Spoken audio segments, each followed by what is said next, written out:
save the QR code in.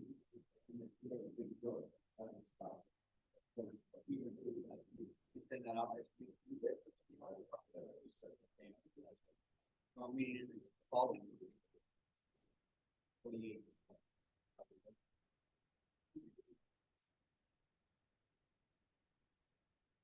I mean, it'll be ready to go.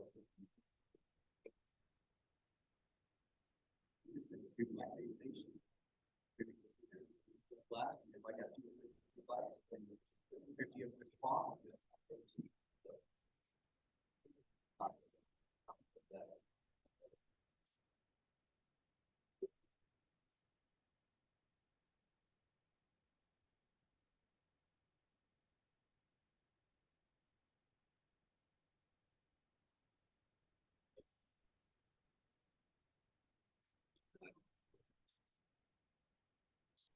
Yeah. I'm still going to set up a sponsor. Still want to even later.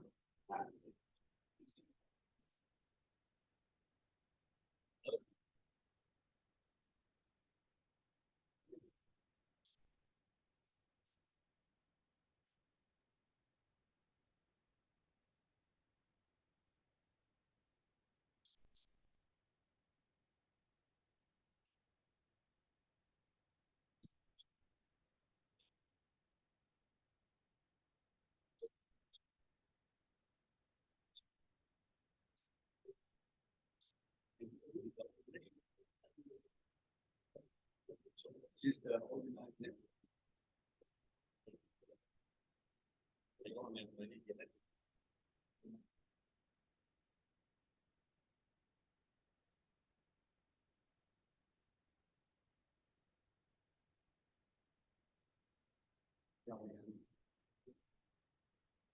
I think we're over the technical part, right?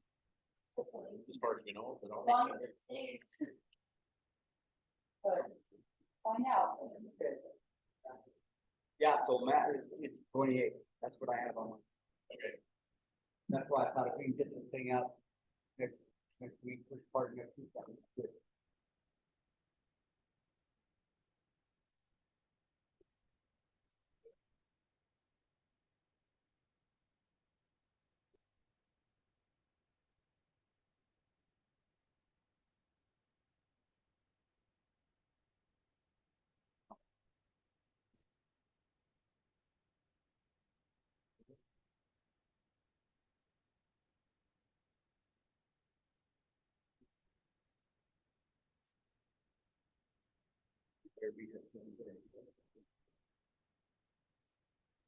Yeah.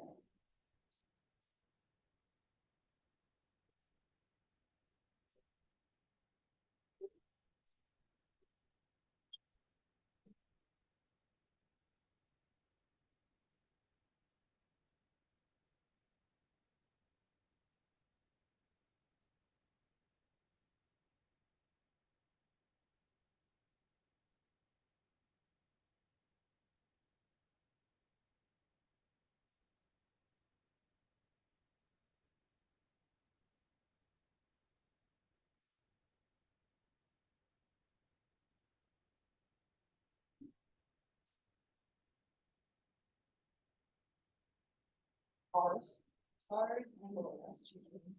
and SQ.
So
then any kind of you have to stay.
Oh.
I think I'm probably going to be better.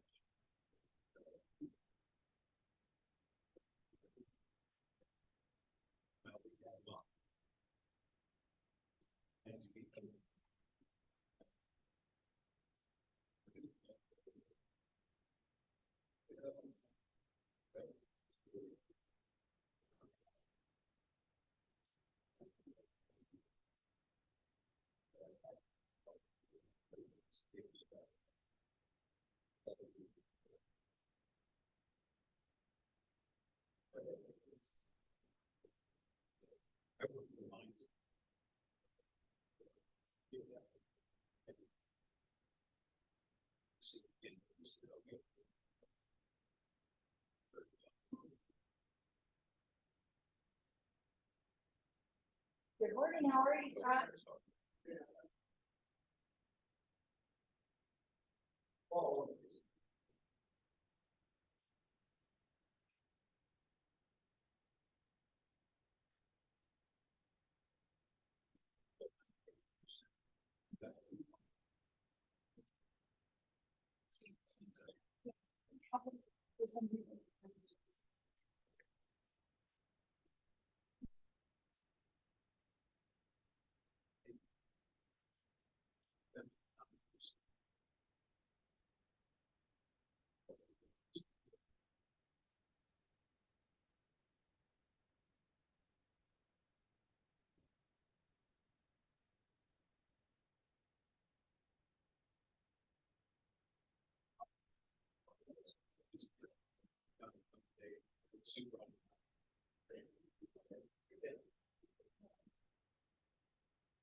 And then.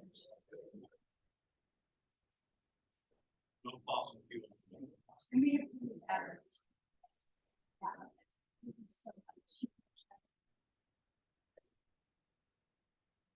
Yeah.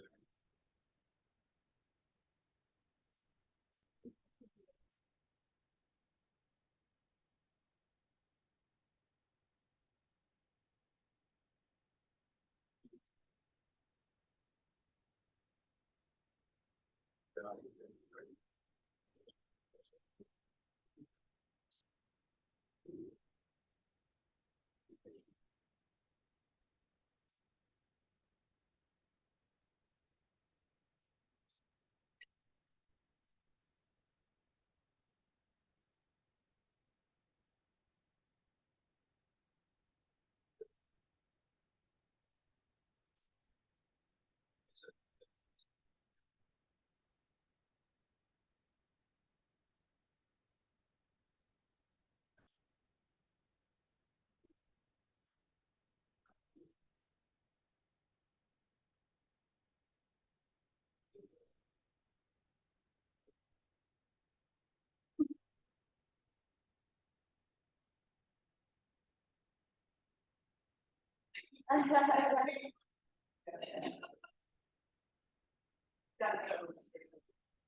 You can leave us to hang on to them until a better time, you can do that too.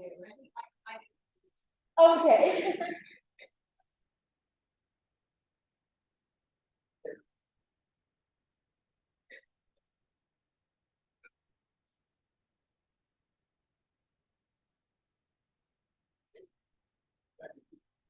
I think we're okay now that we have.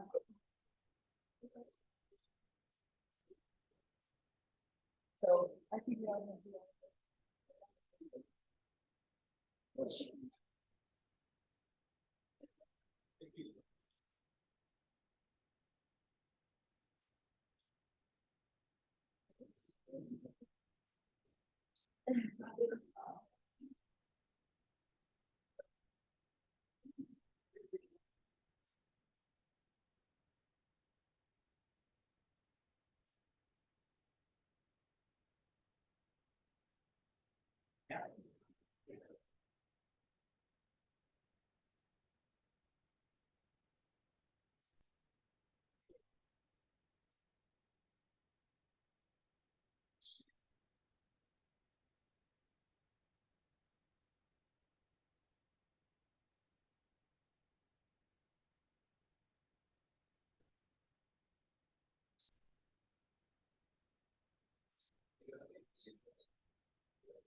Good morning. Good morning, hi, sorry. Yes, and do you prefer mints? Yeah. Okay, I will go ahead and make sure that we. Yeah, that's fine. And then if I were to get you this information, do you think that's something that we would be able to manage? Or, So, one, like, would I be able to take it up there? That's my slides over there. so we can. I don't know that it'll go up there, but people can use the clicker. If we can connect it here. Oh, yeah. And then you can use the clicker up there, does that work? Yeah. Perfect. Okay, awesome. And we'll just have my laptop will just be muted, right? Yeah. And Yeah, you'll they'll just be hear me sharing from your here. slides. Okay. Yeah, Perfect. awesome. Yeah, I'm glad we were able to get that. Thank Because I totally understand that you guys have confidential situation. I appreciate it. Yeah, that way I can be forthcoming with that. Yeah, and then if you have a chance, could you send us maybe a copy without that information on it? Like the shareable information that we can send out to the people that we did. Sure. I'll my way back. I'll take out some stuff and just because my I guess it can be oversimplified into like we look at ourselves in the mirror, figure out where we can cut emissions, Right. and then we figure out a path. So yeah, I can send it to you. That's, perfect. Are you jet lagged at all? I think I'm getting better. Oh, good. It's harsh. Yeah. Actually, like, Well, you've been gone for what, 2 I was weeks? gone 2 weeks. Yeah. I usually travel well, but I'd never been 15 hours a day, so that was weird. Oh, I'm sure it was. Well, we're so glad you're able to come. Thank I you. think I'm happy to be here. Yeah, I used to do quite a bit of work with clubs. I don't know if we have met. We did some more. I started about 3 years ago. Okay. So right during the pandemic, so I'm not sure that we met, yeah, but I know that you're very familiar with it. Yeah, Yeah. I used to be with the Denver Regional Chamber for Yeah. a couple of years, so. Well, and that's why we reached out to Lauren. Yeah. Yeah, so, yeah, Yes. great.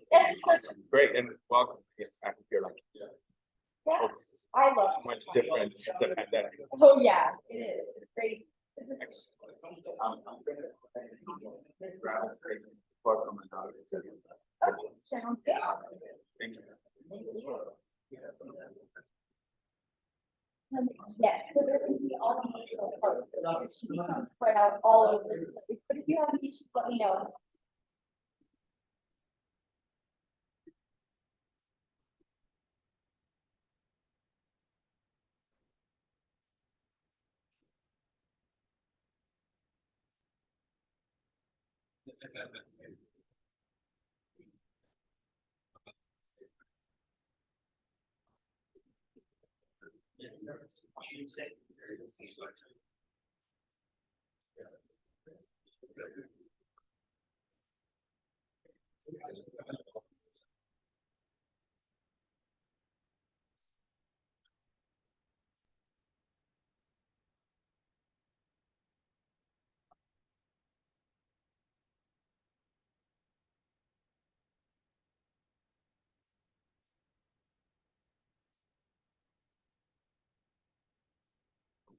Yeah, the Vincent.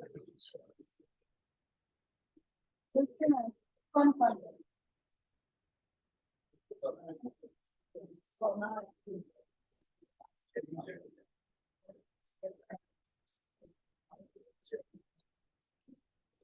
then it has to be a fun one. Three people.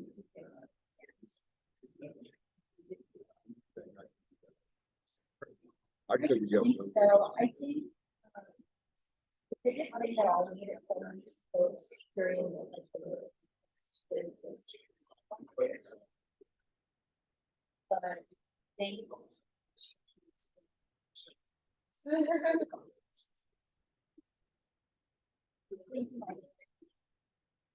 Have you seen that?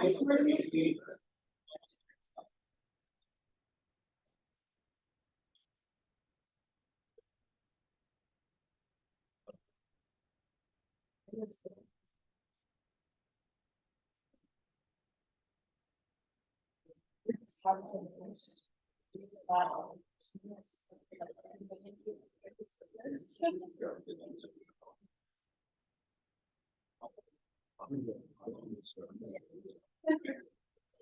Well, it's not, I'm ready for this. Of course.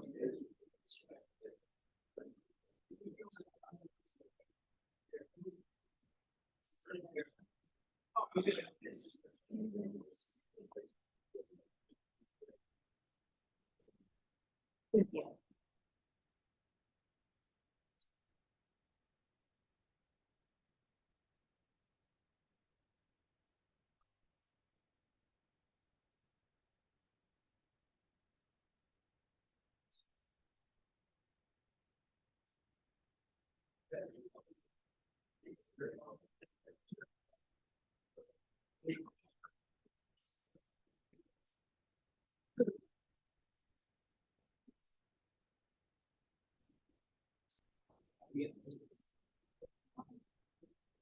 Good morning, everyone.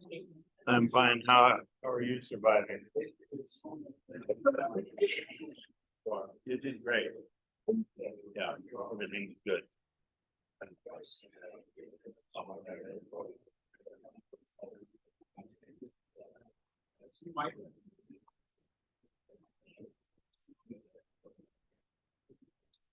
So, did you grab one of these? Yeah.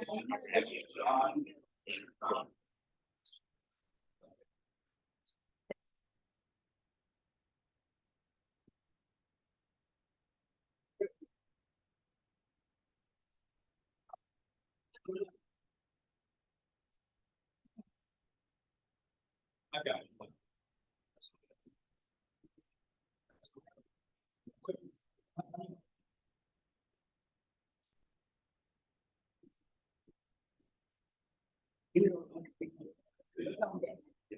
Is he here?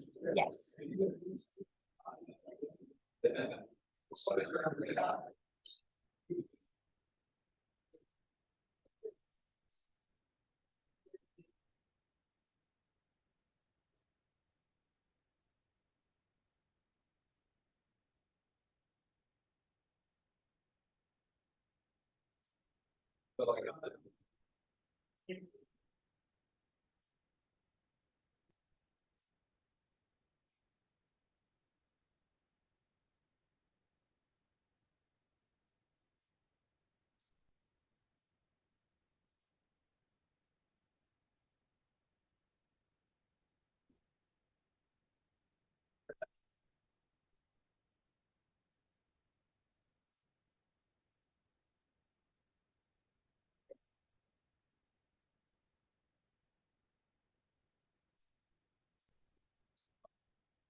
Yes.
Hey, I can't.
Hey, Nancy, how you doing?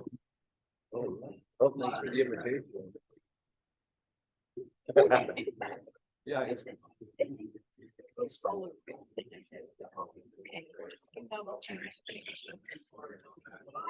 Yeah. This is supposed to be keeping people.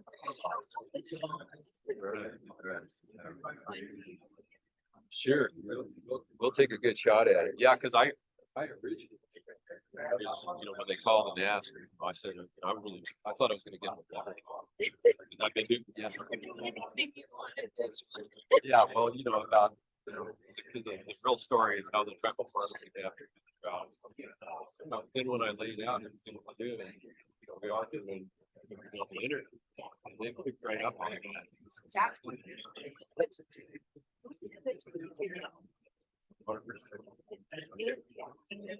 Yeah. You cover every dot by me. Okay. Now, I talked to the committee yesterday, I said, I'm sure the public lands now. I said, but I'm on water, I'm on ag, Yeah. I'm on just recreation. Yeah. Well, throw us some questions. And reinforce that. I know I can bet on you for that.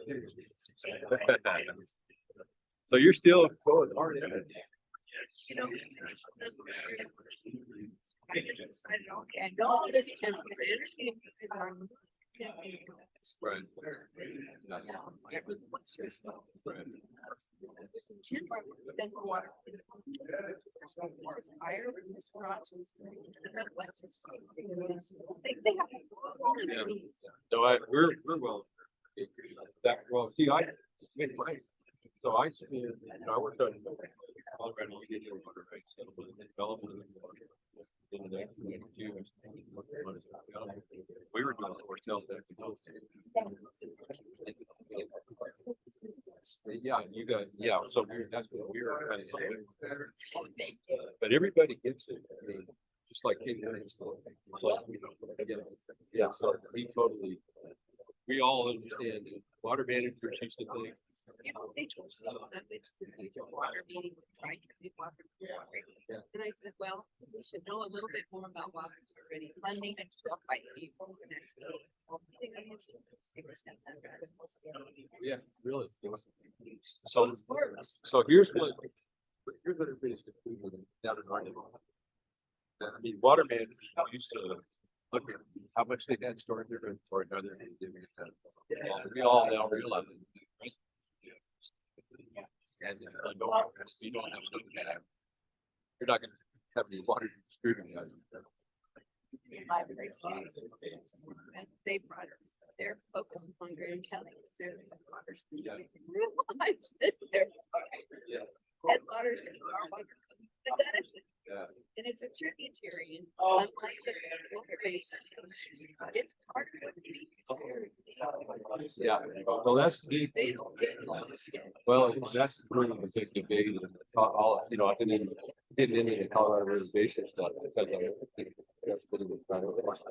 yeah, the lower basin, I mean, they've got Allen Beat, system up. We've got whatever we get.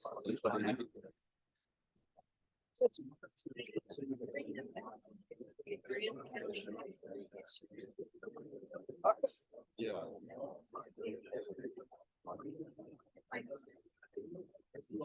Hey, John. Yeah. Yeah. Your department's trying to figure out before it's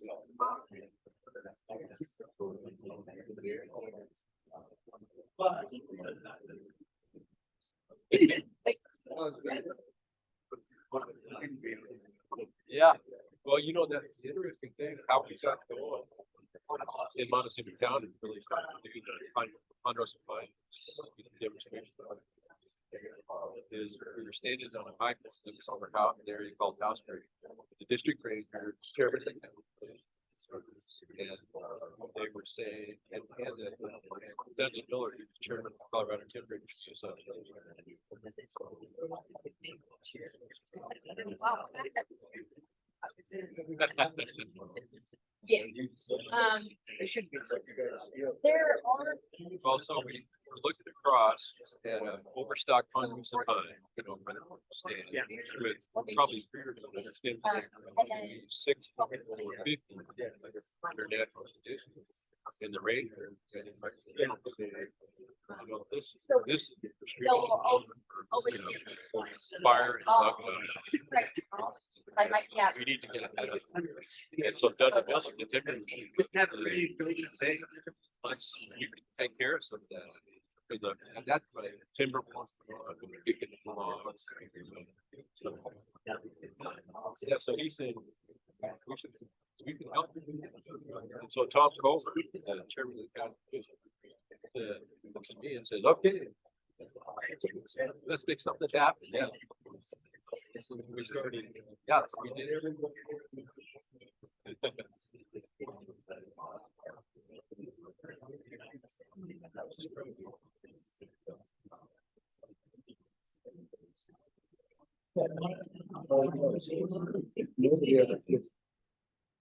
I've been known to, but.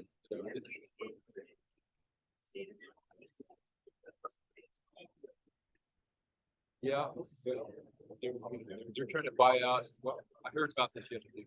everybody says, why don't we think you out? So, but they're not gonna introduce these lots like this. Staff. Well, no, there's another bill. The state had a bill. And so I really, Becky Mitchell was on the call with the tribe district. I really pressed that. And I said, no, we're not, you know, we've drafted it. And we're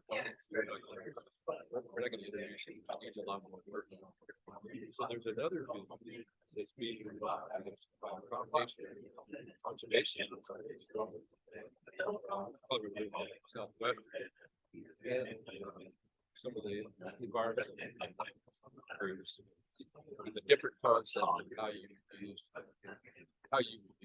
any kind of required water.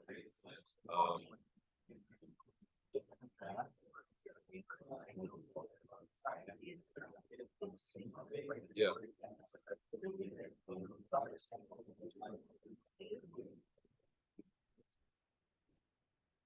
So the thing that the state, so you're aware of this proposal. So one of the things that the state is upside is conservation districts are trying to get on an equal footing with the state in terms of protecting. So. They used to say we could. Yeah. Yeah, they reject, but they said we could. And then they just.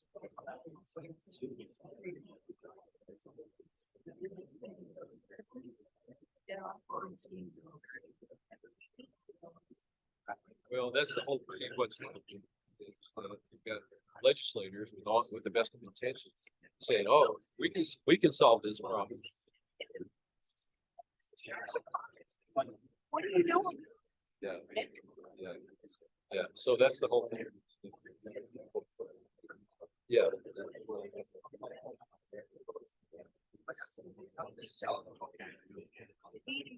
Yeah, well, that was, I mean, just before I retired from AWCD, Daniel Hart was elected as chairman. And I went through the reception line and said, congratulations. They said, oh, by the way, I hear you're retiring. You can help us out.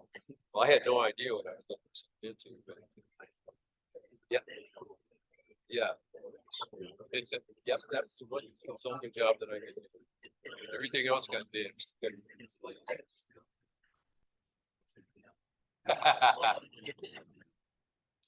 Some people that are kind of leadership type, they just can't rush. It's just, there's nothing to do about it. And the other thing is, so you have that inclination. Nobody's going to let you go on the other end of it. So that's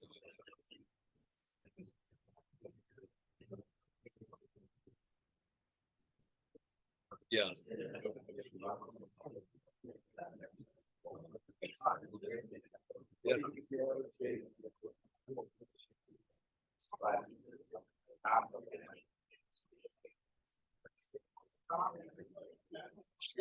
Yeah.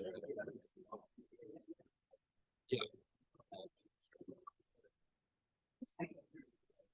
Maybe we should turn it over to Tigris and watch it.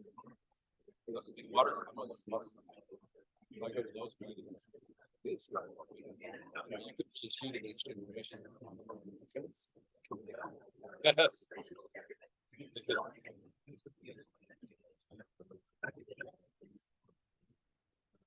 Oh, yeah. Sure. Oh, yeah.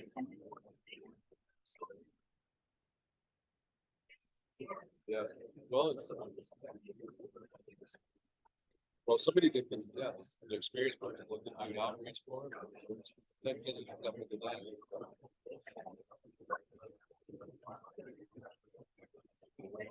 Right.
Yeah.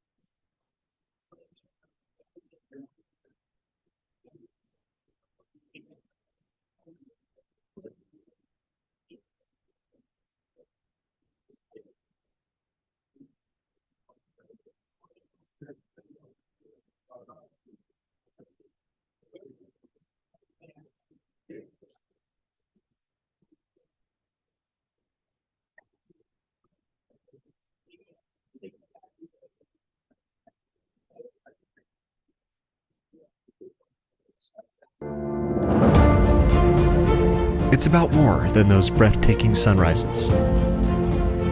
More than the future for those we care about. It's about seeing the whole picture and taking a stand. For over half a century, Club 20 has been the voice of Western Colorado, advocating as a nonpartisan membership organization to the state and federal level to protect our way of life on the Western Slope. Because our way of life is worth protecting. Join Club 20 today. Visit club20.org to learn how.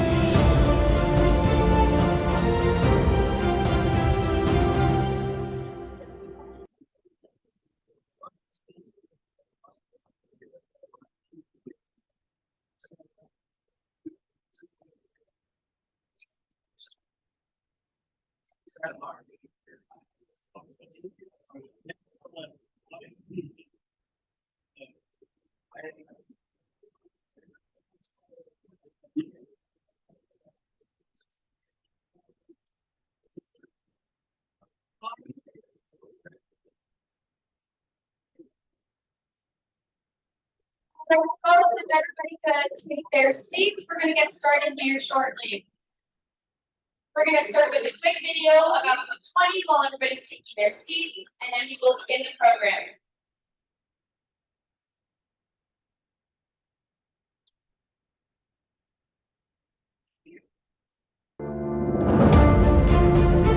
It's about more than those breathtaking sunrises. More than the future for those we care about. It's about seeing the whole picture and taking a stand. For over half a century, Club 20 has been the voice of Western Colorado, advocating as a nonpartisan membership organization to the state and federal level to protect our way of life on the Western Slope. Because our way of life is worth protecting. Join Club 20 today. Visit club20.org to learn how.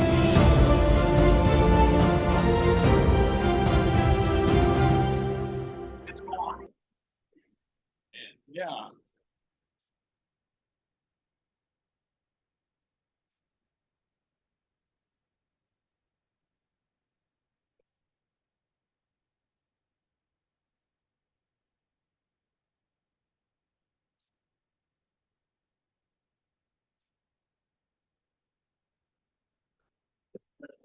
Alrighty, folks, we are gonna get started today. Thank you all for coming. Let's go ahead and stand and we'll start with the Pledge of Allegiance. I pledge allegiance.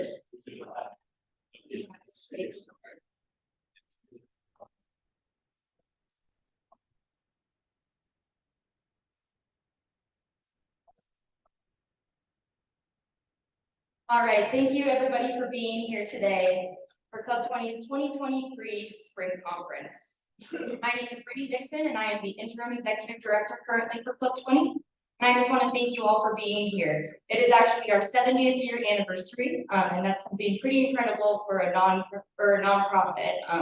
So we're very grateful for your guys' commitment to Club 20 and thank you all for being here today. Before we get started today, I'm going to go ahead and thank some of our sponsors because without our sponsors, we wouldn't be able to put these events on. So our venue sponsors for the program today is Chevron and Rocky Mountain Health Plans. Our last night's awards banquet was sponsored by Excel Energy, and the awards banquet social hour was sponsored by Karis. So thank you, Jason. I saw you in the room somewhere. Thank you. And just so all of you know, all of our sponsors have a blue ribbon on their name badge. So if you see them walking around, just thank them for their support of the work that we do. Following on, today's keynote lunch will be sponsored by Community Hospital, CU Boulder, or CU University of Colorado System. If Christian were here, she would make sure I said that. Business for Water Stewardship and A&B Bank. Our break and refreshment sponsors today are Colorado Housing and Finance Authority, West Elk Mine, Charter Communications. Our general sponsors are Union Pacific Railroad and Sue Hansen. And then our program sponsors that you guys should all have received. If not, I know that there are more up at the sign-in desk. And those sponsors are Mark and Kathy Backler, Bobcat of the Rockies, Stephen Sidney Dozier, Tri-State Generation and Transmission, and John and Nancy Fishery, our PLNR co-chair. So let's give our sponsors a round of applause.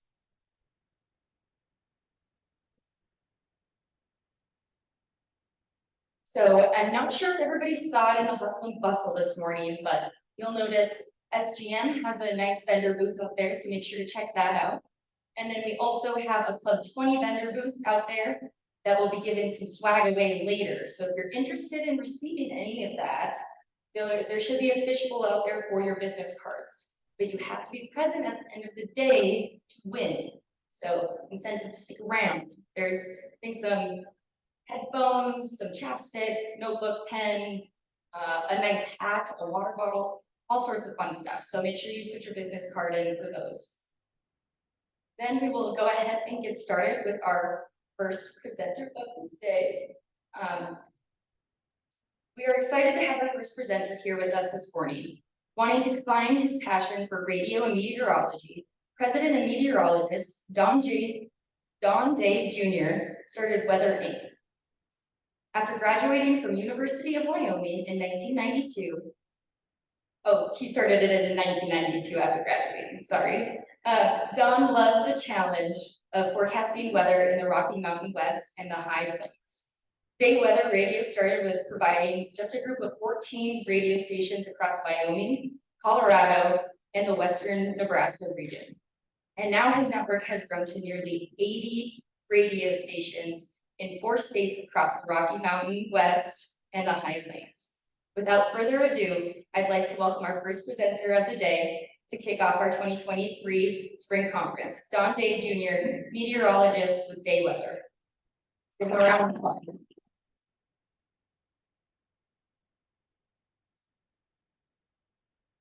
Hello and good morning, everybody. Morning. I have people over there. Thanks for having me. I came from Cheyenne, Wyoming, and great to be here. I have been, as Brittany stated, doing this since 1992. And one thing you learn over time in the world of weather and climate is that it's like being a pilot. You get better the more you fly, and the more when you make mistakes, you find out what you did wrong, and you try to get better.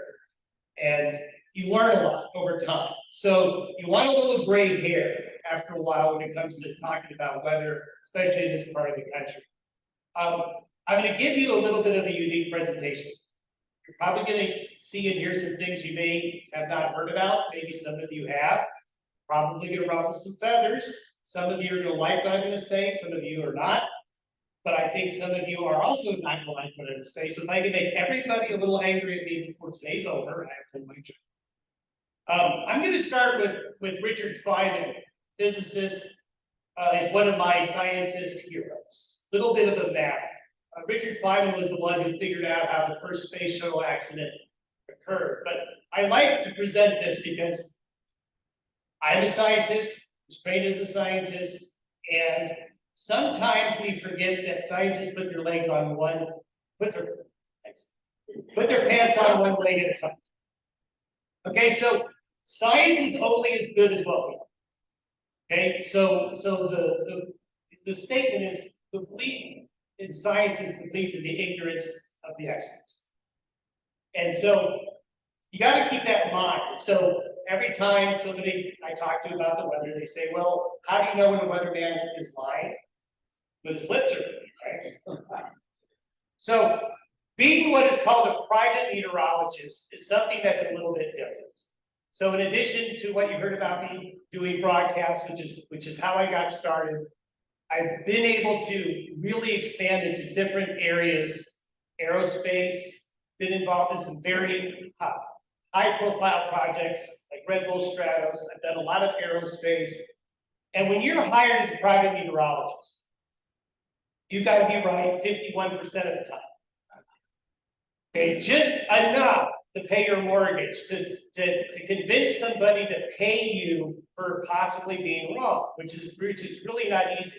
So the reason a private meteorologist does have some different perspectives sometimes in the world of meteorology and climate, because you are tasked with making sure you are right.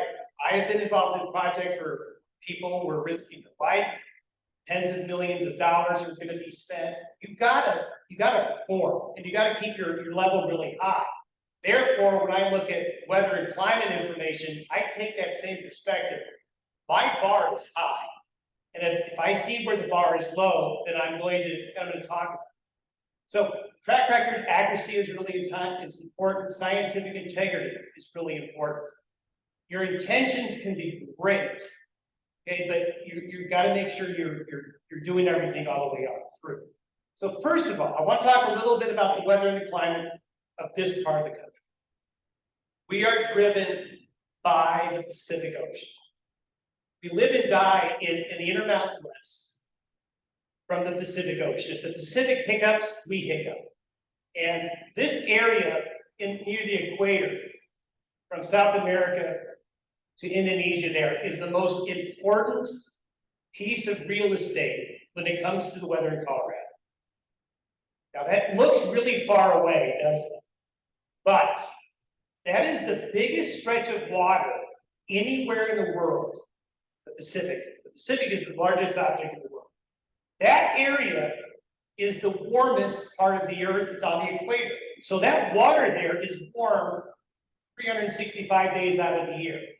So what you want to think about, the Pacific Ocean is like the engine or the battery that drives the climate in the Western United States. So when we go through these cycles in the Pacific of warmer phases and colder phases, that really has a big impact on our climate and weather here. So if the engine's running on idle, that's a La Nina, which is what we have just been through and the reason for our severe drought here on the western slope. It started in 2020. Thankfully, much better situation that we're in right now. But the Pacific Ocean, when it goes through these sea surface temperature fluctuations, puts us in these periods of high variability. High variability is critical to understanding the weather in the West. The idea that the weather every year should be the same as it was the year before. You know this by experience, it just doesn't happen. And the data really shows to prove that up. And we have something which is called interannual variability. And this is a real big hurdle for in terms of seasonal and long-range forecasting, is being able to understand these year-to-year changes, which are driven by the changes in this part of the country by the Pacific Ocean. So when we go through these La Nina and El Nino cycles, you're going to hit periods where year to year or 2 years to 3 years are really going to be different. This is a great example of where we are right now. 2019 was an El Nino, which is a wet signal for Colorado and for most of the Western United States. It's very wet. But we went into a La Nina phase in 2020 and was in a La Nina phase until just really late February, which is a drought signal. So the thing is you can go from one phase to another and have the weather change very dramatically.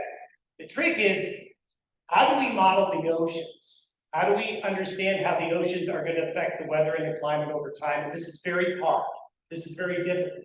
Okay, so this makes it, this makes it a real challenge in long-range forecasting. So if you're going to forecast for the next year, if you're going to forecast for the next 3, your next forecast for the next 50, to accurately do that, you've got to figure out what the oceans are going to do along with the atmosphere. So it's a real challenge. It's a real hurdle. This year is a good example. The number of meteorologists and climatologists that predicted this winter, 0. Okay. Another thing you learn in my profession is humility. And the thing is that why? Okay, nobody predicted the California snowpack. No, somebody might say they did, but lying. Nobody predicted really the amount of cold the Western United States this winter either. So how could it be that we couldn't see that? That's where this interannual variability comes in. Okay. So just when you think you've got it figured out, Mother Nature can really slap you down really quick. Here is the phrase you can use at your next cocktail party. If you want, somebody wants to talk about the weather, you say, well, did you know that the climate system is a coupled nonlinear system? So that's a bunch of gobbledygook business. All that really means is that coupled means the atmosphere and the oceans are working together. So to really understand the weather and the climate, we really need a better understanding of the oceans, which is not really good, honestly. Non-linear is something I want you to really take home, is that weather and climate cannot go on the same trajectory, either up or down. It's going to always do this. It's going to be a sine wave. And the data backs that up, no matter what you graph, whether it's temperature, wind, humidity, or anything else. So this is just an example of how quickly things have changed. These are the sea surface temperature anomalies a year ago. See all that blue there? The Pacific and the green? That's last year's La Nina, which is a dry pattern for the Western United States. That dark patch of cold water was there for almost 3 years, which was really frustrating in terms of trying to get out of the drought, all the bad news about California and the POW and all of those things. But this is what happens with the Pacific. This is what happens with the weather. This is now. Okay, this is quite a change, okay, in just 12 months period of time. So the weather and the climate is a very dynamic system, and everything is working together all the time. So I talked about things going like this as a sine wave. So this is just basically looking at that Pacific Ocean near the equator. Red is warm phase, blue is a cold phase. What do you notice? What you notice is that we alternate, we go back and forth. We have these seasonal and yearly variabilities going on through. This goes back to 1982. And we really didn't even know there was a La Nina or an El Nino until the 80s and 90s. There were some ideas that something are going on, but this is something actually relatively new in the science. Now, let's go back all the way to the 1850s using proxy records of the Pacific Ocean cold and warm phases.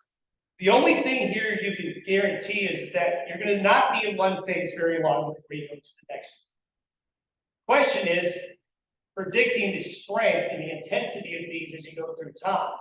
But you can see periods of time when the when the Pacific was really cold in the 50s, which was a very droughty period of time. Also, we had some extremely cold Pacific parts during the Dust Bowl years.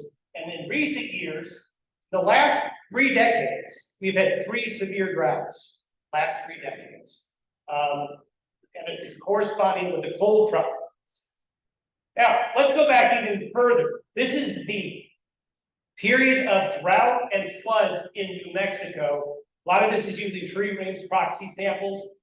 Looks the same, doesn't it? You're going to go through these wet and these dry cycles all the time. It's non-linear as you go all the way through here. So now what I'm going to do is, after this discussion a little bit about how the weather and the climate is really driven by these changes in the Pacific for Colorado, is let's talk a little bit about what the climate situation is in terms of what the weather forecasts, climate outlooks look like, kind of a little bit of how the sausage is made, so to speak. So I do spend a lot of time on the topic of climate and climate change. I take it very seriously, and I'm not here to give you a doomsday warning, and I'm not here to tell you it's a hoax. What I'm here to do is show you something that is important if you're in policy making or you're talking to policymakers. So I'm not going to try to convince you either way, but there's some important things you need to know in terms of how the sausage works, especially what you hear in the media and what is reported in terms of climate information. You got to be really careful. So this past year, they had what's called the COP, where they all get together, talk about things, and the head of the UN says we're on the highway to climate hell. That was the headline and stuff like that. Personally, I don't really think this is very productive to say things like this.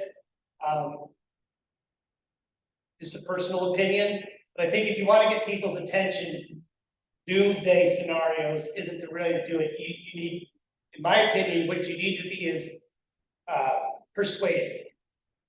Persuasion is much better than going all the way through here.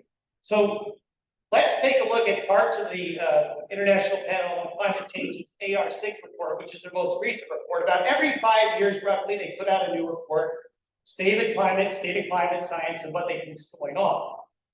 And this is really important because a lot of policy decisions that are made are based on these reports. So if you have a really bad night, you can't go to sleep. Download the AR6 report and read it. I will tell you there's excellent science in it. There's some really good information in these UN panel on climate change reports. There really is. But there's a big disconnect between what is in the reports and what is presented elsewhere. And this is where I have a problem where we need to raise the bar. So let's take a look at what's called attribution. So the most recent report, attribution is, can we detect where human influence on the climate is causing XYZ to happen? And then they say, they give a confidence level of attribution. So let's look at what's actually in the report and then try to put that together with what the public perception is. So when it comes to drought, so the last report is hydrological drought, which is basically lack of rain, okay, it's lack of snow. Limited evidence and thus low confidence in assessing these trends. Meteorological drought shows a low confidence for a human contribution. Agricultural drought, it's medium confidence. Okay, so there's more confidence there, but we just went through a 3-year La Nina and we went through severe drought in the Western United States. Okay, but the attribution to it as being man-made climate change is the main sole reason for that drought. It's not in the R6 report, okay, but it gets presented differently. Hurricanes is the same way. There's low confidence in tropical cyclones and hurricanes in terms of the human connection. Every time a hurricane hits, that's not what you hear on the news. No one goes back to the R6 report and says, well, you know, they actually said there's low confidence in terms of the human connection, but that last hurricane, boy, is due to climate change, and you'll see that in major media trade. Same thing with winter storms. But every time there's a major winter storm or the polar vortex, it gets blamed on climate change. Same thing with tornadoes. Tornadoes, we've had a very bad year of tornadoes, but in 2018, we had the lowest number of tornadoes since tracking. So we all go back and forth. Same thing with fires. Fires, there's higher confidence that fire activity may be connected to human activity. That's the only medium confidence. We have 1 or 2, and that's really valuable. So why is there this big disconnect? What's going on? Well, there's a reason for it. And the reason is what is called RCP 8.5. Who here has heard of RCP 8.5? Anyone? I know you do. I know you do. All right, before you leave today, I just want you to have an understanding of it as we go on through here. And there's a reason why you hear end of the world scenarios that scare people a lot of times, but it also makes policymakers make these big decisions. So a little bit about areal variability. So this is from the Los Angeles Times, December 2021. No snow California could come sooner than you think. You should probably take this off the website. September 2022, 4 in a row, California drought likely to continue. Okay? It's not right. Wrong. That's okay. I'm a meteorologist. I can commiserate. You know, I have had somebody in the grocery store say, are you going to come over and plow that 8 inches of partly cloudy off my driveway? Okay, it happens. Okay, they were wrong. The forecast was wrong. Now, does that mean everything they're going to say about the future climate is wrong? No, but a little humility would be good. Okay, to realize that we need to learn more instead of doubling down. So my favorite causation is not correlation photo. Right there. So the drought of the last 2 or 3 years, okay, the perception is it was climate change. No, it was La Nina. And most people know that, okay, but it's not reported that. So Houston, we have a problem is this RCP 0.8.5. I will explain what it means here in a second. Okay, but this is really, really important in climate science and climate prediction and policy. Okay, so what it stands for is representative concentration pathway, which basically just means how much emissions in terms of CO2 and other greenhouse gases are going into the air, and how is the climate going to respond to that amount of emissions? So what we have are 4 different scenarios, a bottom and a top. The bottom is best case scenario, 8.5 is the worst case scenario. It's also known, 8.5 is business as usual, which basically means if you read an article, it says, well, if we continue our emissions of business as usual, X, Y, Z is going to happen. And this is what it would look like if you graph it. So right here is where we currently are right now in terms of the global temperature. These are the forecast predictions, okay? RCP 8.5, and you see a 6, 4.5, and a 2.6. So basically there are 4 different scenarios based on how much emissions are going on and how much we can reduce emissions how that may change the weather. But this is the one this is what is called business as usual. Business as usual, according to the way this is calculated, is a doubling of our current coal usage. Okay, and so what ends up happening is that this worst case scenario then becomes the boilerplate model for a lot of policy making, from central bank stress testing to endangered species listing. They're using the worst case scenario to make a lot of policy decisions and do a lot of advice. Okay, so the problem with this is that it is an unrealistic scenario. Basically, it's kind of like a Mad Max situation, to where the coal use doubles by the year 2100. There are other emissions that go on. It is a worst case scenario. So if you want to use the precautionary risk and say, well, we should use the worst case scenario, okay, we can argue the precautionary principle all after if you want to. However, is using the worst case scenario to base policy the right thing to do? Should we maybe take a look at one of these other ones? And this is where we get a problem with this disconnect between what a lot of scientists are doing. I have personal experience on the snowpack study right now, where we're using at 2.6, not 8.5. Okay, and so the thing is that there are other scenarios instead of this one. The problem is academia and the media continue to use 8.5 as their scenario. So Dr. Roger Pilkey, who's at the University of Colorado, who by no way is not a climate denier at all. Now, this was his tweet, which it says, who thinks global coal is going to increase by 6.2 times between now and the year 2100? Nobody. Okay, it's just not going to happen. But that is the basis for the emissions of RCP 8.5. So this is where we run into some problems. So there is a large, unfortunately, very quiet body of people who are saying, maybe we shouldn't be using this anymore for policy decisions, because it just doesn't make any sense. It's unrealistic. And also, as I'll show you here in a minute, emissions in the United States have been doing better. So these trend lines, if you look at this, possible, most likely, not likely, just unrealistic. But we're basing policy on this until here recently. I'll talk about him out here. Speaking of emissions, if you compare the United States to China, we've actually done better. We've got a China problem that needs to be dealt with for emissions. And for some reason, not many people are talking about that. But that's a problem. But if you take a look, let's talk about what it has been happening in terms of temperature change over time based on climate models. So we have the two most common models, which is the CMIP6 and the 5.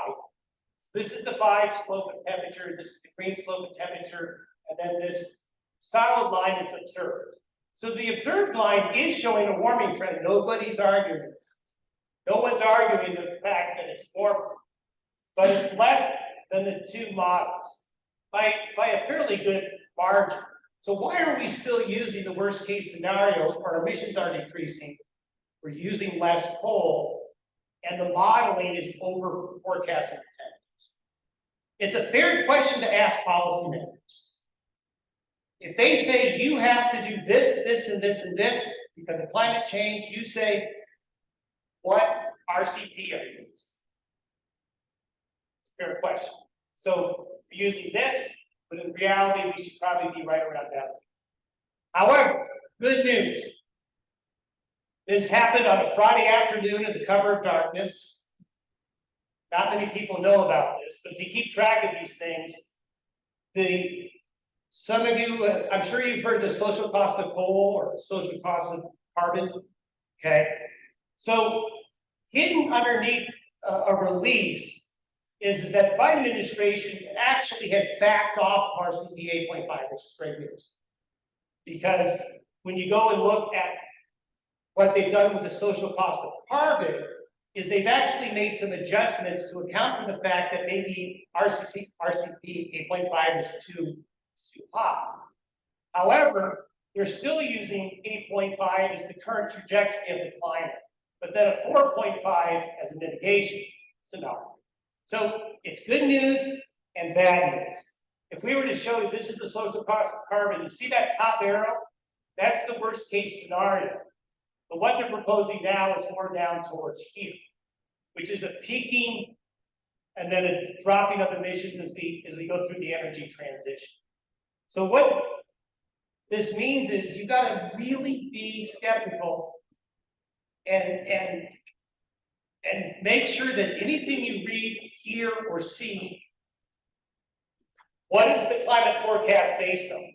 Now, I bring up this home run thing here because I actually take great offense to this. I think this is really bad for my profession. I think this is really bad for people who are concerned about climate change and they want to do something about climate change. And here we have scientists spending time trying to figure out if there's going to be more home runs hit in Major League Baseball. I kind of take offense to this. I think this is very flippant. And the thing is, this even gets into the Bulletin of the American Meteorological Society. Seriously, why don't we study the El Nino La Nina cycles? What are we doing? Seriously. And also, to make it worse, someone took 10 minutes and found out that in AAA baseball, home runs are down. Home runs are down in college Division I baseball, and home runs are flat or going down in the Japanese major leagues. And then you go and you find out that this work is supported by the National Science Foundation. So I think there's a disconnect here. So I live in a rural state that's dominated by energy and agriculture. It's like you guys. And communities are struggling with the transition change. And then we have Dartmouth scientists coming out with this, supported by the National Science Foundation. For folks who are really concerned about climate change, I think it's imperative that academia gets a little less tone deaf and understands the impacts that their science reports are coming and doing all the way through. So I know I probably cause a lot of questions that come up, and I'm more than happy to take some if anybody has.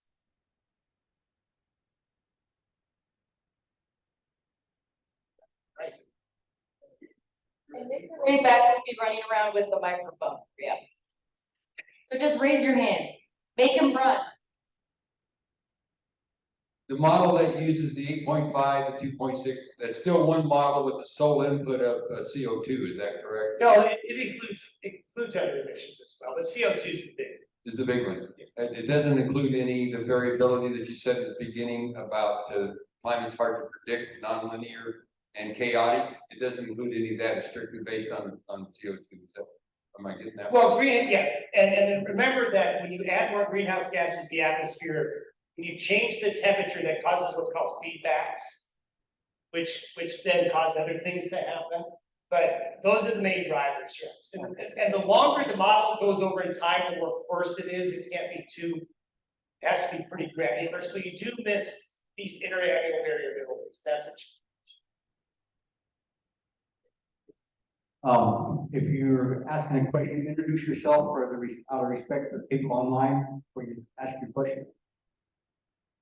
Very cool. Don, I watch a lot of C-SPAN and NASA, and by their own admission, NASA says that it's actually eggs. And we've got this dilemma that everything is causing. Could you explain what portion of this could actually be actual emissions versus the dilemma between fighting the coal industry and the fossil fuel industry that claiming? It seems like the media blames everything on man-made emissions because climate change seems to be consistent. There's always climate change. This is a buzzword.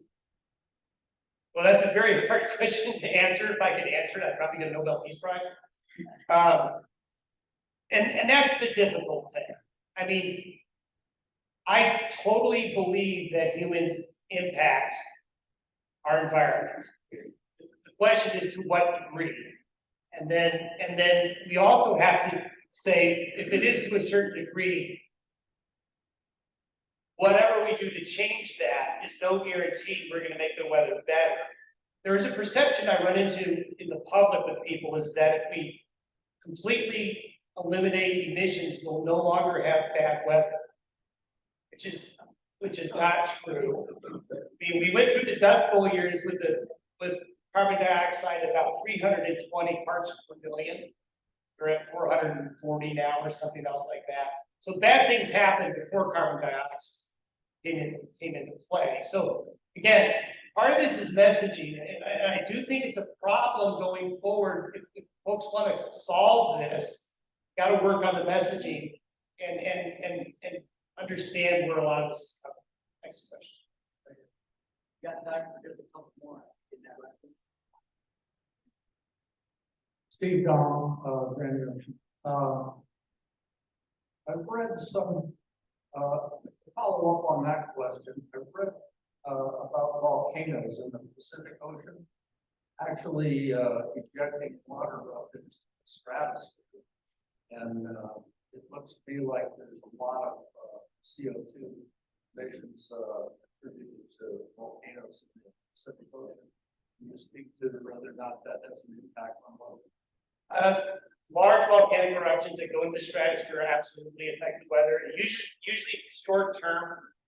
Like Mount Pinatubo is the last big one where that happened.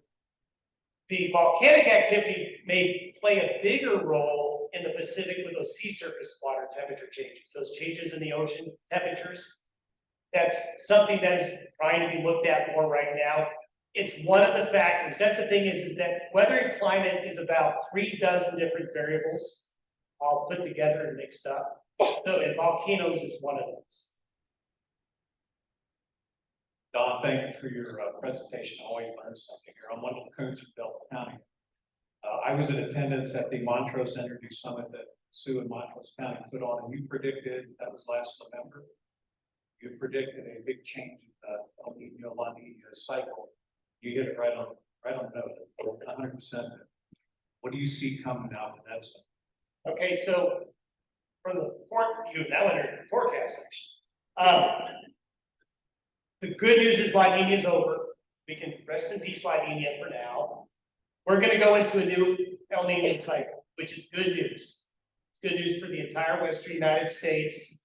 It'll get us into a more persistent pattern of precipitation and snowpack for probably the next 2 years, maybe 3. So this drought cycle is ending. We're going into a new one, but you know what's going to happen again? We'll have another La Nina, and we'll go through this cycle going on through there. That's what the key is understanding where you are in the cycles. Understanding it. So I'm optimistic we turned the corner and we're gonna have the next 2 or 3 years.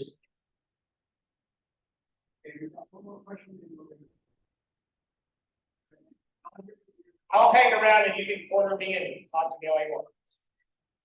So this is Merritt Linky, Grand County. Thank you for being here. I'm going to ask you the question first, and then I'm going to tell you the basis behind the question for your answer. Okay. So is there a difference in where the CO2 comes from as to if it's a problem or not? Okay.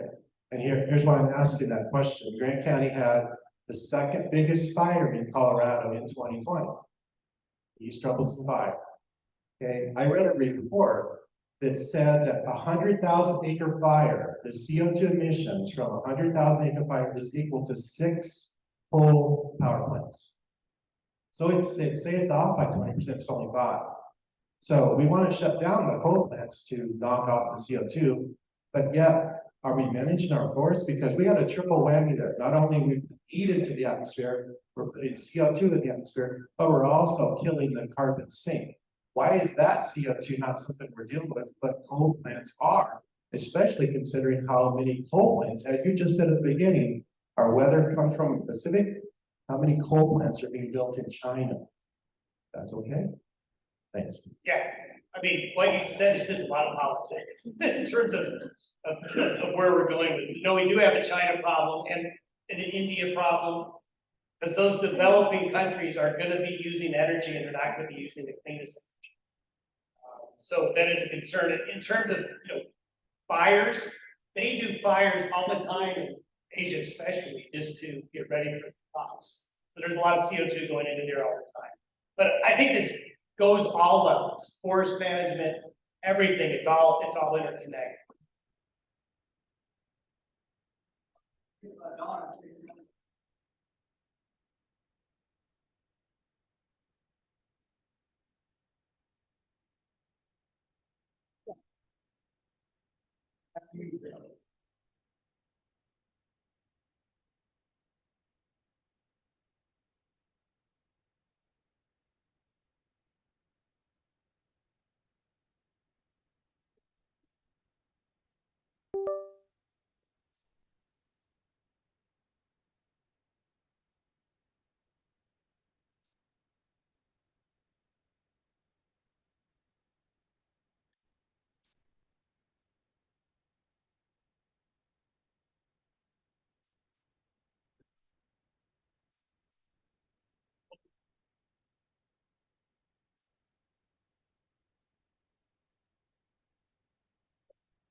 Alrighty, folks, sorry, we just wanted to make sure we had Andy's PowerPoint ready, so we will go ahead and actually, let's give Don Day Jr. another round of applause for today.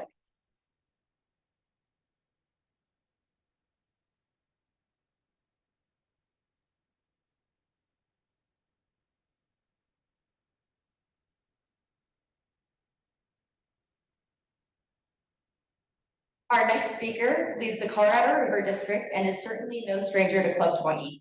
Prior to taking his helm at the district, he spent 23 years in private law practice on the West Slope of Colorado.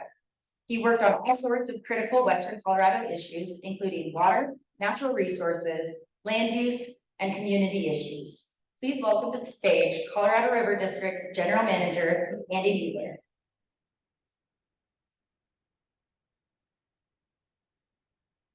Well, thank you, Brittany, and thank you everybody for being here this morning. Appreciate the opportunity to speak with you. Want to talk about water and kind of our future, and a lot of people talking about our water, our West Slope water, and what we ought to do with it and where it ought to go away from the West Slope. And I think it's important for everybody to understand the context of those conversations. I think most of you know and are familiar with the Colorado River District, but just in the event there are some new people, we're a governmental entity, a political subdivision of the state of Colorado, formed 85 years ago at the request of West Slope leaders like Club 20. They were concerned primarily at that time about the diversion of water eastward to the Colorado Lake Thompson project and the Denver's mountains. The concerns haven't gotten any less. We're still concerned about the diversion of water to the east under which is allowable under our state's constitution. And we're concerned about the incredibly large population downstream from us in Arizona and California. So our district has both an intrastate obligation and an interstate obligation, and that is intrastate. We are charged with protecting, serving, and developing the waters of the Colorado River and its principal tributaries, meaning the Yampa, the White, Green, the main stem of the Colorado, and the Gunnison in our district, those 15 counties. Together with the Southwestern Water Conservation District, our sister district, the represent the entire west slope of the state of Colorado. But our interstate obligation is to protect for Colorado all of the water to which Colorado is entitled to under the 19. So those discussions have been fairly heated and talk a little bit about where we're going. We're going to just talk about the crisis. We're going to talk about the solutions that people are offering to the crisis, some of the unintended consequences that may come out of that, as well as how we might act to protect Western Colorado. There's been some recent polling that is really fascinating to those of us at the River District and I think what we can do as leaders of West Slope. You know, what are voters concerned about in Western Colorado? And I think the fact that, you know, 83% are concerned about levels in the Colorado River, and it's a bipartisan concern, right? This isn't partisan. This isn't one of those hot button issues of late. People see the decreased flows in the river. They see the increasing population and demand, and they're worried because without water, our communities have no future. I think people recognize that very well. We're agreed, our voters, 92% of them agree that the Colorado River Basin and streams are important to our economy. That's, I do worry about the other 8% who don't understand that, but nonetheless, at least 92% understand we actually need water to have a decent economy, right?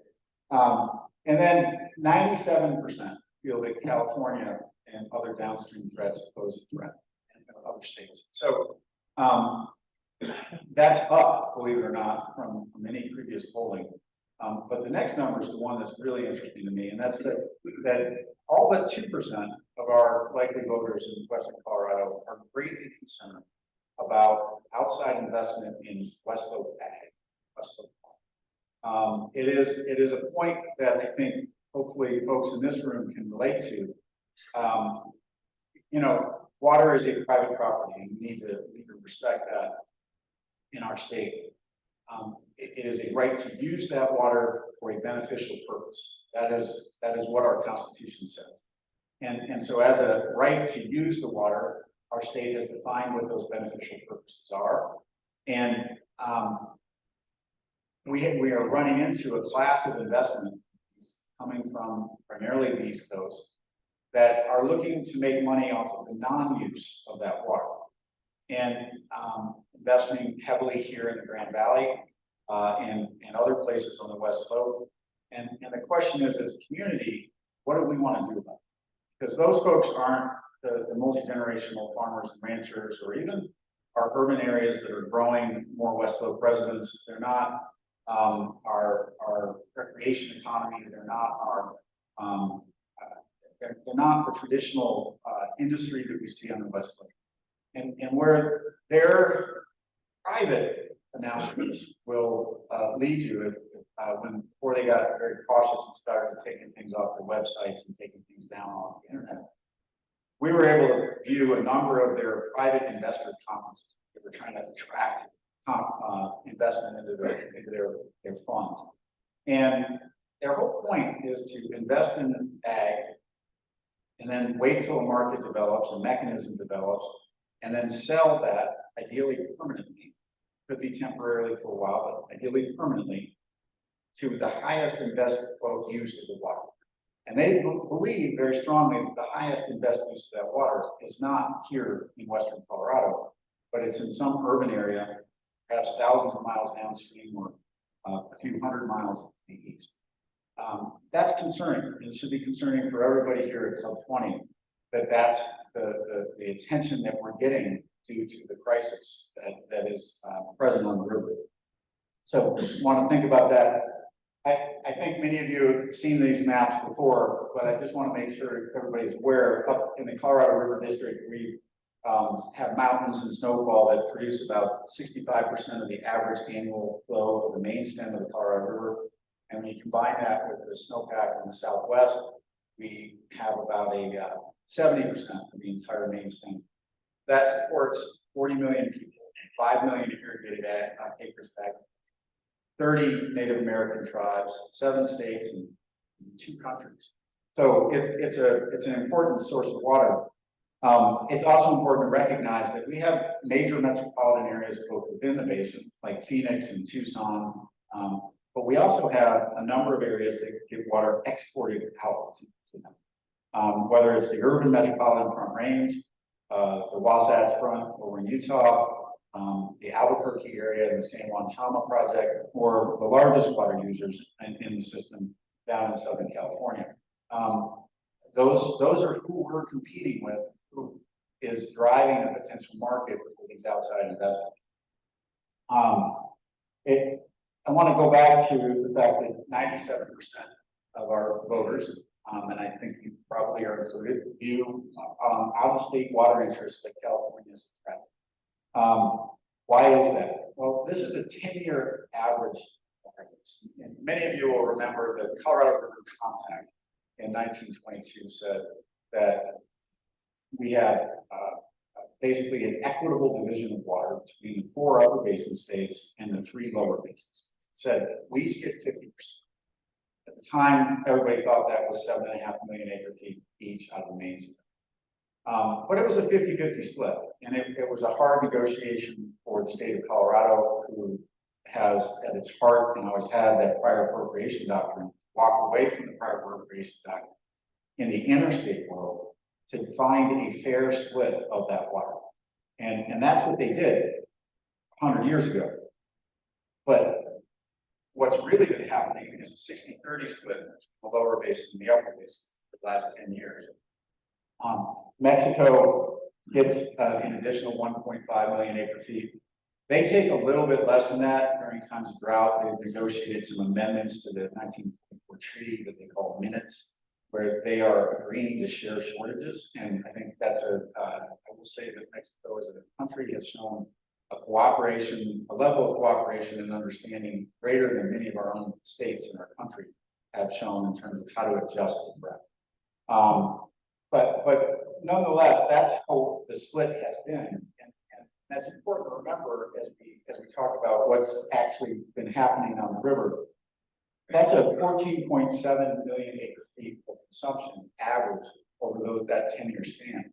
During that same 10-year span, the average water supply was 12.6 million acres. So if you have a 2 million acre-foot roughly deficit every year, and that's got to come from somewhere, right? So it came out of the major storage reservoirs on the system, Lake Powell and Lake Mead.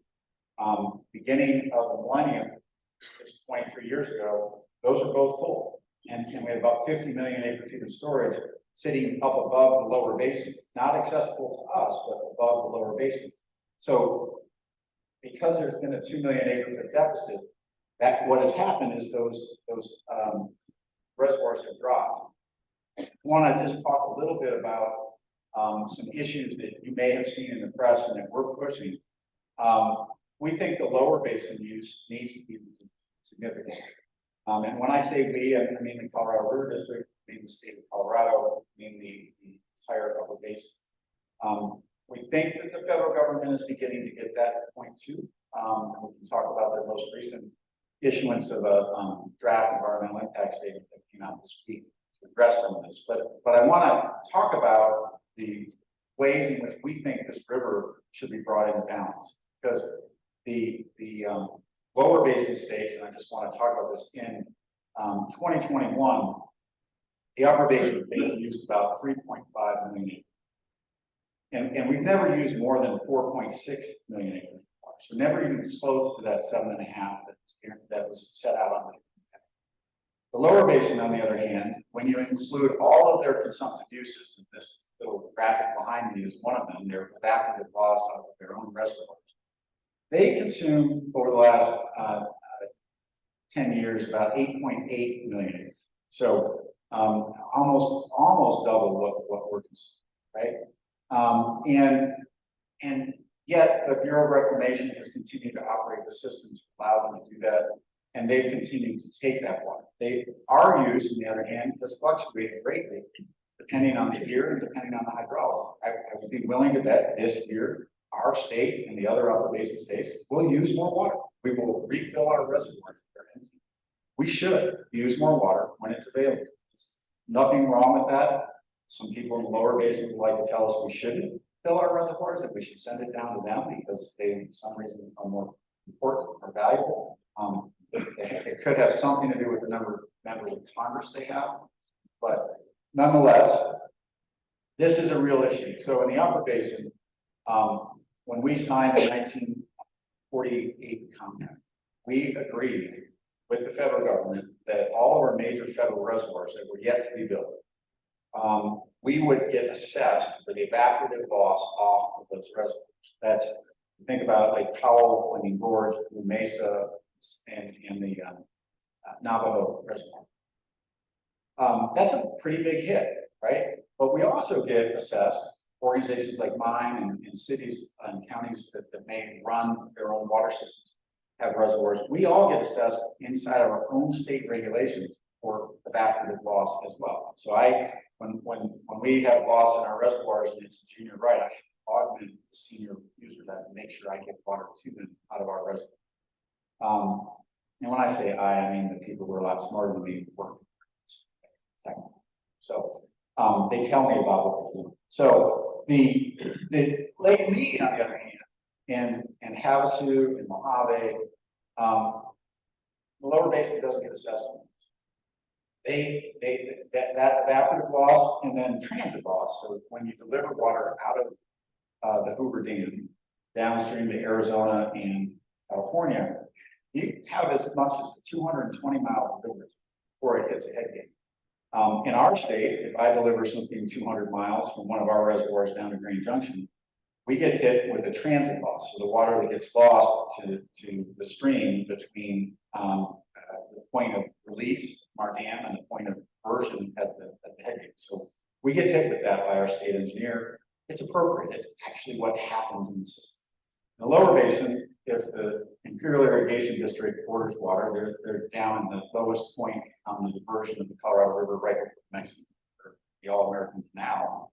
They don't get hit with any evaporative loss. If they order 100,000 acre feet, they get 100,000 acre feet at their head gate. Now, if you want to point out, the same laws of physics apply in the lower basin that applies here. There is actually evaporation and transit loss associated with that water. But they claim that 1929 Act of Congress says, in a Supreme Court case that decided it, 1964, says that they don't have to be accountable for that evaporative loss, that it's system loss, and they even named it a structural deficit. And I think, George Orwell would be proud of them for coming up with that term.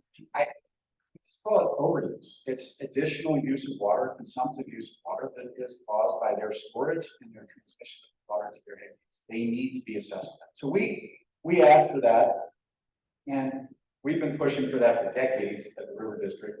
Our state has been pushing for it. We got really loud about it because last June, the Commissioner of Reclamation said, look, the states need to save 2 to 4 million acre feet of water. You figure it out amongst yourselves. And if you don't, we, the federal government, will impose a solution. And what they then said to the upper basin was, we're going to come after you, your federal projects, your federal reservoirs. We don't have control over your private water rights or state controlled water rights, but we do over the federal projects. We said, you don't have authority to do that. Went into a long discussion about how we were going to have to file suit. It got somewhat contentious, right? But in the end, the 6 states out of 7 came to an agreement that said, yes, the system loss should be accounted. And it is absolutely allowable under the compact. It is actually the appropriate thing to do under the compact. California, the 7th state, largest water user in the system, is screaming bloody murder because they thought back in 1968, they made a deal with Arizona when Arizona wanted the canal bill, that they wouldn't have to deal with these losses, that they were senior in the lower basin. And they may be senior in the lower basin, and I have no qualms about that. In fact, I'd like to stay out of their interstate politics in California and Arizona. But they're not. They don't get to do that and harm the upper basin. So they don't get to take too much water and then have the federal government come up here and injure our water.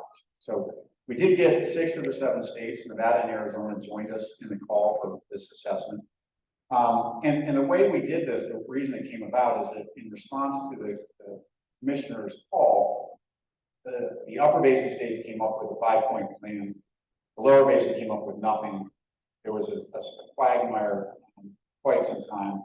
And the federal government said, well, we'll give you some incentive. We're going to come up with a new way to operate Lake Powell and Lake Mead. They said that in November. They said, you got till January 31st of the states to come to us with a consensus as to how we should operate that in the short term, just between 2004 and 2024 and 2026. Because in 2026, we're supposed to have new operating guidelines as to how those reservoirs operate. The current guidelines, I think it's safe to say, have shown that they're a complete failure. They did not anticipate the hydrology that we've experienced. They allowed the lower basin to continue to overuse water. They didn't shut them off. It really was a significant problem. So that modeling exercise they went through, they issued a notice of intent, I should say, and nothing is clear in federal bureaucratic language. What is notice of intent published in the Federal Register? Who reads that and why is that important? Well, they said, hey, we're going to try to reoperate these reservoirs, and under the current operating guidelines out of Lake Powell, we can only release a minimum of 7 million acre-feet of water a year, a maximum of 9.5 million, or possibly more, depending on certain circumstances. But they want to bring the releases down below 7, possibly as low as 5.5 million. And it was a warning shot across the bow to the lower basin that either you come up with a solution or we're gonna turn the spigot down out of Lake Powell. Generally, we thought that was a good idea. The 6 states then came up with a solution. California claims that they weren't really brought into the conversation. You can read that in all sorts of papers. I can tell you personally, that's complete bogus. That's untrue. I sat in those meetings with the California delegation. We had days of discussions about how to work with them, how to get them on board, and they just wouldn't budge. And I get it. Water's hard. You know, their position with Arizona is difficult, but the reality is it's hard. And why does system loss hit California so hard? Well, they take 4.4 million acre-feet of water every year. 4.4 million acre-feet of water is what they're entitled to under that 1964 Supreme Court decision. So that's, again, as much as the lower basin has ever taken almost. We're about 4.6 max. So the entire upper basin takes about the same amount as the state of California. If you assess system losses against them, that's a 708,000 acre foot hit. That's a reduction in use that would stay in Hoover and not get delivered to their haymates.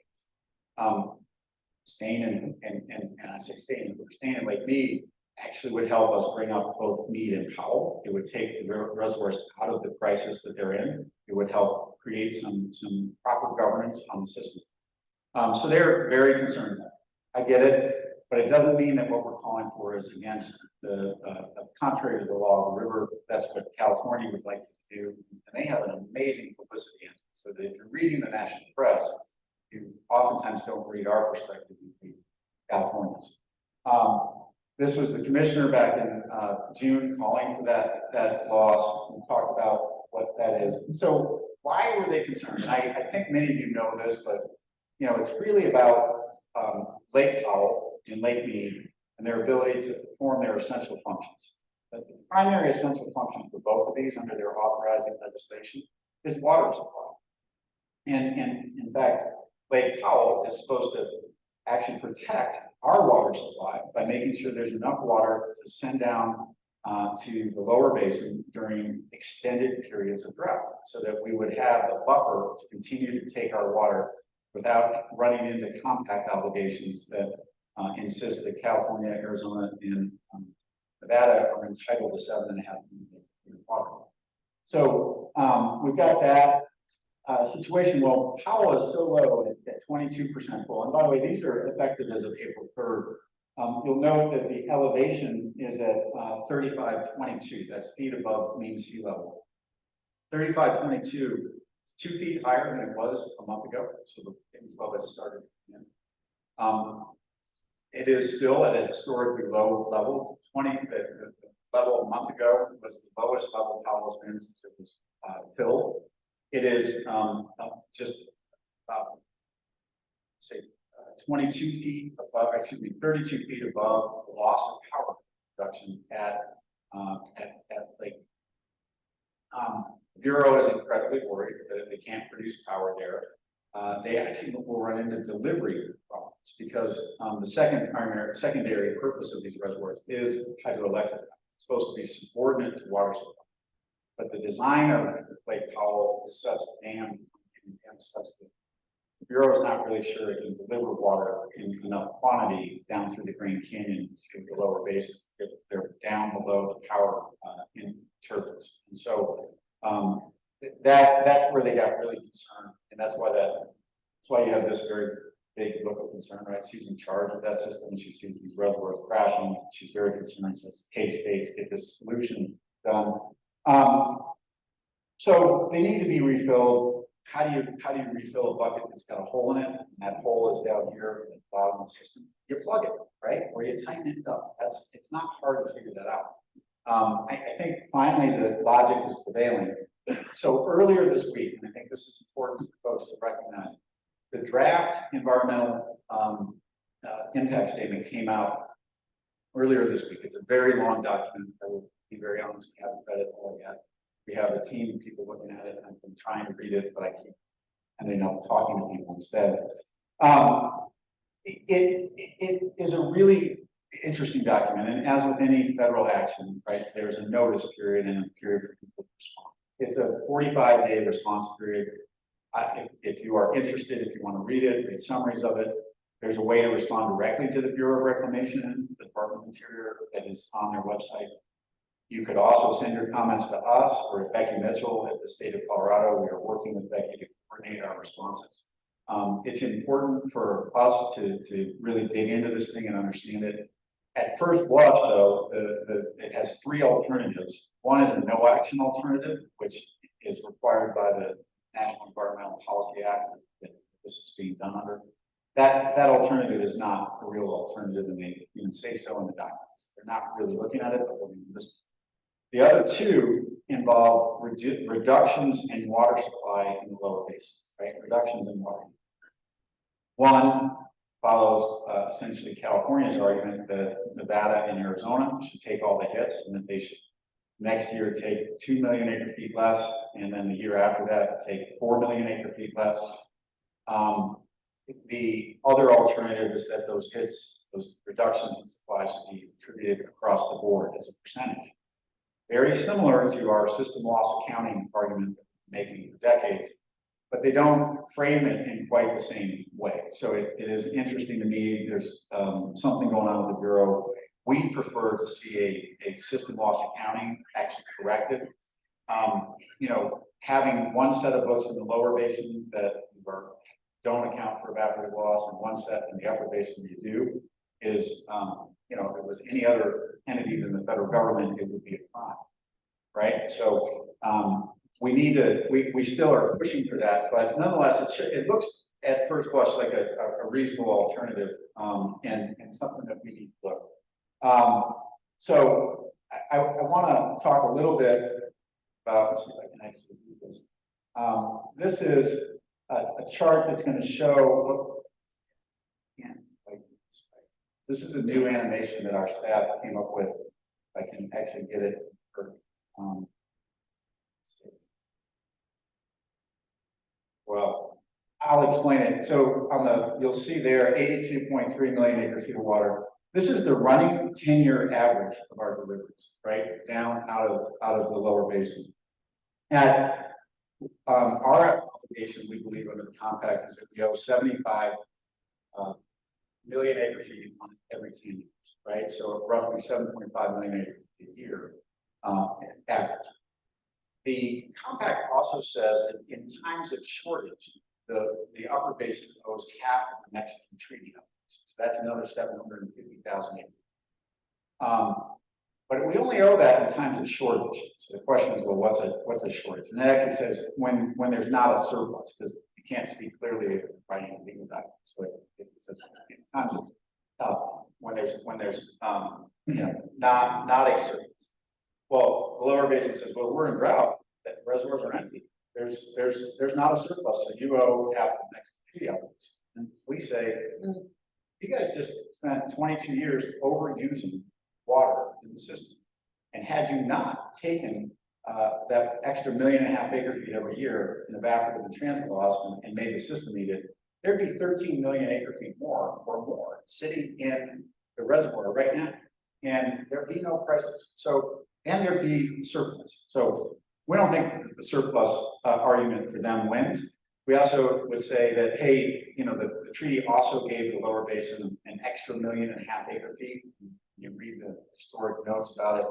It was supposed to come out of the tributaries in the lower basin.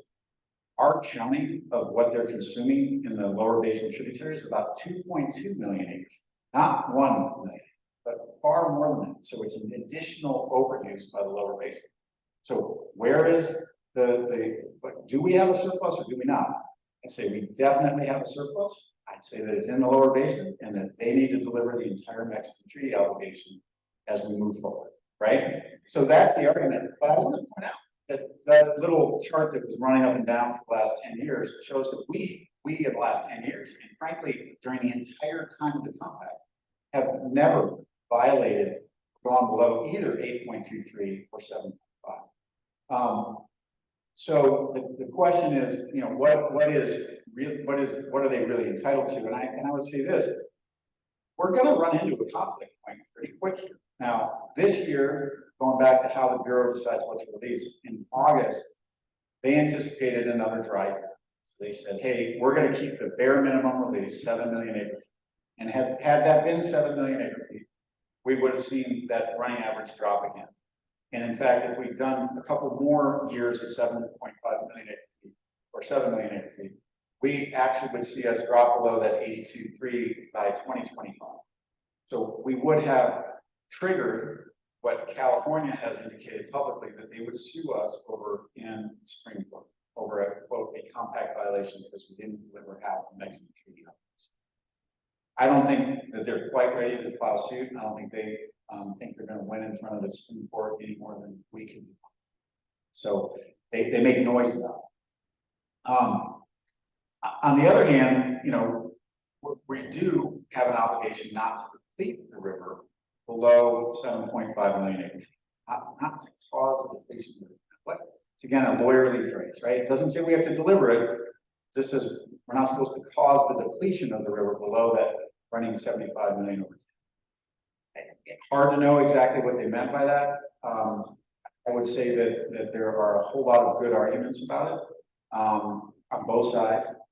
Our argument certainly would be that with the impacts of warming climate, that is not something that was anticipated by our predecessors 100 years ago, and the reduction in the flows of the river. Now, interestingly enough, so back in August, they said 7 million acres. As we've seen great hydrology, the current operating guidelines say, well, when we have great hydrology and we have low reservoir levels in Powell and Meade, there's what's called a low level balancing release. They are now likely to announce that either this week or next that they're going to increase those releases from 7 million acre feet to 9.5 million, which means Powell will not recharge the way it should. So that's a great concern for us, right? That is a really good indication of why those guidelines agreed to by our state and others back in 2007 are not appropriate for today's hydrology. We should not be keeping Powell and Meade in the crisis, right? We should be bringing that storage back up in Lake Powell. But the current guidelines to the defense of the Bureau of Reclamation don't actually say that they get to hold it back unless they're willing to have a little backbone and exercise their emergency authority under those guidelines and hold it back. Doesn't sound like they're going to do that, so it's likely to see a 9.5 million acre foot. Powell, it will decrease the amount of recharge in Powell to probably about a 20-foot increase. So keep in mind, last year Lake Powell dropped 50 feet. So that's a small increase in a really wet year, right? So that obligation and that ambiguities around it are probably what is going to drive us to the next real crisis if we don't figure out a long-term solution in the river between all 7 states. It literally will cause the states to go at it. And let me just say, this year was wet. Most climate scientists, most weather folks say don't continue to expect that. That's a anomaly, a predictable anomaly by some, but it's unlikely to switch into a permanent wet cycle. So we can expect additional dry years. Bureau of Reclamation intends to finish its draft environmental impact statement by August. It will be final. It looks like it will allow for reduced releases from Lake Powell. That reduction in releases will potentially push us towards a conflict with Lower Basin. If in fact we switch back to a drier hydrology and we end up with lower releases as low as 6 million acre-feet under that draft environmental impact statement, and possibly even lower if they're trying to maintain the levels of the reservoir. There's some complex language in the draft environmental impact statement indicating that they could go much lower. It's gonna bring this question to a head. So either we negotiate a way around that, or we end up in the Supreme Court. And I think that, you know, when you hear me say, you know, I don't think the Lower Basin wants that, or we want that.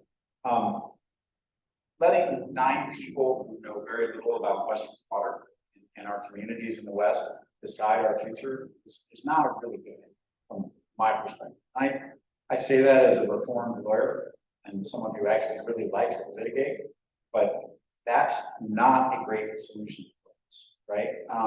Neither is opening up that compact for renegotiation, because while we may not be getting the benefit of our bargain, I guarantee you the bargain that would be offered in today's political world would be a whole lot worse for the other case. So I want to talk a little bit about I think some additional things, and that is, you know, our voters in Western Colorado, only about 2% of whom are actually engaged in the production of food, are extremely worried about our farms and our ranches. For those of you who are farmers and ranchers, that should either give you comfort or scare the hell out of you. No which, but they are concerned about our local foods. And they value that, which is really important to understand. I mean, and I say this, like, you know, I eat a lot of local food. I'm also a recreator. I'm one of those dirtbags who likes to get on a boat and float down the river, and every time this polling gets done by us or others, family farms and food production are way above anything dealing with recreation. Just for everybody to keep that in mind. It's an interesting phenomenon because most of our population in Western Colorado today spend a lot of time recreating, or thinks they want to at least, but they actually still understand that they need food on their plate and they need local regional agriculture. And that's really important to understand. And then going back to that investment firm thing, right? 98% of them. Well, I want to talk about that in the context of this. I mentioned the Upper Basin response to the commissioner, and they came up with this 5-point plan. It has to do with the top 2 issues is that they offered, really 1 and 3 on this chart, are reauthorizing something called System Conservation Pilot Program that the federal government set up and reauthorized in the lame duck session in December of Congress. And then the Upper Basin Demand Management Program. What are those 2? Those are the 2 I want to focus on here out of this pipeline, because they're the ones that either will or will not drive additional speculation in our water resources in Western Colorado. They're setting up an unprecedented water market, federally funded,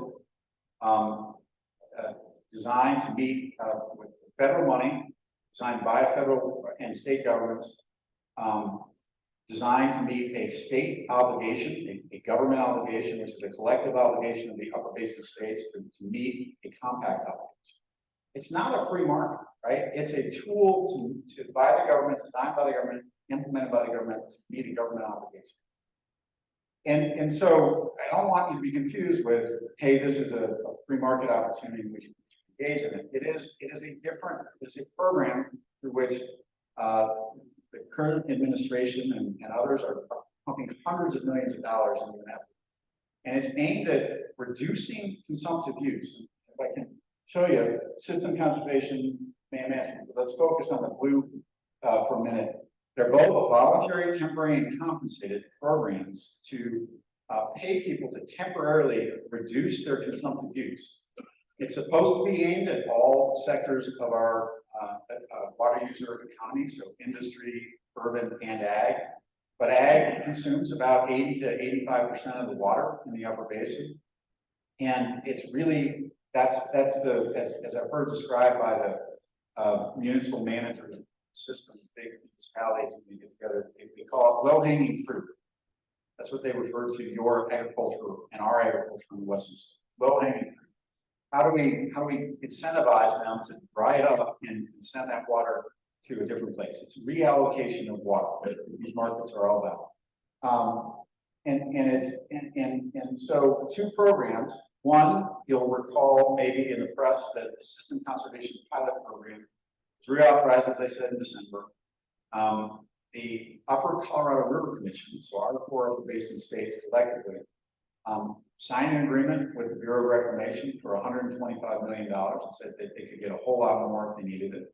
And they went out and said, any farmers and ranchers who want to temporarily not use your water, we'll pay you for it.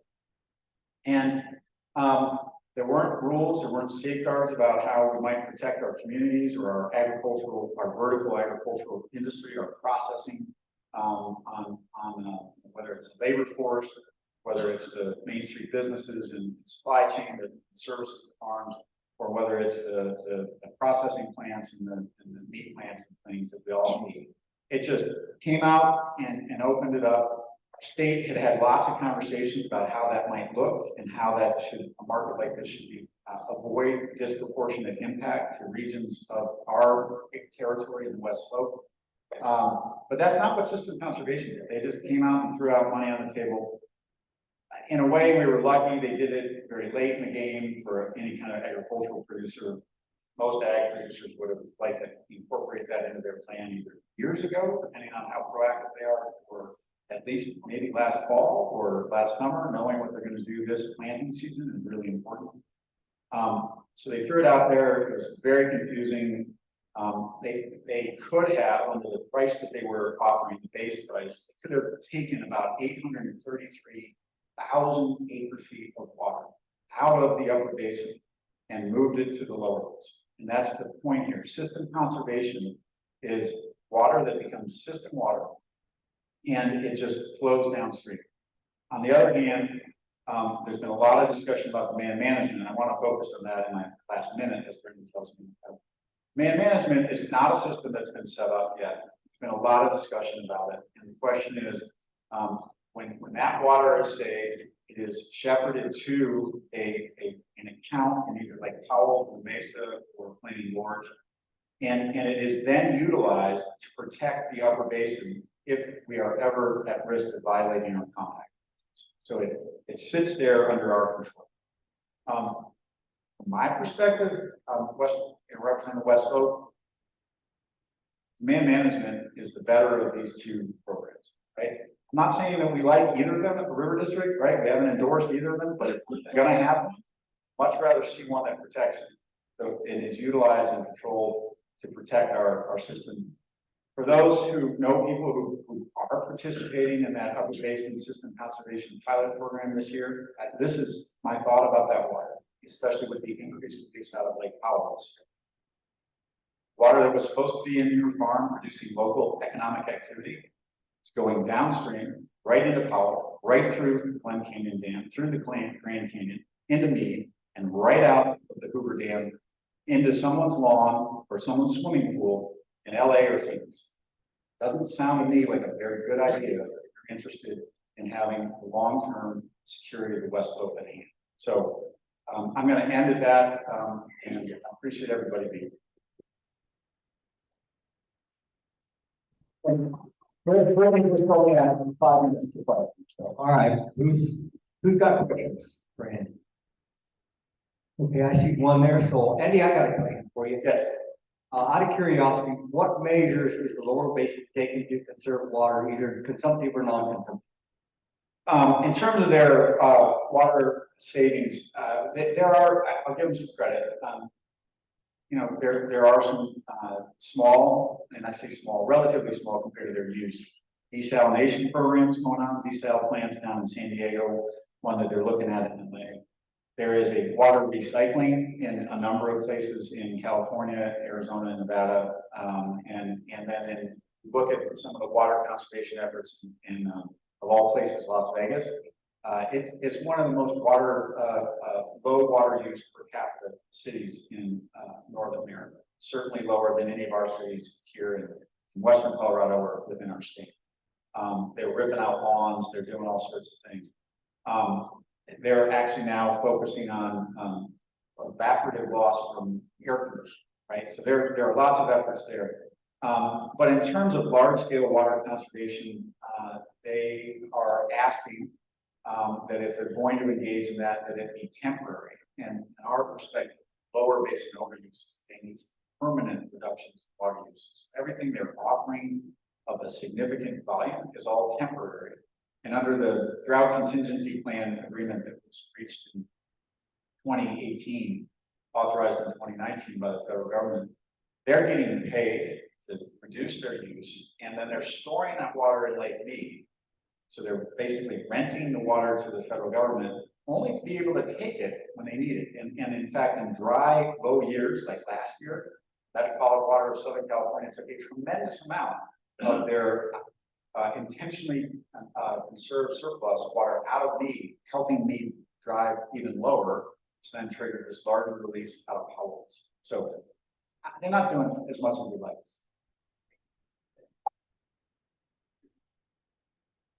Kohlberger from Glenwood Springs. Thanks for being here. I have a question when it comes to the environmental impact study that you mentioned earlier. There's either California is claiming that it should all come from Arizona versus the splitting. But if they were to go the route of shared sacrifice down there, would it set any precedent that would damage prior appropriation basin-wide? It wouldn't set any precedent basin-wide. So in the lower basin, the states gave up quite a bit of their sovereign control over water, unlike we in the upper basin. Lower basin, when they agreed to build the Hoover Dam, the Boulder Canyon Project Act, that act actually turned the Secretary of Interior into the water master in the lower basin. And so she has very different authority down there than she would have up here. I'm not worried about those decisions affecting our prior appropriation use at all. Brittany, do we have time for another question?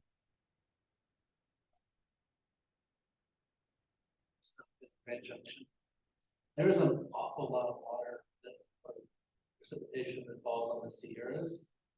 Is California talking about that almost being version here, right? Solve our problems. They can consider that at all. Is that a possible solution?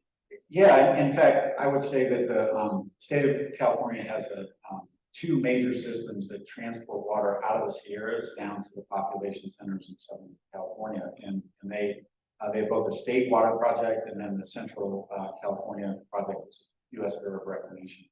Series of dams and canals and reservoirs that bring water down to the south.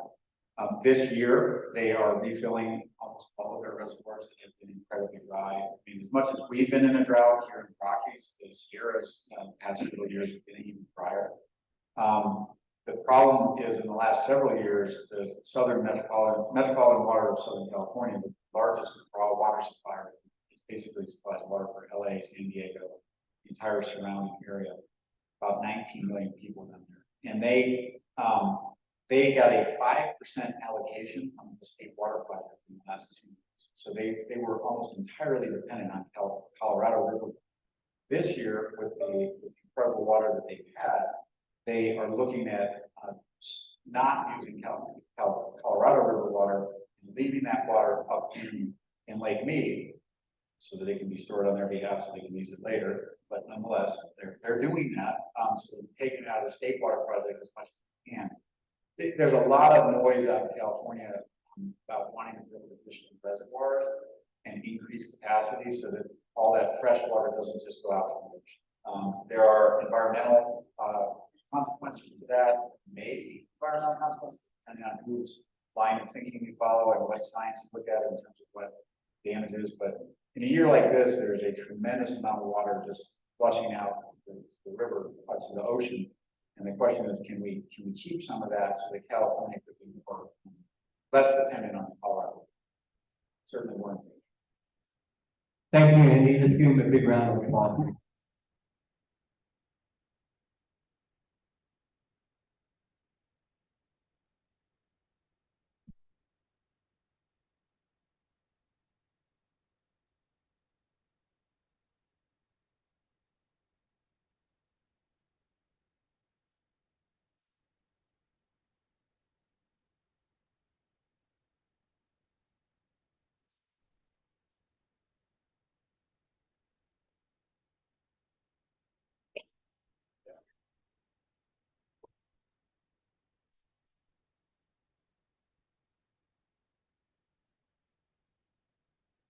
So while they're getting the panel put together, we're just gonna give them a bit of grace period, and maybe we'll give them a round of applause for all their work afterwards.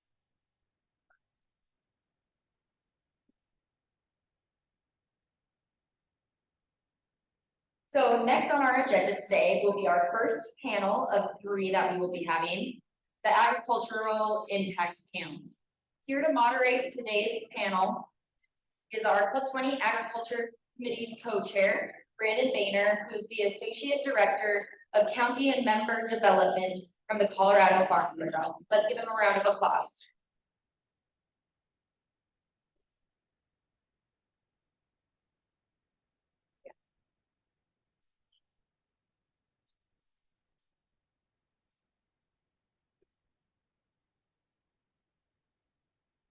Thanks, Brittany. As you mentioned, I'm Brandon Boehner. As our panelists come up, I do just want to take a moment and thank a couple people. I see both of them now. I hadn't seen one of them. Jamie Van Winkle and Callie Hendrickson both played an integral part in putting this panel together. So let's give them a round of applause. And also, it's not on my script, but I'm going to go off script here and say I probably won't do as good a job as the first moderator judge on this. Rob LaValle is over in Denver, making sure Westlaw voices are heard over there. So I know she's not here. Let's go ahead and give her a round of applause as well.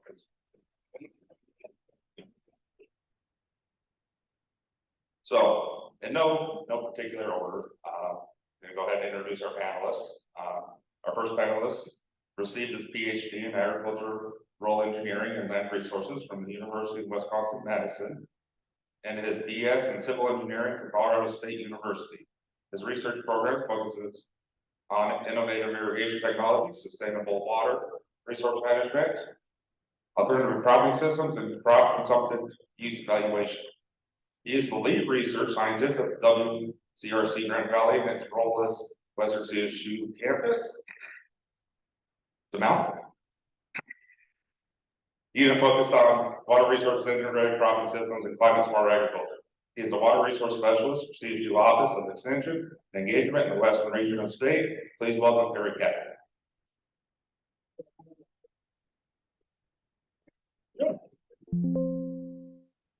Oh, no, where are we? We're here.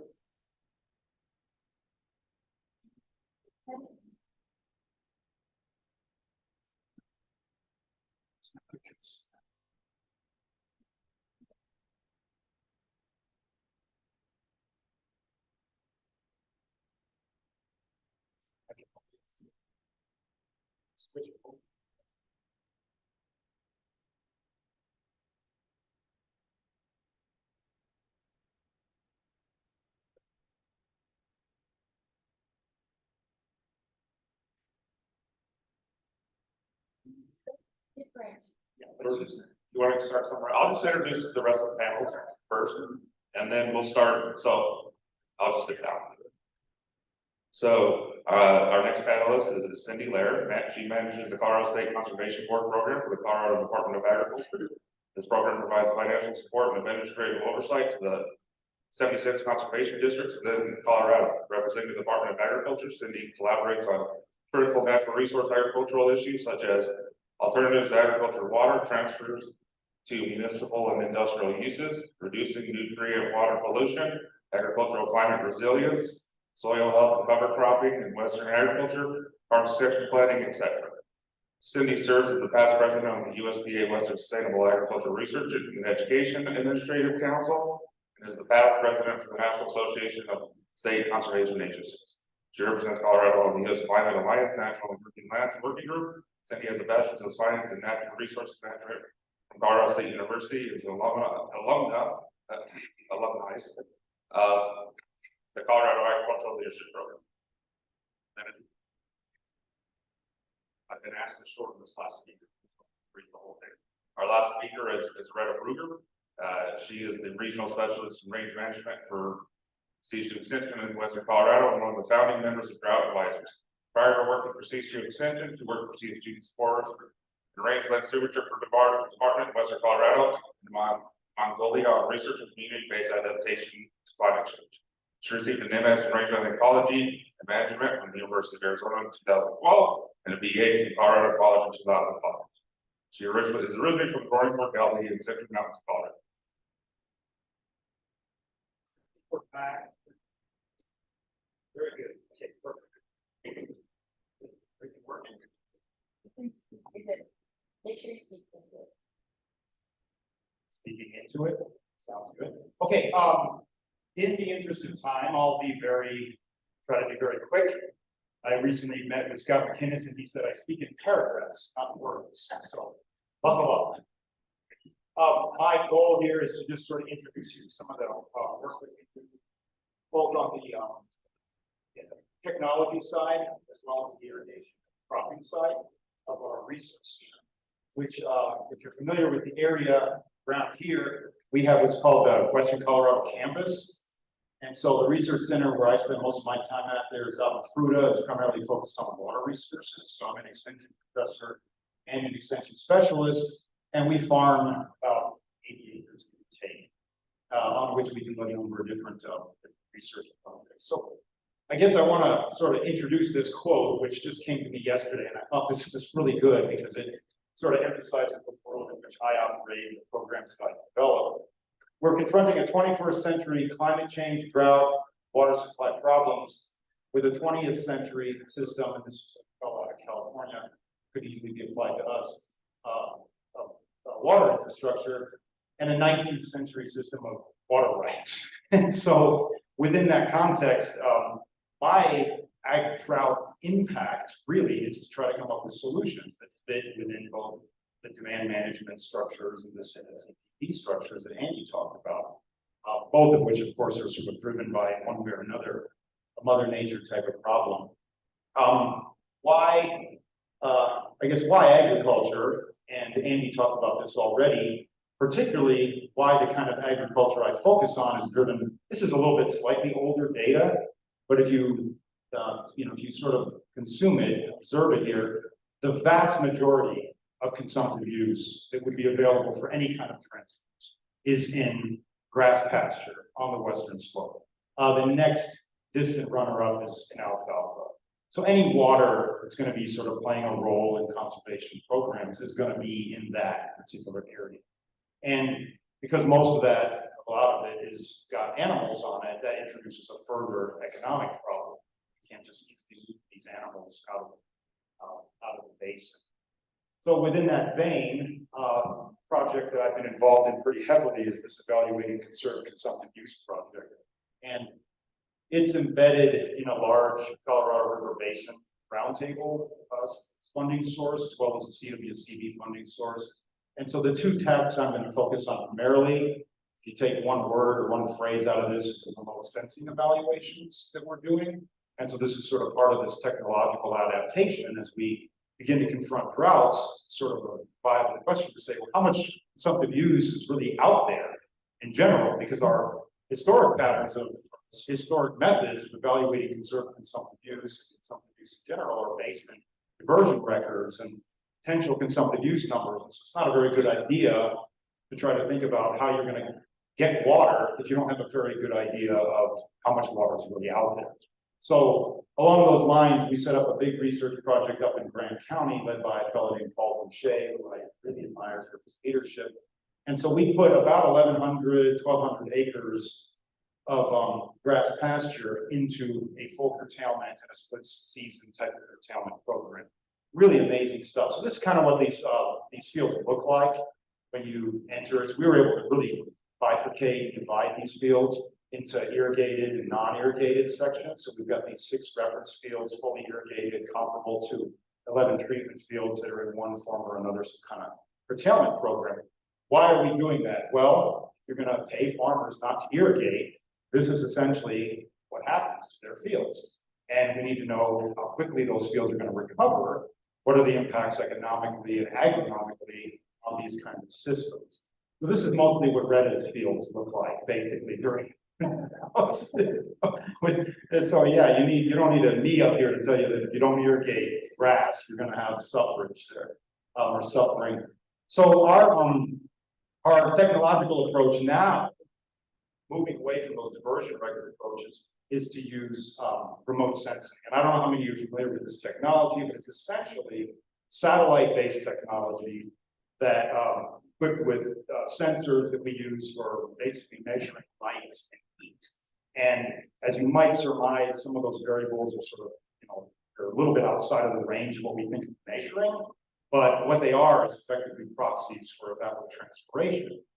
So using remote sensing technology and working with this pretty big organization that's driven by Google, this OpenET platform has now become freeware evaluation of evapotranspiration, which I understand a lot of people ended up using for their SCP applications.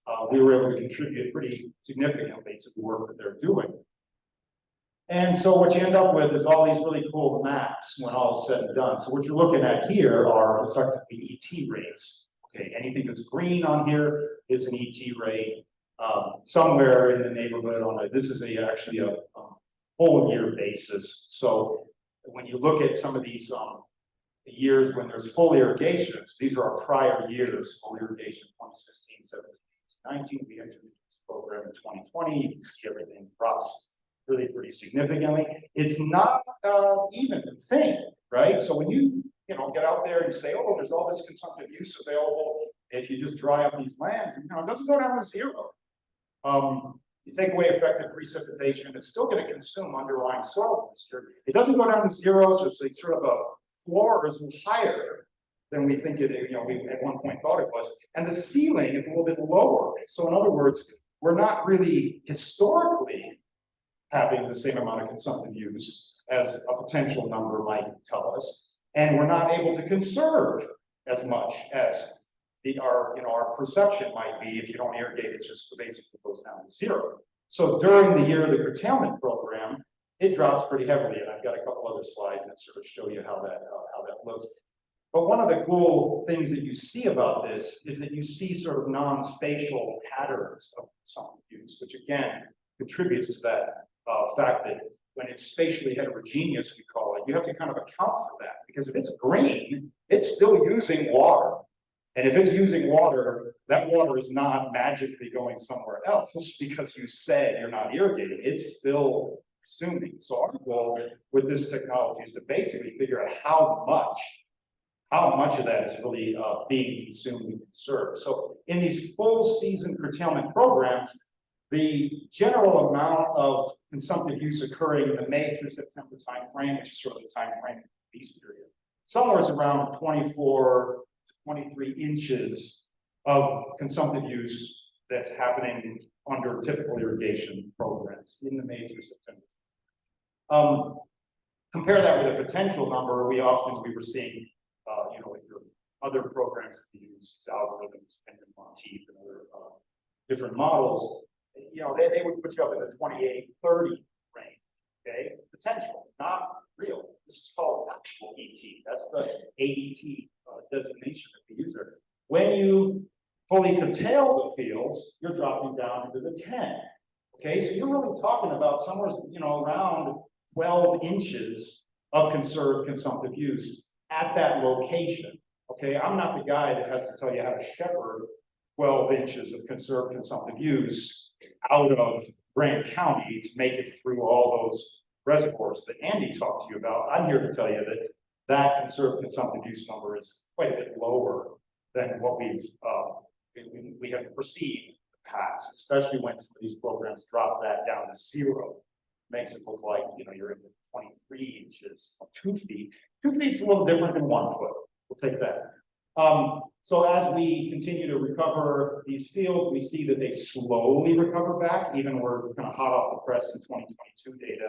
We're seeing that, let's just take the July numbers here, 6.91, 4.66. They're still not getting back up to the previous year's consumptive use numbers. I got 5 minutes, oh boy. So my point is that these grasses do not just have a single year impact, they have a legacy impact, which is an economic impact to the farmer. So paying a farmer for 12 inches of consumptive use during the year of a program, that is not going to cut their economic impact. That's a really important point. There was a split season program that we did, and it's sort of like basically you split the season, you don't get consumptive use. We're looking at some patterns there. Further technology or technological contributions, we put up a Cadillac version of a water molecule counter, which is basically what we call an variance tower.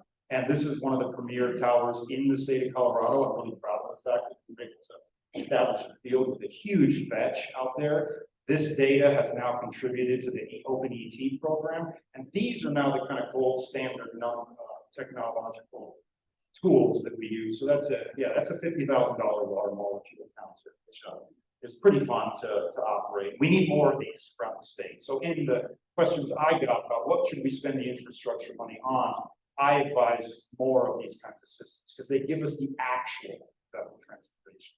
Actual. We live in a world of actual. The modeling basically that we've used, these are basically different, the dots here represent the comparison between modeling results with the satellites versus our in-field work. And we found that basically the model that we want to use, there's 6 different models. One of them is called metric. And so the Upper Colorado River Commission, not just because of this work, but because of a larger body of work, has designated that we want to use the EE metric remote sensing model for the evaluations of consumptive use, which is a great movement towards looking at potential ET. A couple other things here that we do at the research station is to look at conserved consumptive use on different kinds of cropping systems and different kinds of crops. I'm a big fan of winter peas. These are my little peas coming out of a winter cycle. Why would I care about that? Well, we can irrigate winter crops, get them up with a little shot of water in the fall, let them rip through the winter with a decent moisture, so kind of looked out. What we start to see here, it's not quite as obvious, but you see some green blocks. These are our plots out here. You see some nice green plots. Those are the pea varieties that are coming back with no water yet.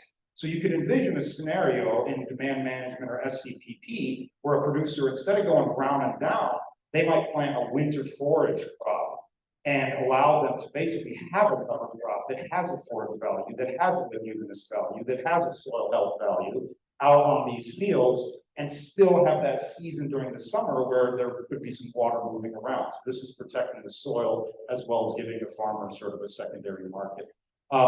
Here's my triticale project, planting triticale directly into corn residue, preventing evaporation, and trying to grow another kind of seed crop that has got some protein value. So I'm excited about being able to look at that alternative cropping variety. Really excited about our new partnership with the Land Institute. They've got an intermediate wheatgrass variety, which is nothing to write home about if you're about grazing. But as this variety starts to improve, it's a perennial wheat, which means if we can plant perennial wheat on some of our fields that are in these curtailment programs, we have an opportunity to withstand those irrigation restrictions more readily, more durably, if you will, than some of those numbers I showed you where there was a huge drop in consumptive use, the slow rebound. We're going to study these to see about a more rapid rebound. So that's an exciting little project. Here's my best little blade of grass out there trying to make its way out of a dry dry season. Efficient irrigation is another area that we're looking at. There's a new technology out there called in-drip, which is low pressure drip. Most drip needs pumps and pipes, and you got to basically turn yourself into a plumber in order to be a drip irrigation person. My friend Paul Kmeyer and I started to work together and realized, well, we got gated pipe all over the place in the basic Uncompahgre and all of our areas of irrigated agriculture. So we invented this little adapter here, using a 3D printer that's going to allow us to hook the drip tape, low pressure, we're talking 1 PSI, up to our gated pipe. And we might actually be able to make a pretty significant difference. So I had to fill out an invention disclosure form, which I've never had to do before, so that's kind of fun. But I'm going to give Paul Kmeyer the credit for all of that because he's the one that came up with it. Lastly, we have a huge linear move system. Thank you to the Colorado River District on the partnership program for funding this. Every 4 nozzles of this system is controlled. And the ultimate goal is to become more efficient. Now, don't fall into the trap of, we're going to become more efficient. All this water is going to show up. We're just rearranging in a shell game where the water is going to go. But we don't have to divert that water. It doesn't get exposed to salinity. It doesn't get exposed to non-beneficial uses like tamarisk. And so becoming more efficient, both on the mechanical scale as well as the precision scale, allows us to conserve resources. And so ultimately our goal is to take this cornfield, which has got yields anywhere between 260 to 150 bushels per acre, only in the space of 10 acres, and smooth that out and get it bigger by diverting less water. And lastly, I'll say my new favorite toy are these drones out here. Not quite a water resource thing, but we're actually using now drone-based applications, herbicides for targeted pesticide and weed. So I know I went a little bit over, but I will jump down and take the questions afterward. Let's go ahead and give a round of applause. So our next panelist will be Cindy Lair, the program manager for the Colorado Department of Agriculture. Thank you very much. We have a few slides, and you say, Kari, that you talk in paragraphs. I'm like on Audible, you can do the speed listening, and I'm at like at 1.5 speed. So that I'll try to slow myself down. When I only have 15 minutes to give a lot of slides, I kind of talk a little bit fast. So it's a pleasure to come and talk to you about the soil health program that we've developed at the Department of Agriculture. We're using a model called STAR, and I'm going to talk quite a bit about that. Just a little background. In 2021, there was a bill that was brought to the legislature to build a soil health program in the Department of Agriculture. It is completely voluntary, needs to be incentive-based, and it also wasn't funded, and so there was no funding associated with it. So we spend a lot of time searching for grants, and we've been pretty lucky because we've got about $30 million in grants over the last couple of years. Just to let you know, we do base the soil health program off of the 5 soil health principles by NRCS, looking at soil armor, minimizing disturbance, increasing diversity, integration of livestock, and also having a continual living root.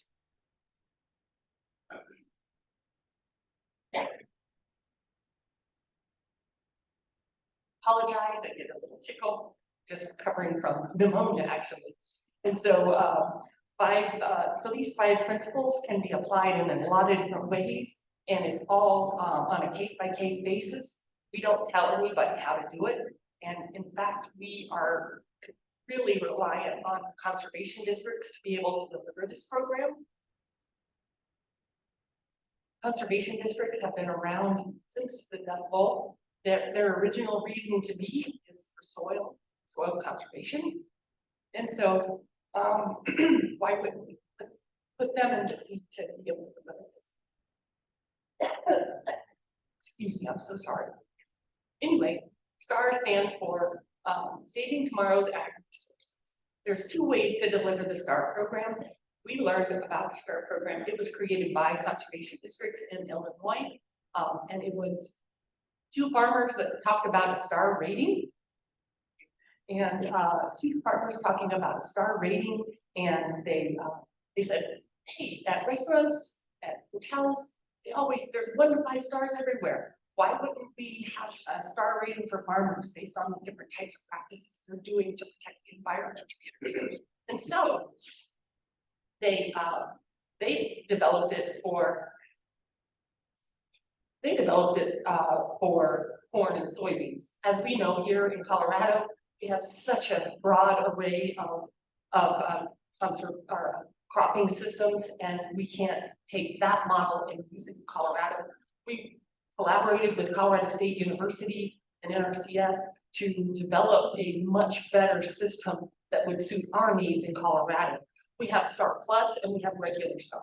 Regular Star is just a self-assessment tool that a farmer can get on our website and be able to find out. They fill it out, look at their past cropping history and the different practices that they've been using that are connected to those 5 principles that I was talking about in the previous slide.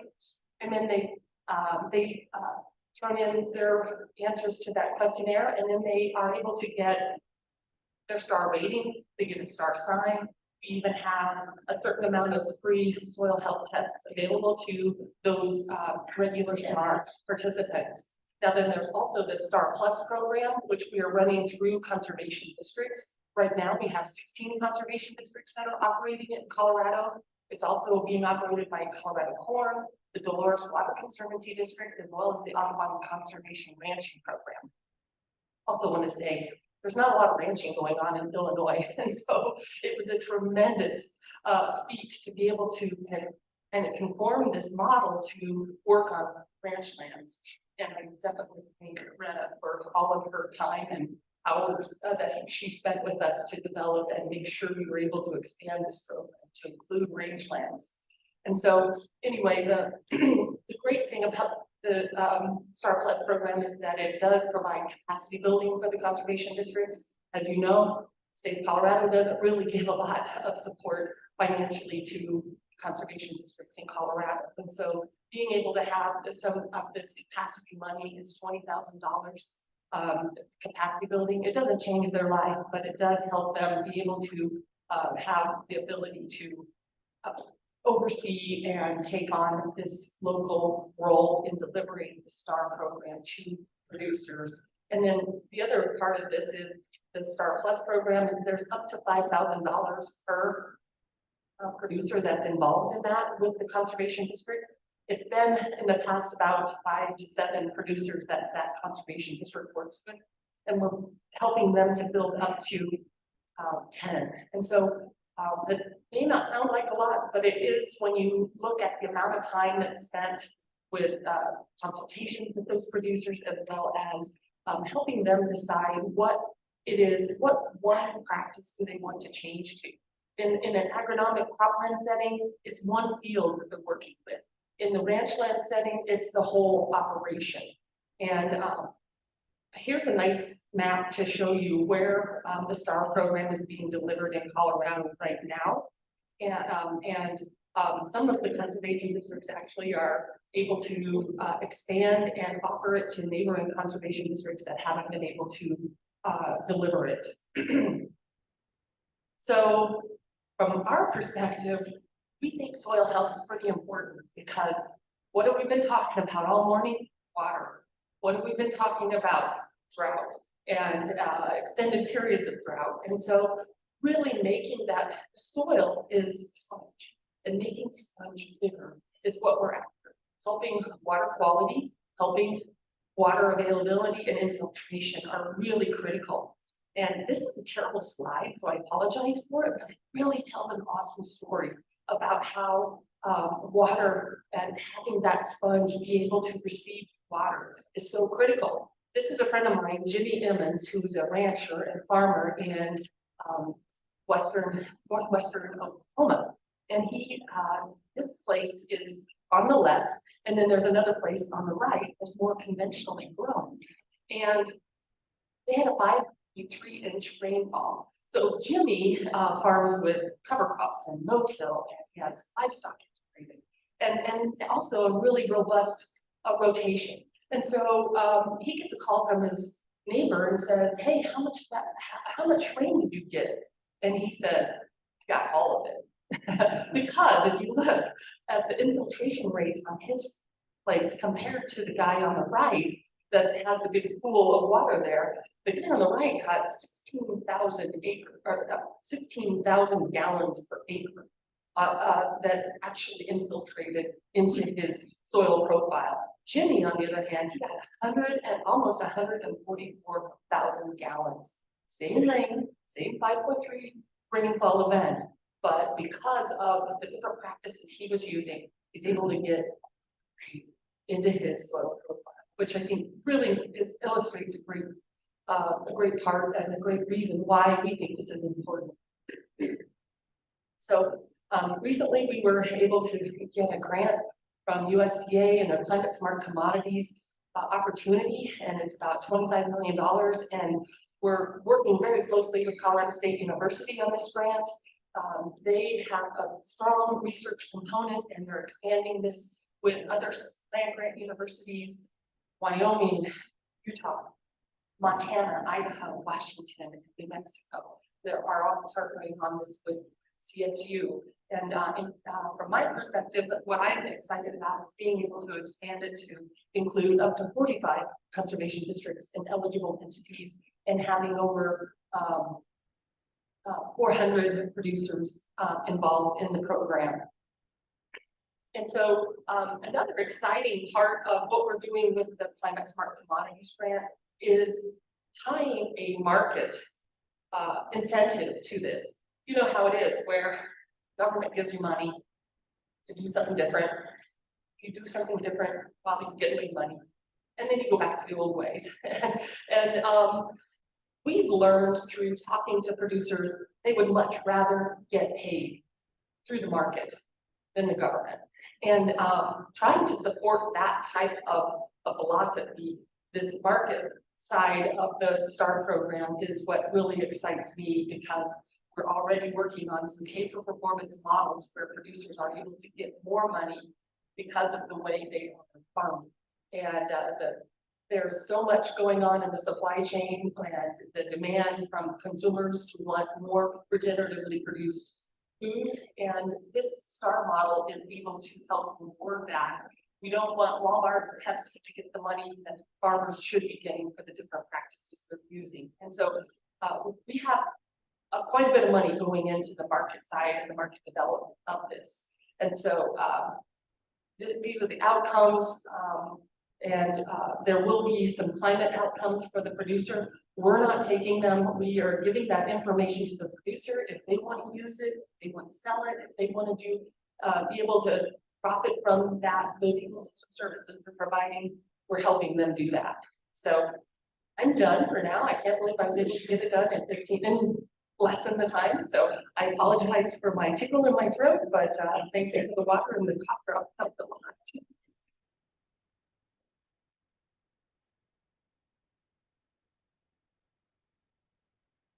Thank you, Cindy. And last but certainly not least, we'll hear from Retta Brueger, and then we'll go on to questions for you guys.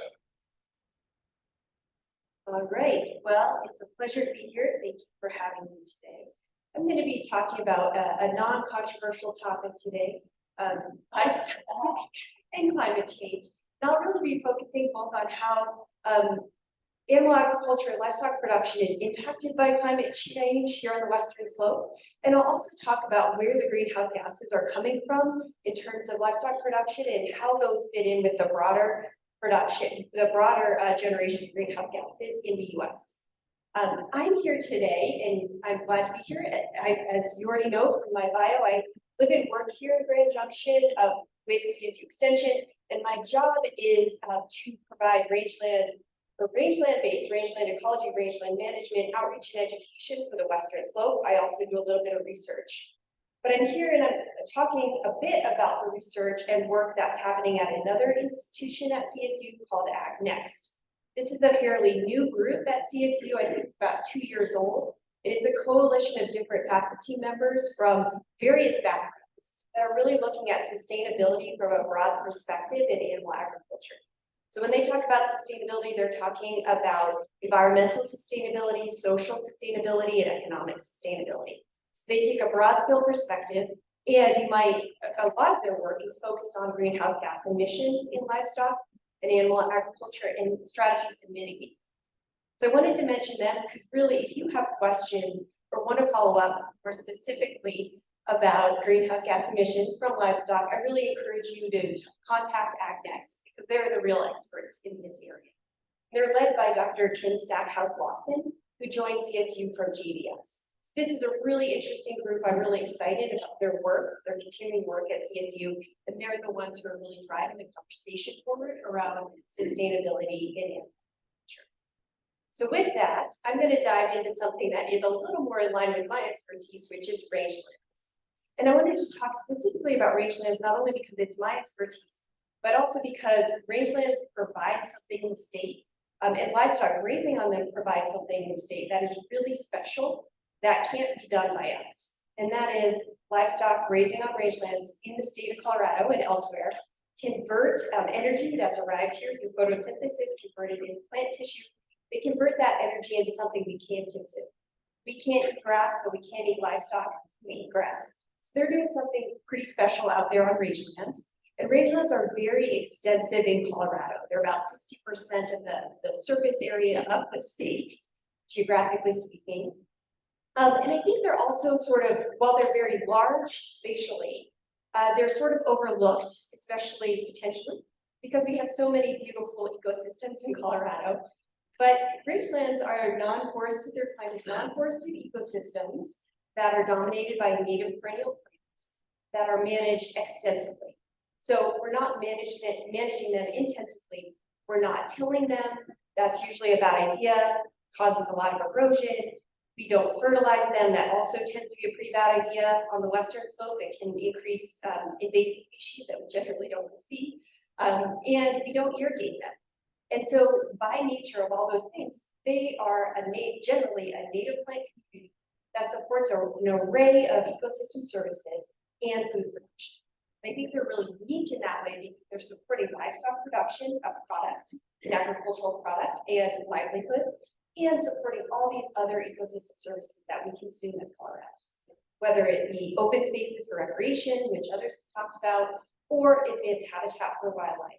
So very unique agricultural system in the state and worldwide because you're producing food at the same time that you're producing these other benefits to society. And our livestock on these ecosystems are doing something special, again, that we can't do. We can't eat grass, but they can and we can eat them. So, if you want. So I think they play a really important role in our state and in our agricultural systems in our state. But we also know that rangelands are impacted by some of the trends that we've seen with climate change and we anticipate seeing in the future. So now I'm going to segue and talk a little bit about some of the negative impacts of climate change on rangelands and therefore on livestock production in our state, or some of the vulnerabilities posed by climate change. And then I'll segue into the non-controversial topic of the session here, which is the emissions from livestock and where that comes from in the livestock sector and how that compares to other sectors. So on the west slope, unfortunately, there's been some research and these trends are already visible through some satellite data that it's kind of a new product that we're able to see back in time about 40 years and see some of the broader scale trends.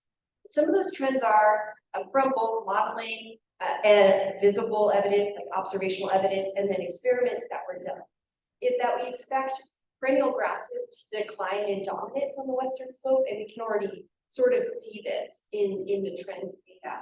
And that's primarily because grasses are less effective at surviving in really, really arid conditions when we compare them to shrubs. So sagebrush is a very common shrub on the western slope. Sagebrush has kind of a specialized root system. It has a taproot and then roots on the surface of the soil. So it can extract soil moisture at various levels that it may exist in the soil profile. Grasses tend to have shallower root systems. So they're more impacted by these really arid conditions that we've seen in the past couple of years and almost 20 years. So we can see this is happening in a lot of places in the western slope, where you can see that the cover and production of perennial grasses on rangelands is declining. And that's an issue for our producers because it means they have less out there now than they might have historically. Now, some of this is probably, the 80s were a really wet decade. We had about 5 years. I wasn't, but we had about 5 years of really high precipitation right around. We really haven't seen that since the turn of the century. We've been in a real dry period. So this is one of the impacts that we anticipate.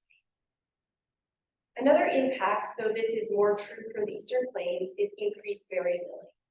So on rangelands, we've always dealt with what we call, scientists call variability. And that swings from really high production years to really low production years and back again. So in our part of the world, you might remember 2011, really great snow year. What happened the next year? 2012. Swung from really high production to a really drastic drought situation. That happened again 2019, 2020, right? 2019, really good snow year, 2020, devastating drought.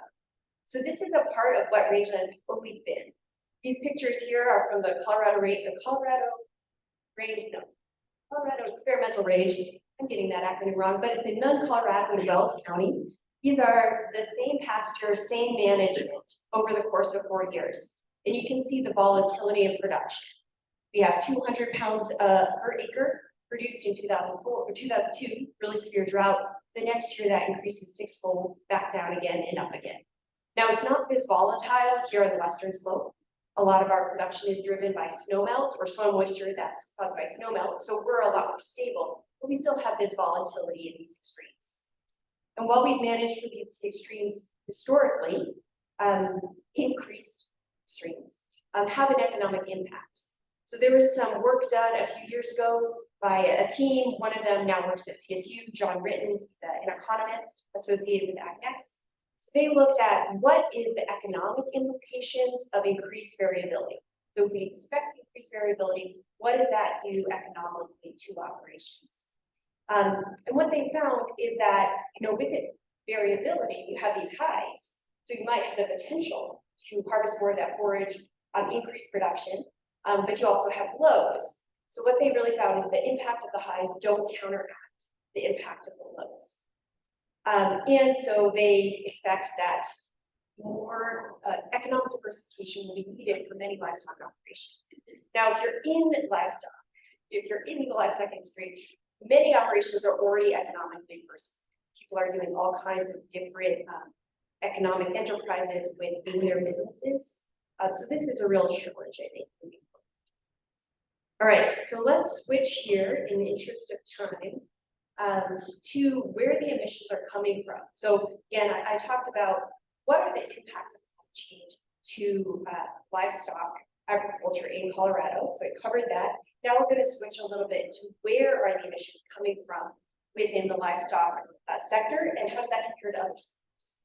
So you can see here, these are from the EPA. These are data from the EPA in 2021. Livestock or all of agriculture is about 10% of total greenhouse gas emissions in the US. So the largest sector in terms of greenhouse gas emissions is transportation at 29, and electrical generation as well as industry are also high above 20. So 10% is a relatively less component of the overall greenhouse gas picture in the US. If we look at also what are the gases that are causing or that are considered greenhouse gases that contribute to climate change. These are carbon dioxide, methane, and nitrous oxide. And carbon dioxide makes up the largest part of the greenhouse gas emissions. Methane and nitrous oxide are relatively smaller at 10% and 7%. And when we talk about agriculture, most of the emissions are methane and nitrous oxide. So then if we unpack that further, within that 10%, where are the emissions? What's that distribution between livestock and crops? These are, again, this is from the EPA, and again, we see that about 3.8% of greenhouse gas emissions are from livestock, and then the rest are from all the other crops. So livestock are, I guess, 3.8% of total U.S. greenhouse gas emissions, but there still might be some room to grow in cutting emissions, and I'll speak to that at the very end. And then if you talk about where are these emissions coming from along the production chain, the main greenhouse gas that's emitted from the livestock industry is methane. And methane comes from, it's an inherent part of the process of ruminant digestion. It comes from microbes that are digesting fiber that the animals eat or forage that the animals eat, and then they belch it out. So that's where the methane is coming And so when we look at methane, the majority of the methane is produced at the cow calf part of the sector. And that's primarily because of lifespan as well, or like how long the animal's there, and the forage quality. So the higher the forage quality, the lower the methane emissions. So that's what we're seeing here. It's about an 80-20 split between finishing and everything upstream, cow, calf, and stocker back. So potentially there's some opportunity here, and I'll talk about that in a second, if we think about reducing emissions. So what are those strategies for reducing emissions overall? So this is where I think talking to Ag Next is a better idea than talking to me, but I'll touch on some of the strategies that they're looking into and other people are looking into throughout. So you've probably heard of feed additives. There's some drawbacks there, but those are reducing the amount of methane emitted by the microbes in the gut of the animal for every pound of forage that they intake and then convert to body. So those are some potential ideas, but there's major challenges with that in terms of sourcing and etc. There's also potentially range management or pasture management. So having animals on higher quality feed for longer during the growth season. And then there's some recent research I've heard about where people are looking at use of different forage species on the landscape because of tannins in the forage actually decreases the amount of methane that's produced. So there's all kinds of ideas in this space, but they're all very experimental. Meanwhile, industry has made a lot of commitments to reduce their greenhouse gas emissions. These are all the different industries that have made commitments. So talking to Ag Next, they really think the money is going to be there to incentivize practice change to bring that down, that total methane emission. So take homes here. Total ag in the US is about 10% of emissions. Animal agriculture is about 3.8% of total emissions. The livestock industry is negatively impacted by increased warming in our part of the world. So there might be an incentive there to try to reduce emissions. And industry has made a lot of commitments to reduce their emissions. So there may be funding available for practice change, but there's no silver bullets here. And a lot of the technologies are tested. So with that, contact information, thank you for listening. And we will now begin the presentation.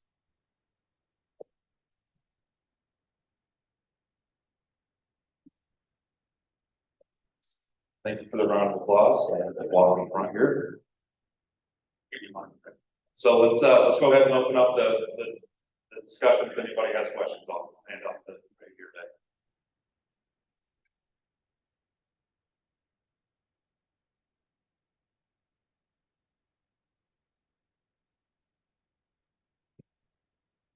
Thank you all for the time here. We appreciate it. Dr. Cabot, I have a question, and I don't mean to put you on the spot here, but I'm going to.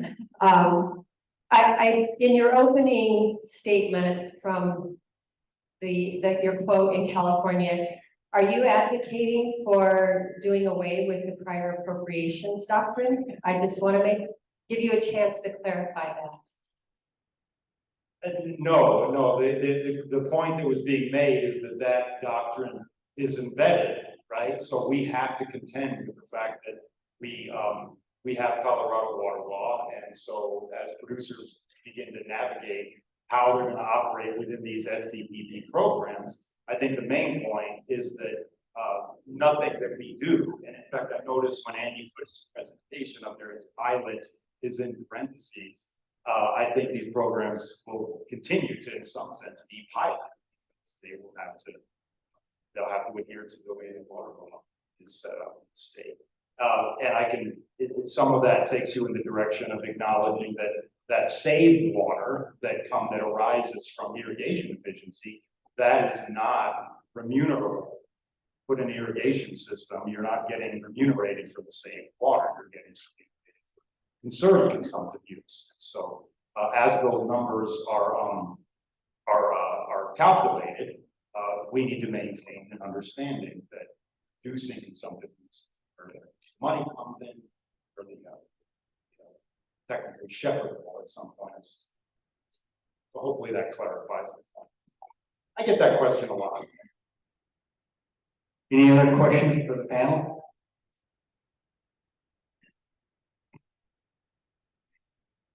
Thank you, Mr. Beck. So I'm Merritt Linky, Grand County Commissioner. My question is about methane. We treat it as the enemy, and carbon, of course, is the enemy of being a society. I got it. But we also know that there's a delicate balance here, because I think, as Retta pointed out, cows, livestock are grazing, converting what we cannot digest into something that we can. So there's that.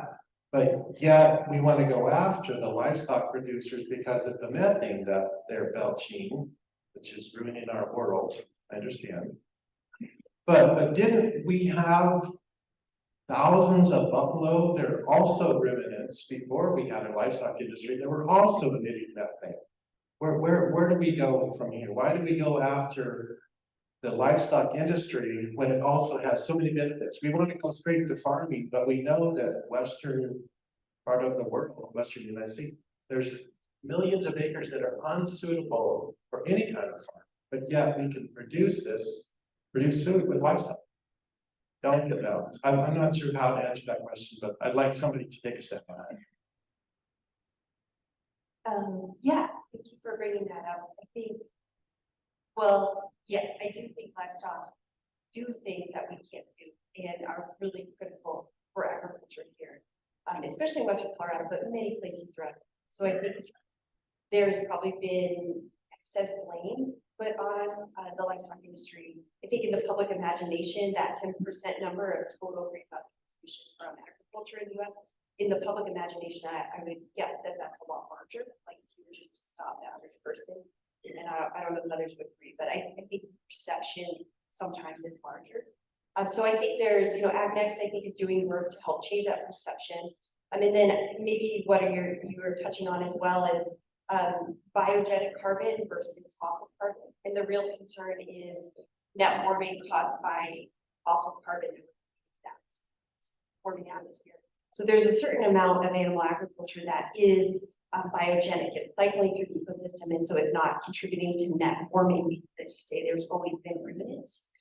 So I think that I don't know really how to get that message more out there, but Sarah Place, who works with AgNext, what she believes is that we need to cut methane by 20 to 30%, not that we need to remove all livestock. So because we remove by 20 to 30%, we can make some huge gains. And then we also have made huge gains in terms of efficiency. So compared to 1975, we produce the same amount of with 33% less emissions associated with that because of gains in efficiency. So I think there's lots of good things that the industry can point to in terms of progress that's been made and potential avenues to move forward in the future.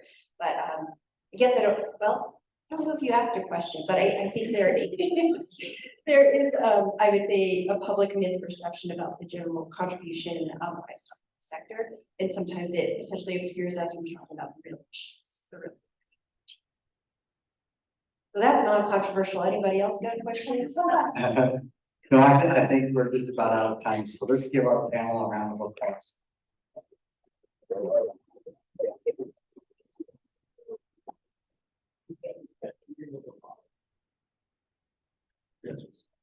So we're at break time, aren't we? No?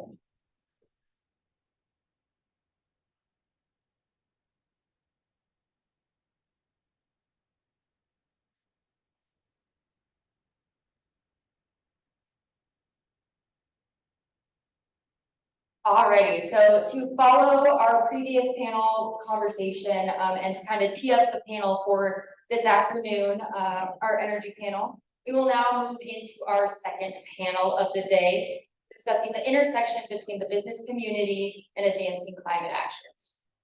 Here to moderate today's panel discussion and to introduce our panel is the Grand Junction Chamber of Commerce's President and CEO, Candace Carnahan. Let's give her a round of applause.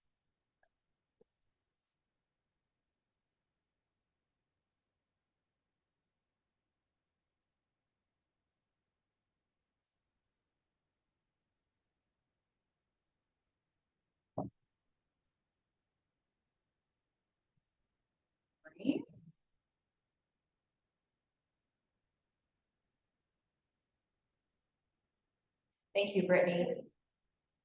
So before we get started, I think it's really important to mention that since a lot of the climate policy shifts, which started in 2019 and last year's legislative session, we've seen over 55 pieces of legislation that have been passed related to greenhouse gas emission or other climate objectives. These laws have directed multiple state departments to develop new regulations that alter almost all aspects of energy production and consumption. And some of these changes are just now starting to take effect. And that doesn't even include all of the changes being proposed currently in the 2023 legislative session, including the governor's new climate policy, House Bill 1272.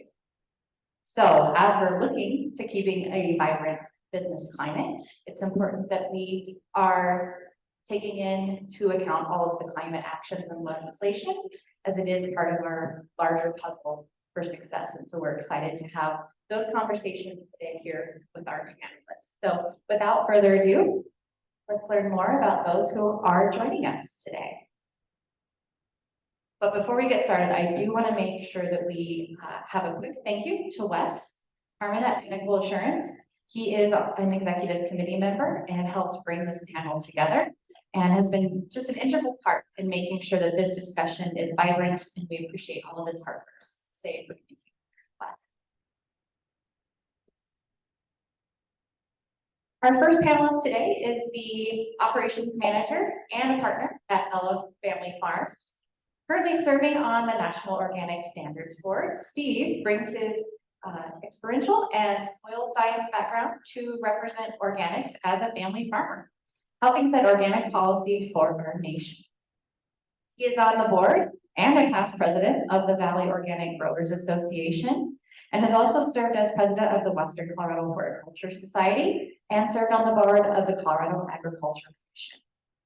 He's also been president of the Organic Farming Research Foundation and on the advisory boards for Western Integrated Waste Management Center and the Colorado Specialty Crop Program. Steve is active in organic tree research and has helped to organize 2 major national organic tree fruit research symposiums. Help us welcome Steve Ella. Also joining us today is Tony. Tony has years of experience in environmental and progressive politics and nonprofit organizations, providing strategic advice, managing campaigns, raising money, and coordinating advocacy efforts at the national, state, and local levels. In 2017, Tony and 3 others founded Dimension Strategies, focused on civic and community engagement. Dimension Strategies works with clients in Colorado, DC, and around the country to seek meaningful, engaged communities around progressive issues. In 2011, Tony founded Forefront Strategies, a firm that focuses on assisting nonprofits in strategic planning and improving their advocacy, accountability, and electoral programs. From 2005 through 2010, Tony served as Senior Vice President of Political Affairs and Public Education of the League of Conservation Voters and the LCV Education Fund. Prior to his work at LCV, Tony was the Executive Director of Colorado Conservation Voters and the Director of Environmental Affairs in the Denver Mayor's Office. He is a member of the Analytics Group as well. Tony is a lifelong Coloradan who grew up at the confluence of the Roaring Fork and Colorado Rivers in Glenwood Springs and attended Colorado State University. You can find him in the Colorado Mountains hiking, biking, skiing, and crafting. Welcome, Tony.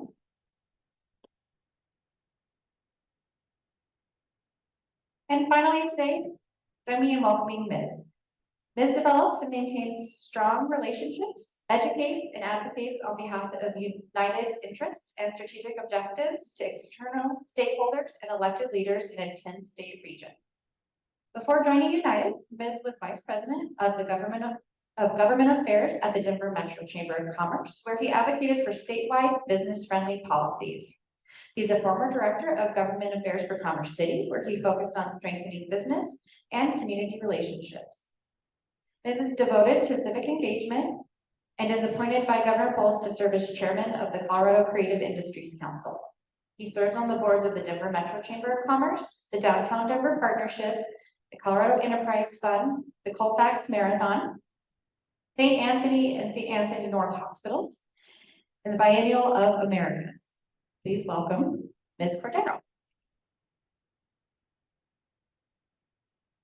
So we'd like to thank all of you for joining us today and start out with 10 to 15 minutes of an update from each of you. And once the panelists have completed their updates, we will have time for some questions at the end. So to start off, let's hear from Steve.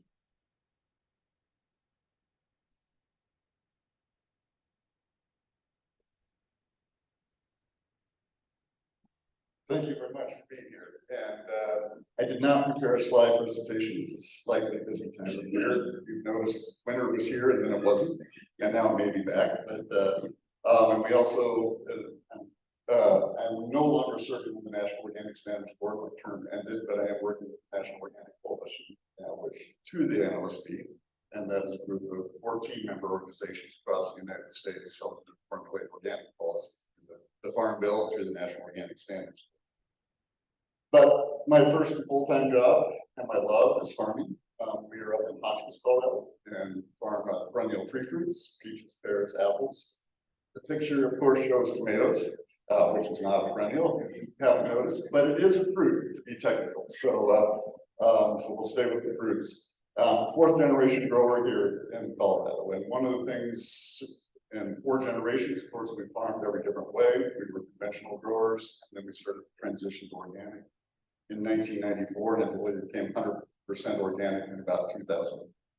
So a fair amount of experience in both sides of the aisle, conventional and organic. I'd like to start off by saying a couple of things. One is we've had our farm evaluated through the comment model, which is what National Resource Conservation Service uses, and we're about carbon neutral. We may be a little bit on the long side, depends how you run the numbers. But that also includes all the fuel go to farmers markets in Denver and Fort Collins range 12 times a year. So we are pretty proud of the fact that we're about where we can do better, but we're doing a good job. The other thing is we're zero food waste. So everything that comes off our trees either gets sold fresh market, gets run through our commercial kitchen, or it gets fed, all the slots out of the kitchen get fed to pigs. So that's another thing that we're fairly proud of. One of our big goals is carbon neutral, zero food waste, environmentally friendly, and produce high quality food. I'd like to kind of start off with 3 tenets that I kind of look at when I evaluate my own farm. The first is agriculture should be a net producer of energy. As we said, livestock or grasses. We have an 80-acre farm. That is 80 acres of solar collectors. Now you can say we also have 2 PV systems, so we're generating 80% of our own electricity. But that other 80 acres is capturing sunlight, just like a PV system, and it's turning that into energy that we consume or can use in different fashion.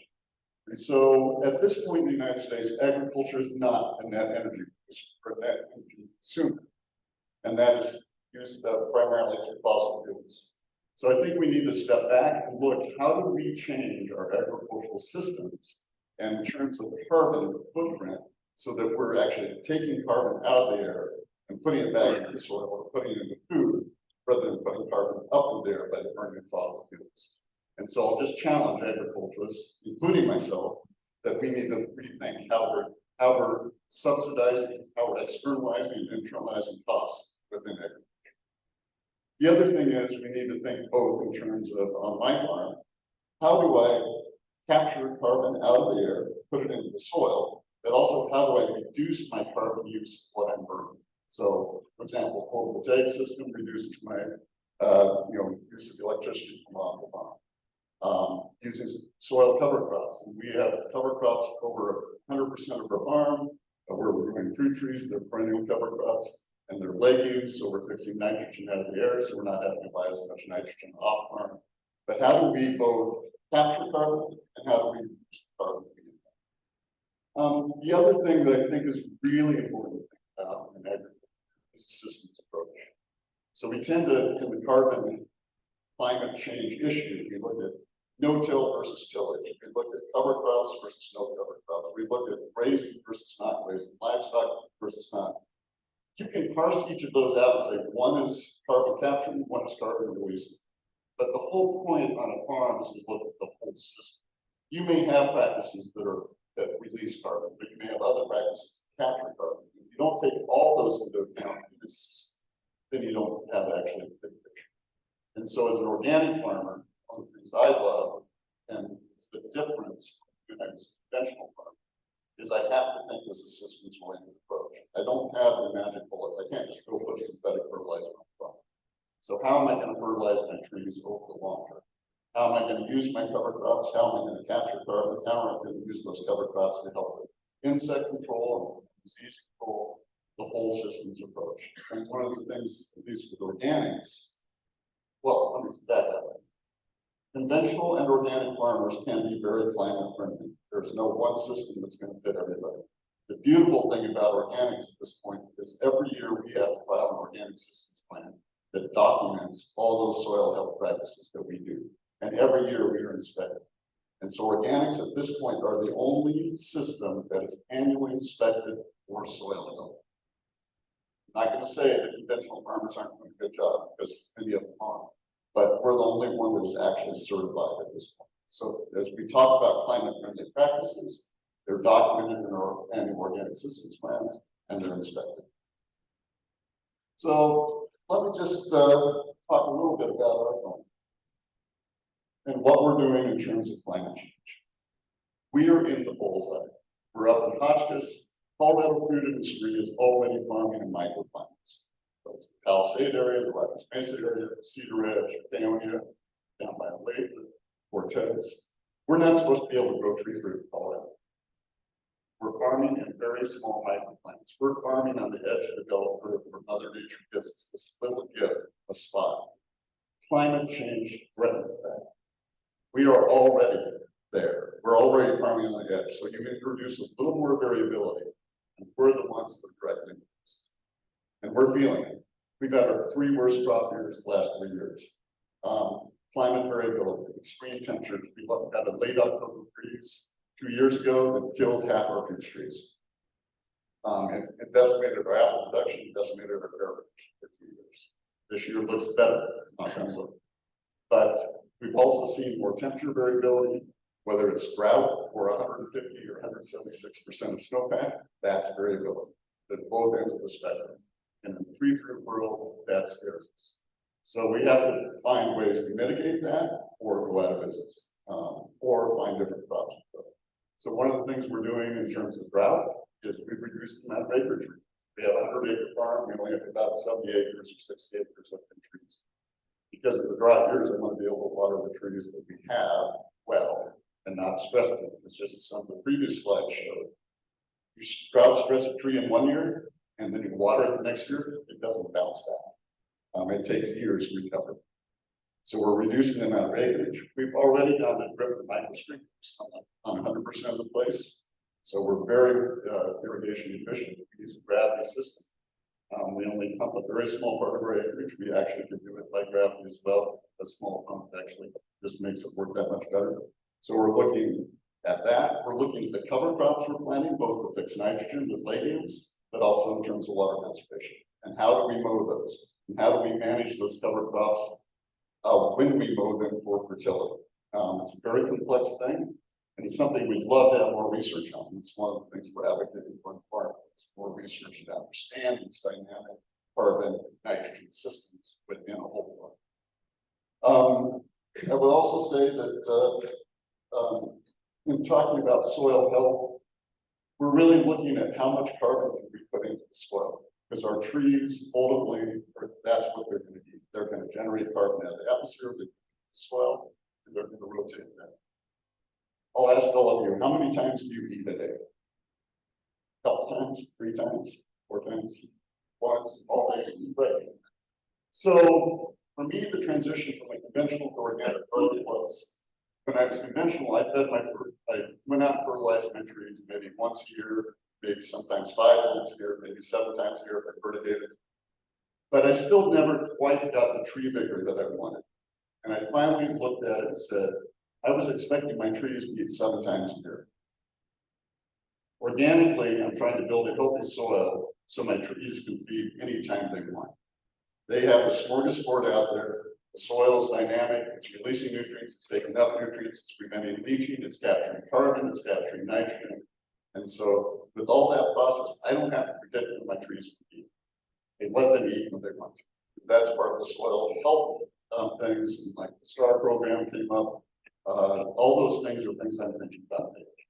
So just trying to wrap up, I think we need to do a better job of capturing carbon on farms.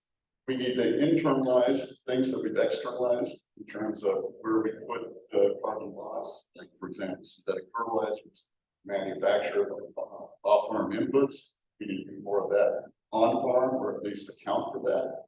And we need to just be smarter in terms of the varieties and the season protection we can use to help mitigate climate change.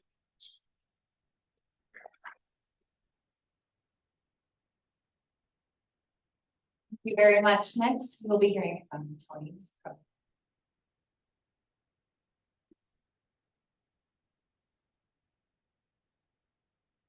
Thank you, and I want to start by thanking Brittany and everybody at Club 20. You guys are great to work with, not just around this meeting today, but with business for much. We appreciate that. I just want to acknowledge that Brittany's really stepped up and is doing a great job, and we really do value that partnership. I'm Tony Massaro. I'm with Business for Water Stewardship. I grew up in Western Colorado, but I live on the Front Range, like 80% of the people in Colorado. So I grew up where 80% of the water was generated, and I now live where 80% of the population is. That's a challenge in Colorado. And I brought my water bottle. I meant to bring it up here. Yesterday, when I filled it up in Denver, and half of the water was Colorado River water. This morning, when I filled it up at my brother's house, just right outside of town here, was 100% Colorado River water. There's a lot of people on the Front Range that don't realize that first part of that bottle filling that I did.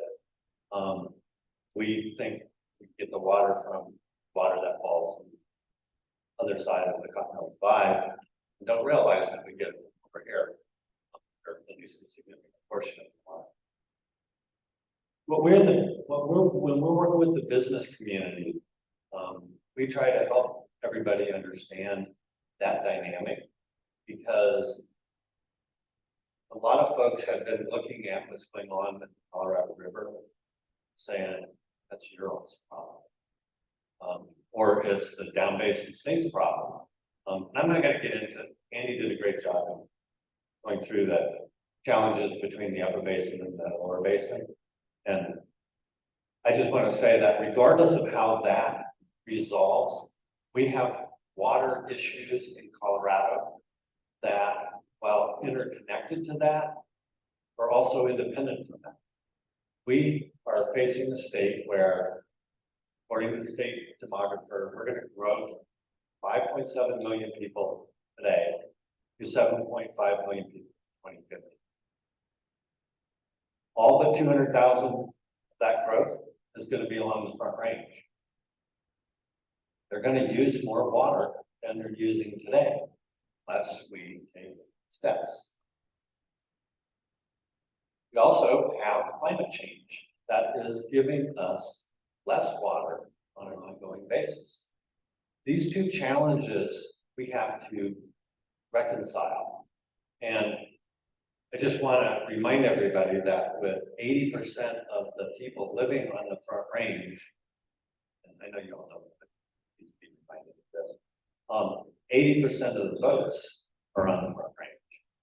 And so we need to find win-win ways, because if it comes to push and shove, and you all know this from things like wolves and stuff like that, you're going to get outvoted. It's just the way the numbers work. And I'm not here advocating that. What I'm here saying is we need to come up with the win-wins. And that's what we're trying to do at Business for Water Stewardship. We want to bring this business voice to water policy in Colorado. And that's not to sit there and say what the water policy should be so much as right now.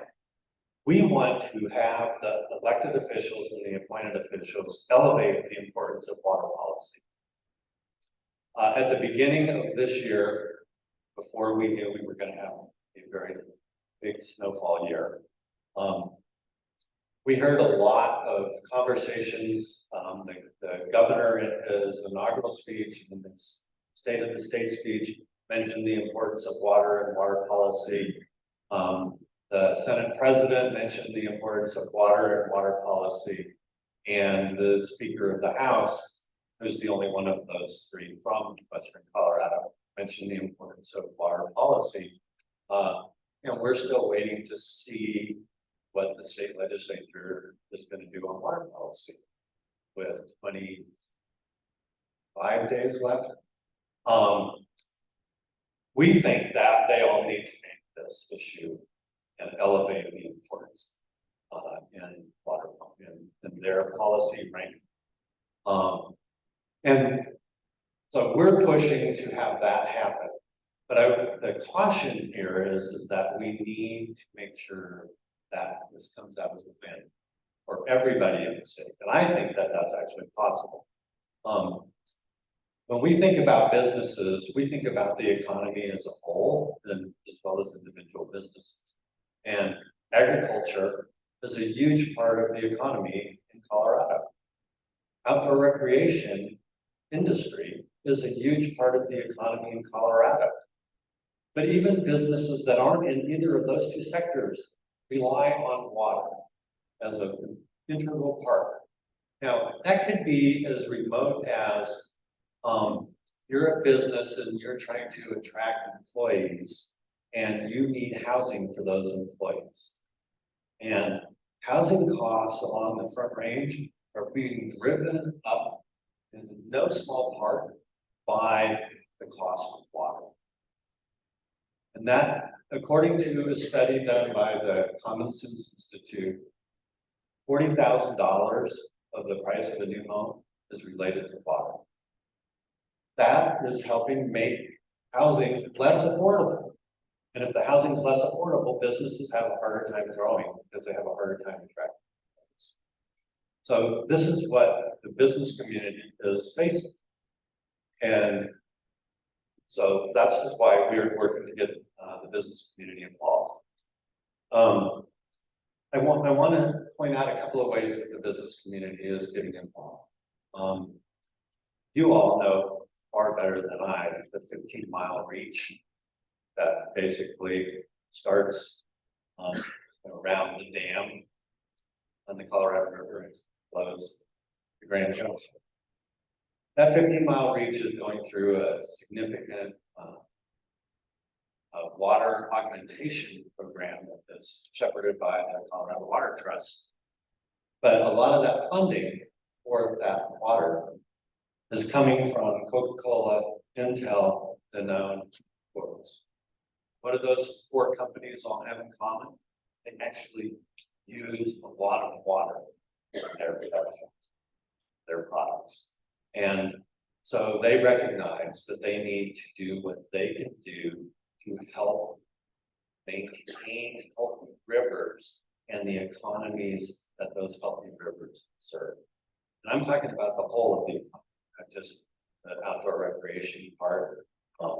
We need a healthy Colorado River because, as Andy pointed out this morning, it serves the water needs of 40 million people, and I believe the number was 5 million irrigated acres of cropland.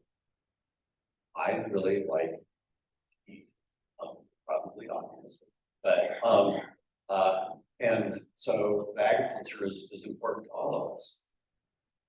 And the numbers that he showed on the polling, that same polling shows almost the same kind of numbers along the whole state of Colorado. Front Range actually puts a lot of importance on agriculture and on the continuation of agriculture. It's an important economic driver, but it's also important to the ethos of the state of Colorado. I do a lot of work with upstate Colorado. Upstate Colorado is the economic development of Weld County. Weld County is the largest agricultural county in the state of Colorado. It is also the largest energy county in the state of Colorado. And it is also now the fastest growing county in the state of Colorado. When upstate Colorado is looking at economic development within the county, they have to look at what kind of companies they can locate into Weld County. And they are looking specifically for companies that don't have a large water footprint. So this is an important thing for them.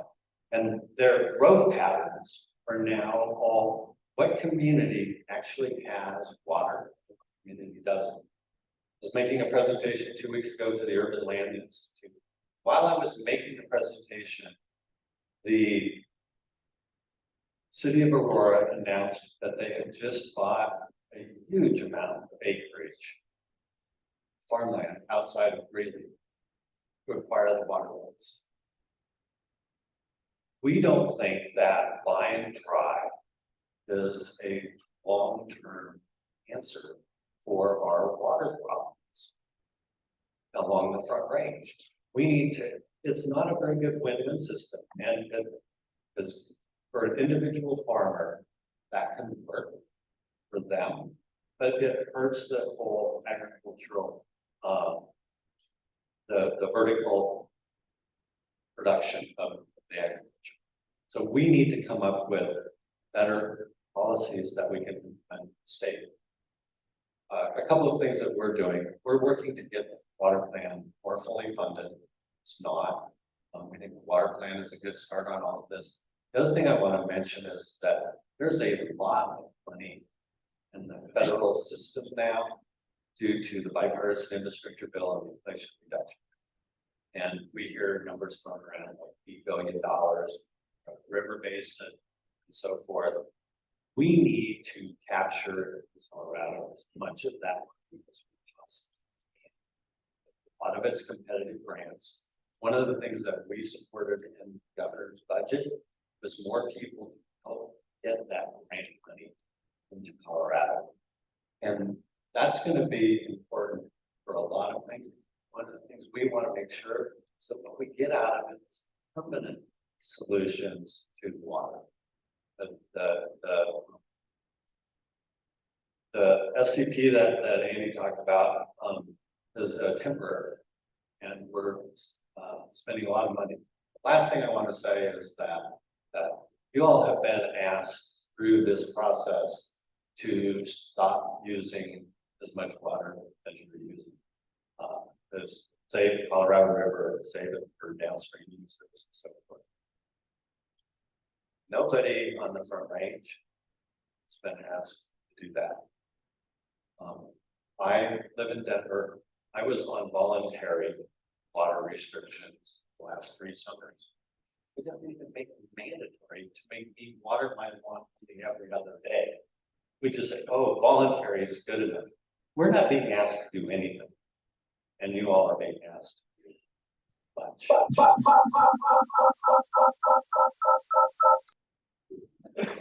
On that note, I think I will and say, that's not fair. This is why we have to come up with win-wins. And that's what we want to work with you all. Thank you.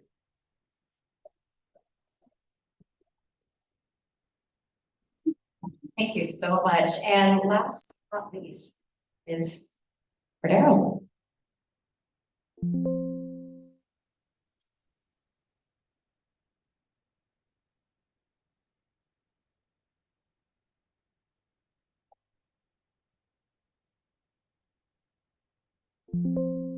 While you get that done, I just want to say thank you to everyone.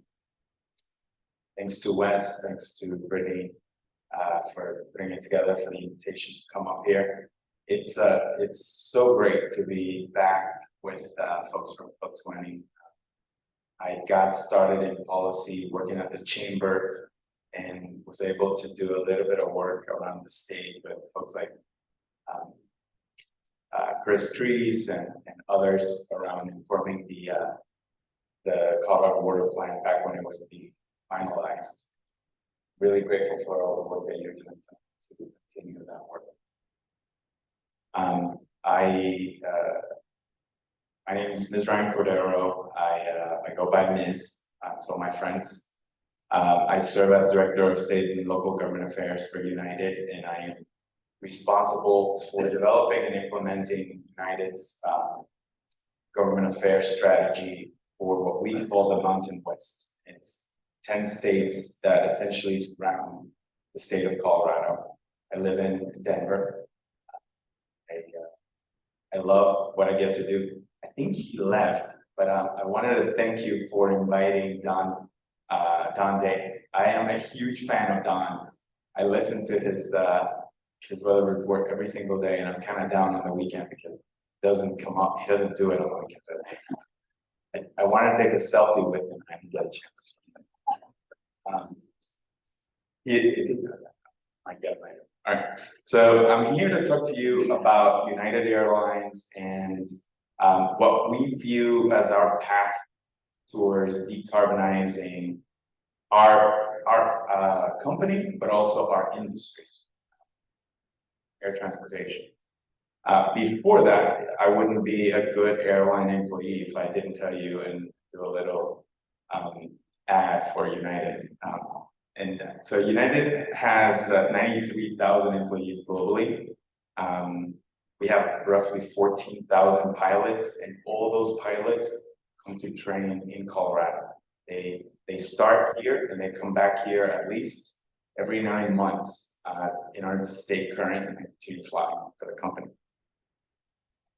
We are the largest carrier by a long shot at Denver International Airport, and we're the only ones that have transatlantic and trans-Pacific routes that connect communities like Club 20 communities across the world. And we are going by leaps and bounds. Last year, we grew by 18%. And this year, we're also on par to grow by another 18%. We serve 7 different Club 20 airports: Aspen, Durango, Eagle, Grand Junction, Gunnison, Steamboat, and Montrose. And we're the only Part 121 carrier that serves all 7 of those airports. In March, we flew over half of the industry departures to these airports. And on average, we have about 50 departures a day from Club 20 airports. And we carry nearly 4,000 passengers a day last year out of those airports. And as I said, we are growing, right? This year, we had a little over 450 departures out of Denver International Airport.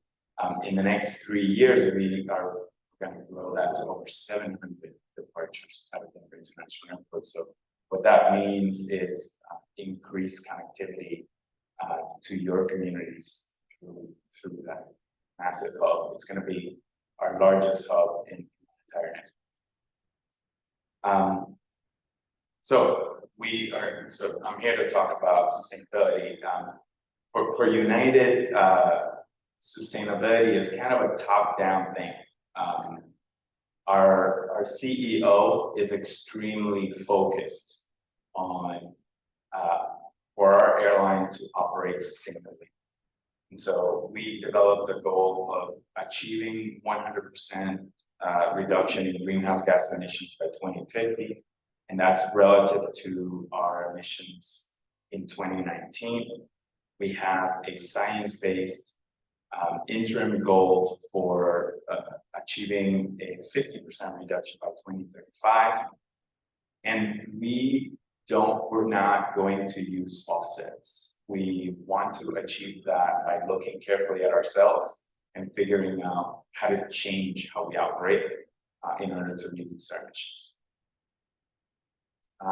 So we came up with a path for how we're going to get to 100% lower emissions without using offsets. And it starts with the use of sustainable aviation fuel, and that's the bulk of my my presentation. I'm going to talk about how we got there, where it comes from, and how essentially we're going to develop a market for it, for the entire industry, not just for United. But we think that there's also room for innovative technologies, aircraft that are electric aircraft for very short range missions, as well as for mid-range, slightly mid-range missions. There is very overwhelming thinking, big ideas around how to also cut carbon and just suck it straight out of the air that we're also investing in and would love to see succeed and scale.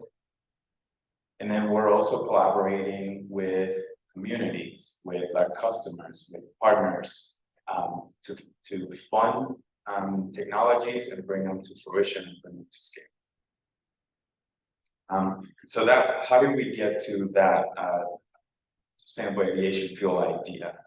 First thing we did was we, similar to Steve did for your farm, we looked at ourselves carefully and said, well, where do our emissions come from? And for an airline, it's kind of simple, it's kind of straightforward, it's black and white. We burn fuel in order to provide a service, and that's where 98% of our emissions come from. So we're not going to be able to achieve 100% reduction in greenhouse gas emissions by planting trees. We need to figure out what we're better fuel. So our 98% of our carbon footprints comes from our engines, and 70% of that 98 actually comes from medium to long haul flights. So that should tell you that those technologies, those electric aircraft technologies, or even the hydrogen power technologies are not quite also going to get us there. So for us, the more we looked at it, SAF is really, sustainable aviation fuel is really the way to go. So what is SAF? Sustainable aviation fuel is essentially an roughly 80% cleaner version of Jet A that it behaves like Jet A on the ground and at 35,000 feet. It can be used in the same pipelines, in the same storage tanks, and in the same engines as Jet A. It doesn't require an extensive amount of infrastructure changes and expenditures in order to be used. It just needs to be developed. So once we knew that SAF was really the way to go, we asked ourselves two other questions. How do you best produce SAF at a massive scale? And I'll talk to you later on about how much we need. And then the other question is, what do we need to do today to get our hands on as much of it as possible? And then what do we need to be doing into the future, make sure that we have enough to fully replace petroleum-based Jet A. We know that it can come from several sources, feed sources. The ones you have there, I think that there might be even more coming down the line because the technology just keeps growing. For us, what's important about all this is figuring out, first of all, yes, what is the source, but how much energy does the technology that converts that source into SAF, it's worth, how much energy does it use, because that makes it more expensive. And also, where is the feed source located? Our hubs are in the coast, in Newark, Washington, Chicago, LA, San Francisco, and then we have Houston and Denver. So do we have feed sources that are close by where we can utilize them? this is sort of the other question. This is, what can we do today, and then what do we need to do in the future in order to get as much SAF as we need to operate and to grow our airline. We built a partnership that we call Eco Skies Alliance, and that partnership is has put together $50 million to essentially buy every drop of sustainable aviation fuel that's being produced today for us to use it today. And so we're purchasing from World Energy and from Neste. And we, in 2023, we purchased already 50 million gallons from them. And we have an additional 4 billion gallons of SAF offtake that we have under contract. That represents 37% of all the announced industry production in the world. And so that makes us the largest purchaser of sustainable aviation globally. We also funded a partnership that we call United Ventures. They have a $50 million fund that focuses on making investments in key technologies. They're focused on aerospace, alternative energy, carbon capture, and aviation technologies. And that should sound to you like the 4 paths that I showed you before. So they focus on that bigger picture. They're funding companies like Archer. Archer is building, it looks like a drone, it's kind of a helicopter that's an electric vehicle that will do very short missions, like 50 miles in range. We have a partnership with Heart Aero. They're developing a regional hydrogen-powered aircraft. Zero Avia, they're developing an engine that can replace the engines regional carriers, and there's also Boom Supersonic, which is a Colorado company that's building the next sustainable aviation fuel commercial aircraft. Looking into the future, I think our key is to also build bigger partnerships, not just to buy SAF, but essentially to create a market for SAF. So we put together a fund with Boeing, Air Canada, Honeywell, and a few others. It's a $150 million fund. And that one is gonna both purchase long-term offtakes of SAF, but it's also gonna fund different technologies that we believe can scale. So we have Fulcrum that has they convert municipal waste into SAF that keeps municipal waste from landfills. We have Alder that converts biomass into SAF, any forest or crop waste. We have Dimensional, which repurposes carbon from the air. So that could be carbon emitted from any source and converts it into SAF. And we have Next Renewables, which they recycle organic materials, oil and other fats, and turns it into SAF. And then we also have Senvita, which is a subsidiary of Oxy Petroleum, and they use synthetic microbes to develop SAF. I'm gonna jump quickly here into what we see our headwinds. The SAF industry is very nascent, very new. Though these numbers right there show there's very little SAF being produced for the actual.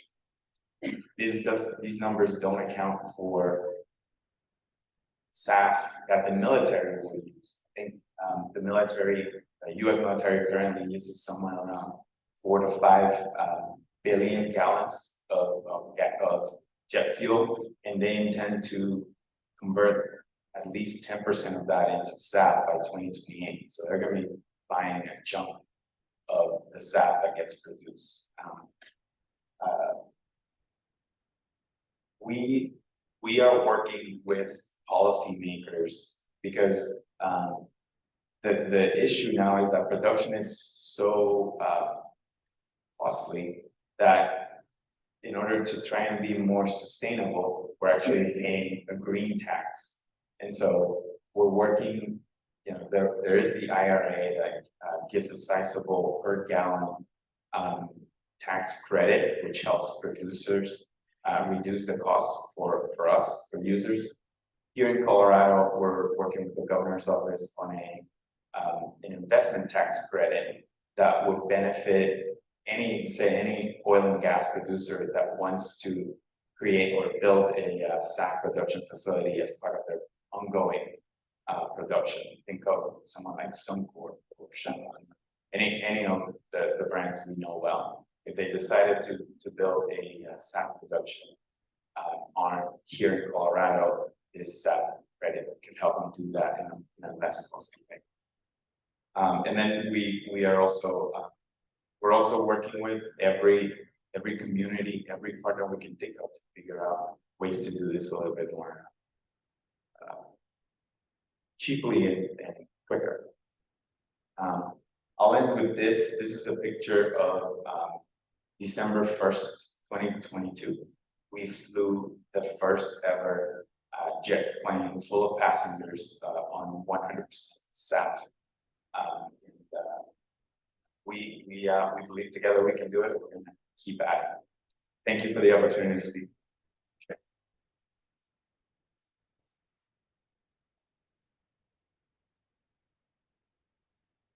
I'm gonna.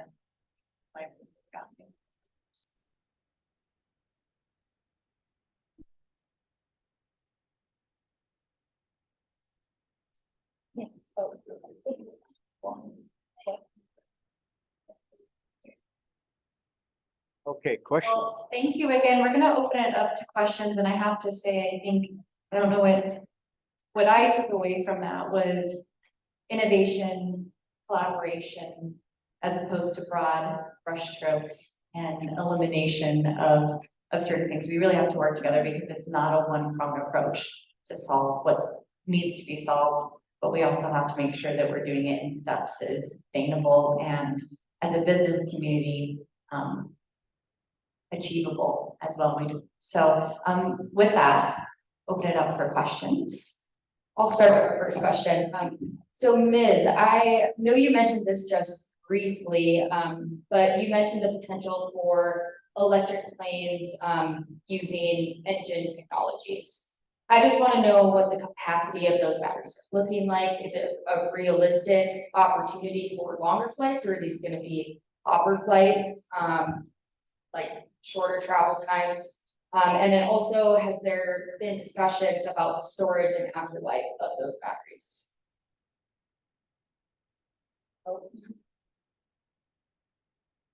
Thank you.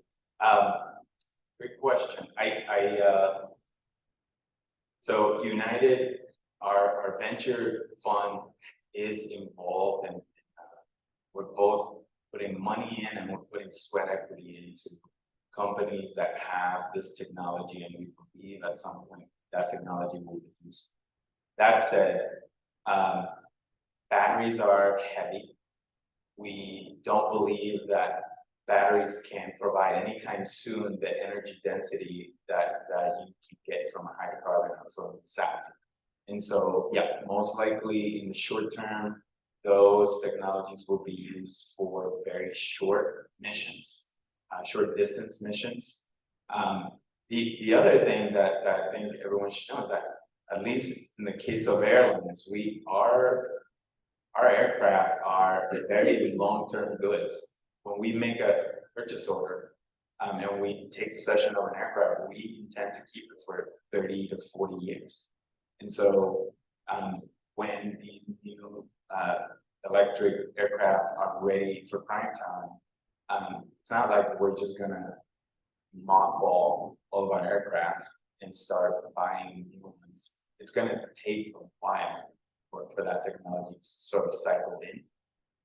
So it's still a little ways. That's why we're so heavily focused on the SAF solution. Thank you.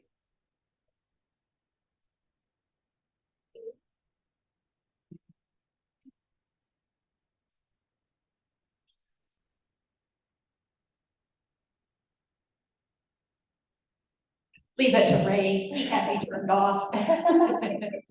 Thank you, Callie Hendrickson from Meeker. And again to Ms., thank you. I can't remember exactly what was all on the slide of the different, it looked like I remember some crops on there. So I guess I just like to say thank you for focusing on the municipal waste and that kind of thing for that. Because just keep in mind when you're looking at crops that will provide for this, that's competing with food and water that we are currently short on. So just wanted to make that statement. Thanks. If I may, I have a response, and it wasn't a question. I think it was the next slide after that one. That's it. With all the different source feeds, we do not. We don't. We have not invested in any technologies that would in some way compete with food sources, because of what I think you're alluding to. The technologies we use, they usually use the byproducts of our food system.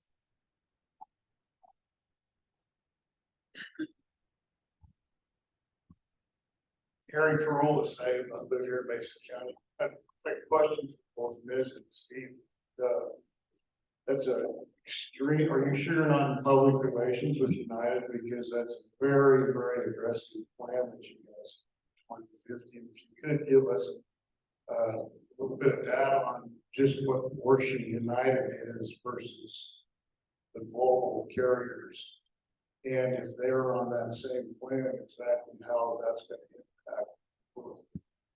And to do something like you're suggested by 2050, I think is extremely aggressive, and that's why I call it public relations sentiment out there for the green movement. In regards to that, Steve, I was proud of you. I got to watch C-SPAN when you testified in Washington. I knew where Hotchkiss was. I don't think anybody else there knew where Hotchkiss was. So I applaud the organic movement. We're in livestock and we grow crops. I think that what I see is, and you can answer this how you see fit. We've got an elitism that's going here. Although organic is good for 8.5 billion population. We have 1.5 billion people starving to death, and we have 800 million of them that don't even have one. So for us to be so elite, the outdoors of the world, that's how we're saving the planet. We're not doing justice to it. And America has always been a giver. I see that sentiment right now. Leaders. I don't know if it's because of the language that's being used out there about organic or saving the planet, but I think it's very shallow. I think that's been attack on fossil fuels. There's the element of the attack on the natural gas. That's where the fertilizer is going to be on the in order to feed this world, we're going to have a little more realistic.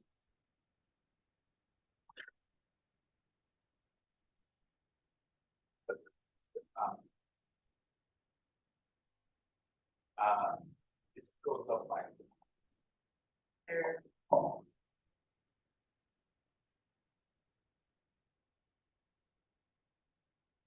This one working? Thank you.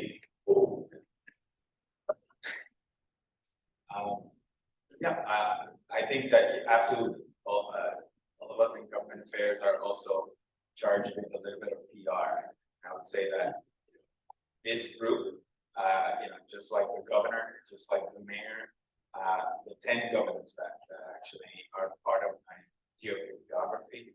My job is to make sure that we keep united what we are doing in your radar in a positive light. So there is absolute PR involved in it. I started with a slide about Scott Kirby, our CPO, to emphasize that he believes, we all believe, that we have to take bold approaches, thoughtful, scientific based, but bold approaches. To your question, we are the leader right now in the industry. We have, and I'm just using the amount of contracts we have for future production of sustainable aviation fuel and the amount of money we're investing in different technologies to come to scale. But we're creating kind of a wave. And so of all the other legacy carriers, Delta, American, and even Southwest. Southwest is extremely involved here in Colorado with the National Renewable Energy Lab. They're working with technology, hydrogen technology to produce sustainable aviation fuel. We believe that every advance we're able to make by pushing as much as we are helps everyone. Yeah, I think we have time for another question or two. Well, that's criticism we hear a lot. I'm going to respond in a couple of ways. One is we've had basically fossil fuel agriculture started in the 50s with the Haber-Bosch process for synthetic fertilizers, pesticides. So we've had 70 years now. We have still not had. So I think at some point we can say, do we need to relook at this? Sure, agricultural productivity has increased quite a bit, and I think that's true, but it's also increased on organic as well. The second thing is, and I'm going to say three things. The second thing is, organic right now is 1% of less than 1% of the national research budget. Give me 5% more, make it equal to our market share, and I think we would see huge jumps in our ability to understand these natural ecosystems. And so it's a little unfair to say organics can't feed the world or that they're elite when we're basically bootstrapping our way out in terms of research. Most of the research has been done on farm by farmers. And so I'd like to see that kind of investment in understanding ecosystem management and how we can capture carbon, how we can grow more food using nitrogen out of the air versus out of natural gas, and see where we end up. I don't know, but I think we have some pretty smart people in this world that could really push these systems. The third thing is, in terms of the elitism, yes, organic costs more, but one of the reasons is because most organic farmers are trying to internalize costs, not externalize. So if you look at soil erosion, we have to dredge the Mississippi. If you look at the dead zone in the Gulf of Mexico from phosphorus pollution, we are, as a society, are subsidizing that. If you're looking at water treatment, remove nitrates in Iowa or pesticides from water, or now we're seeing PFAS pollution from biosolids and across the nation. We as taxpayers all are paying to mitigate those. So you're paying one way or the other. And as an organic grower, I'm trying to bring those costs back into the farm. It's going to cost more temporarily, but you're paying one way or the other. So I'm going to push back on that elitism a little bit, just saying, pay me now, pay me later, pay me somewhere. But I would rather see it internal in the agricultural system rather than external to as taxpayers. Okay, one more question, and we're gonna call it.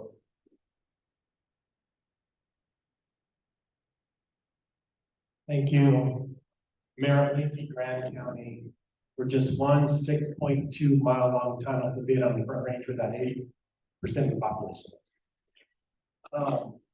My question and my takeaway from this conference so far, it's been very good. I love the presentations, learned a lot. My takeaway so far has been look at the big picture, look at the things as a system, which I think you mentioned, Steve, within your own farm, look at the system. And I think that's what we need to do with all of these things that we're doing to save the world. You look at the electric car and yeah, nothing coming out of the tailpipe, good to go, right?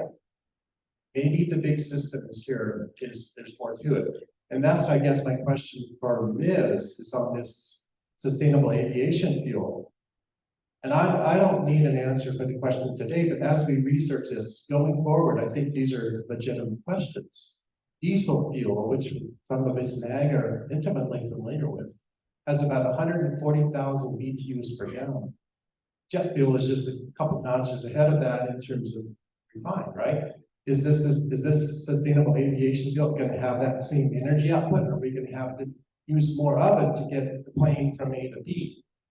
And 80% cleaner, got it. But again, system, how much fuel, energy did it take to get that sustainable aviation fuel into that airplane? And did it fly that airplane as far as Jet A? Again, questions going forward, look at the big picture, look at the system. I don't need an answer now, but questions going forward. Always look at the system. What are we doing as the whole? Thank you. I'm gonna hand it to this, but I want to say one thing, and it comes back also, that one of the previous questions is, as we're talking about soil health, and how do we capture carbon out of the air? Cover crops are part of that. And some of this, whether it's sap or biodiesel or some of these other products, some of these other alternative crops that aren't what we're exactly growing now, could really fit into that system of using those alternative cover crops that promote soil health, that help break weed and insect cycles. And then you're creating a market through these alternative energy systems. So. Thank you. I'm pretty confident that I can answer the question now, and that is, sustainable aviation fuel has to behave exactly like Jet A. Otherwise, then we have a lot of other issues at hand. It doesn't. And it has to be the same amount, the same energy density. But I agree 100% with what Steve is saying, in that I didn't have time to get much more into some of the science, but there's so much that can grow. Whoa. I believe that the space for additional industries to grow from all these technologies that can develop just from taking carbon out of the air and utilizing a method, it's just starting. And so there's so much opportunity. Happy to talk on the side of all the other things which So Ms.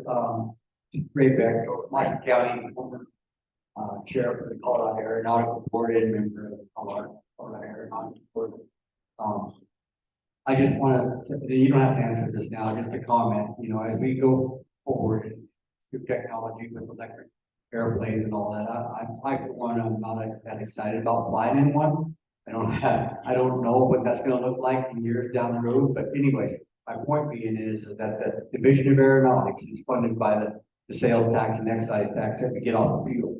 So I hope that as you're going forward, this technology will say, you know, we're going to have to figure out a way how we're going to continue to fund that so that we can fund our 74 public use air forces and around. So with that being said, let's give them a round of applause.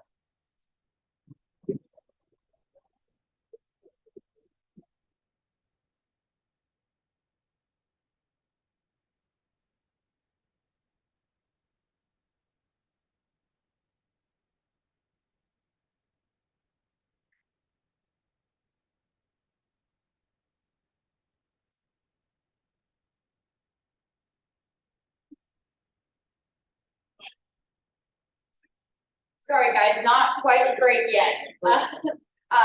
Before we do cut to break and head over to the other room for lunch, make sure you give Annabelle your lunch ticket over at the door over there. She'll be giving you that. That'll be a served lunch to you all before we start our keynote lunch. Couple of also some reminders for you guys. We want to make sure that everybody that wants to be a part of our drawing this afternoon has their business cards in the fishbowl outside. Remember that you do have to be present to win that. And if you don't have a business card on you, we can find you some paper and put some paper in there with your name on it. But if you want to be involved in that, we're happy to figure something out for you. Also, before we cut to our break, I want to thank our sponsors again today. Our venue sponsors are Chevron and Rocky Mountain Health Plans. Our awards banquet last night was sponsored by Excel Energy, and our social hour was sponsored by Paris Oil and Gas.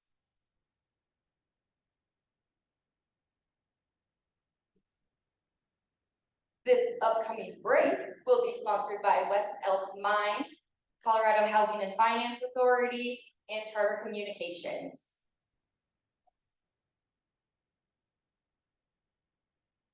And then our very next topic for the day, our Friday keynote lunch today, which is discussing ag in the economy and in the economy of Grand Mesa area, and as well as the broader economy. And that will be sponsored by University of Colorado System, Business for Water Stewardship, A&B Bank, and Community Hospitals. So let's give them a round of applause.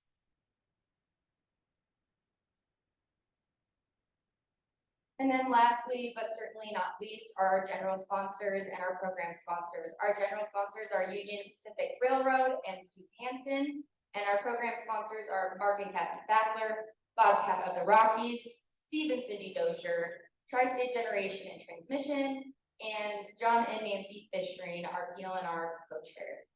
Let's give them a round of applause. Alrighty, so with that, we will head over for our lunch and we'll go into our break right now.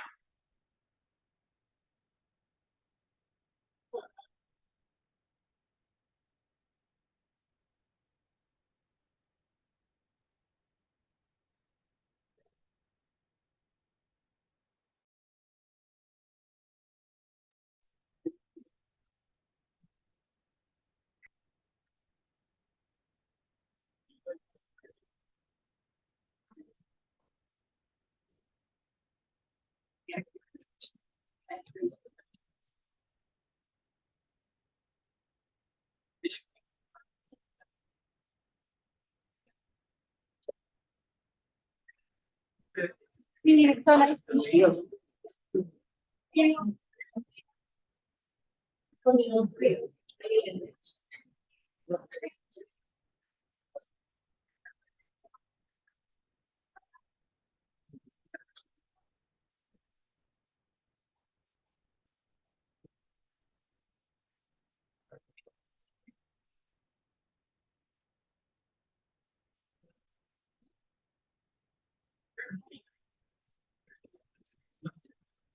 Ms., thank you so much.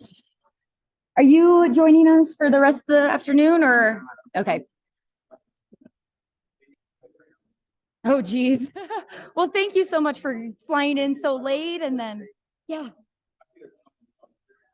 Yeah. Yeah, absolutely. Yeah, let's touch base. I have your email, you have mine. We'll touch base.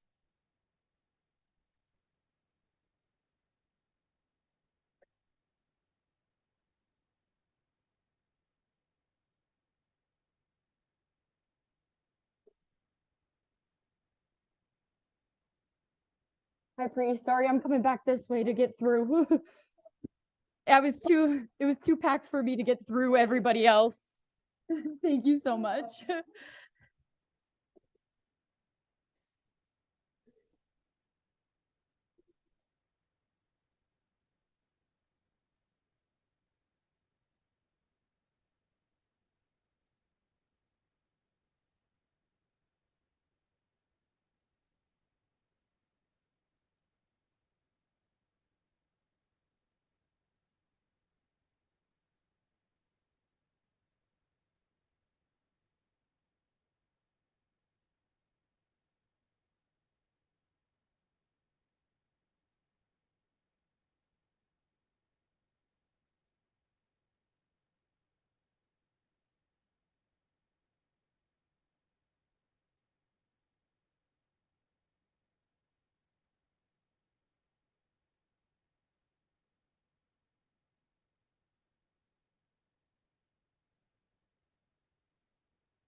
No, I was just thinking, I'm gonna go touch base and see if we can kind of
Yeah.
Is Jacob here? Because it's not popping up for some reason. I know that we had issues yesterday or this morning too on the thing, and I clicked the pairing. Okay. Yeah. Thank you.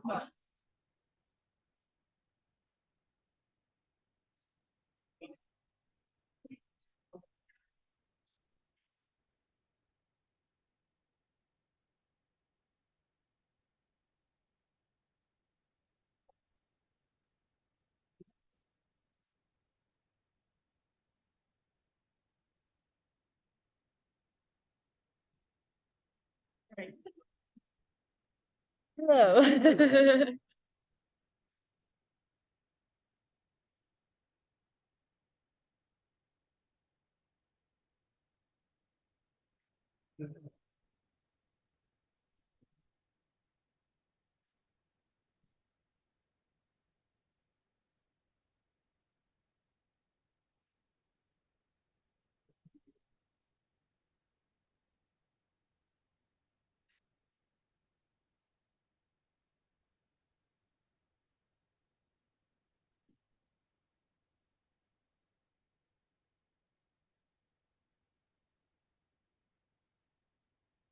No. I just closed it again. Okay.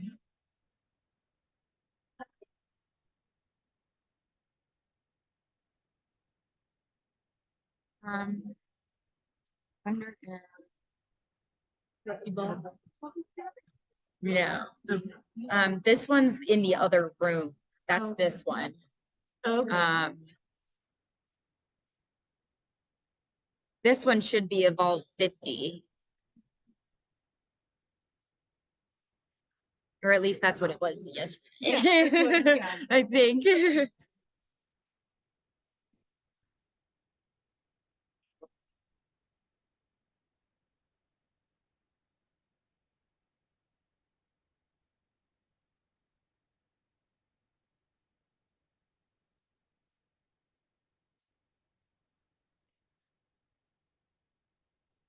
So it's connected to the one, it says it's connected here, Yeah. but it won't. Wonder if maybe I remove the device and then try to pair it again. Yeah.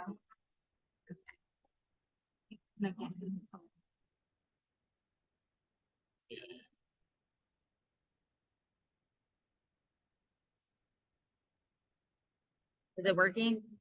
No. It says connecting, so oh, nope.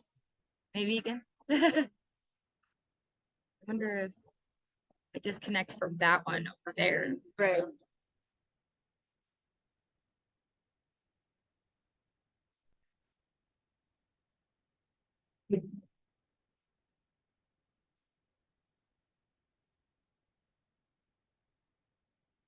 Says on.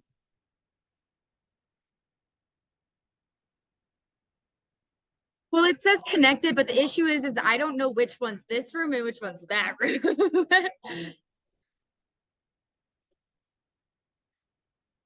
I can't hear you. Oh, yeah, definitely.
Hello.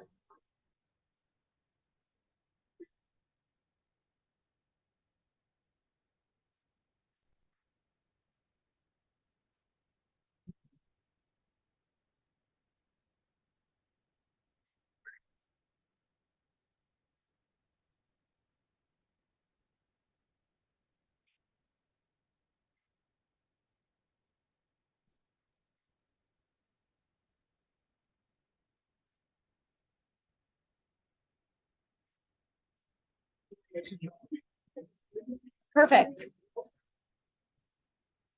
Yeah, we are a little behind schedule.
All right.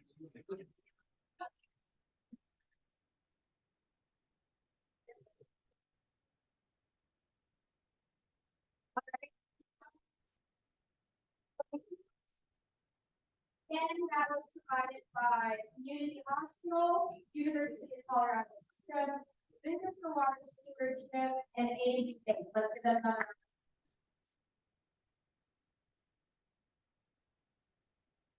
So hopping into our keynote conversation, Jenny is originally from Big Pine, Wyoming, where she grew up with her family's large-scale cow cattle operation and veterinary practice. After receiving her BS and MS in bachelor's and master's in agricultural and applied economics at the University of Wyoming, she joined CSU Extension in 2016 as the agriculture and business management specialist for the western slope of Colorado. Her primary role with CSU is to develop, market, deliver, and evaluate non-credit educational programming and resources relative to risk and risk management of all sizes for agricultural producers and managers and operations of all sizes. Sorry. So these programs' main goals is to assist producers in making comparative, profitable decisions among strategic financial, production, marketing, legal, and human resource alternatives. Please give a big round of applause for our keynote speaker today, Jenny Beiermann.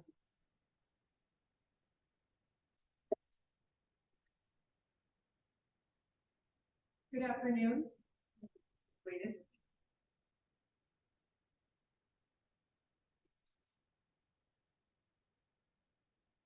Can everybody hear me okay?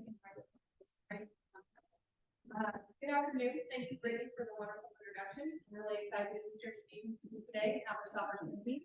As Brittany said, my name is Jenny Beiermann. I'm an agricultural and business management economist at the CSU Extension. I work at the new Western campus located out on Orchard Mesa. I primarily serve Western Colorado, but I also have some statewide responsibilities as well. I work collectively as part of a team of field economists across the state, and we work collaboratively to deliver risk and risk management education to producers and community members across the state. My presentation this afternoon is also developed in part by Dr. Don Philby. Don is our co-director of REDI, the Regional Economic Development Institute on campus, and she's also a professor in the Department of Ag and Resource Economics as well. So I'm going to talk a little bit today about agriculture in Grand Valley and the impact that it has here on local economy. And then I'm going to move into the downstream supply chain and the broader economy and talk about the economics of agriculture in Western Colorado and Oregon. So, a little bit of background about myself. I grew up in the small town of Big Pine, Wyoming. Yeah, somebody's been there. It's not happening very often. So we're located on the southwest corner. 80 miles south of Jackson Hole, so chances are people have known where they're driving to Yellowstone. I didn't go to Yellowstone until I was 15 years old, and my mom was like that. It really is really unique that we're surrounded by 3 different mountains on 3 sides, and then we also have some high desert and bluff areas as well. I like to refer to my hometown as the town of Cedar because it is certainly not big, nor is it really very kind of well. It's named Big Pine because of the 3 drainages that drain into the Green River to serve all of our area. Another fun fact about Big Pine is the ice nation. There's a wonderful site in Cabot. Welcome to our town. Sounds like a great place to stay and raise your family in the spots of the nation. So the coldest report temperature there is 61 degrees below. My dad texted me a couple times this winter and said we had 40 below. Big Pine winter because we find have real weather again. There's been more snow there than so moving to the desert here, slowly temperature drop. 100-degree temperature for not my thing, and when my mom and brother helped me, we had never seen this monster before in our lives. So couldn't figure out how to keep air conditioning on. Very stressful, lots of yelling. We made it though, fortunately. And my mom now calls me soft when I go home to visit because I'm around 6 coats to go out on jobs in the morning. 97% of all of our agricultural operations in the United States are family owned and operated. And this is certainly the case for my family as well. So collectively, my mom, my dad, my brother, and I, we help operate our family's mid-sized cow calf operation. My brother and I are the 6th generation to work on our family range. Right now, it's currently leased out by my mom workers rented in details. And actually, in this picture, you look very closely at the right shirt. That's actually my mom, but I am. So I feel that I can confidently say I have been around cattle for my entire life.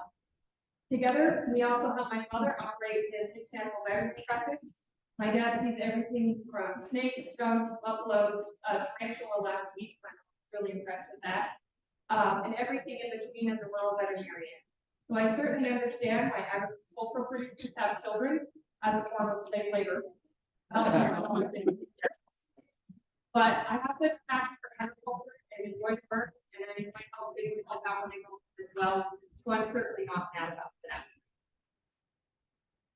I give a little bit of background about myself before I grew up. It's to let you know that I have a really deep understanding of the statement that agriculture sustains communities.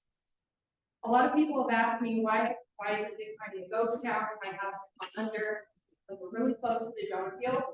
We've had a lot of moves about oil and gas, and a lot of those towns have died. And Big Piney is still in existence, thriving because it started because of agriculture, and it remains because of agriculture, because it supports our local economies and our communities, both in our rural areas and other places across the country. Agriculture plays a central role in this because it meets our consumer and business market demand in a world where we have extremely interconnected environments. And it does this through 3 main ways that I'd like to highlight. The first is it supports livelihoods through food, habitat, and job creation. Agriculture also provides raw materials for food and other products. And then it builds strong economies through trade, and agriculture supports economic development in our communities.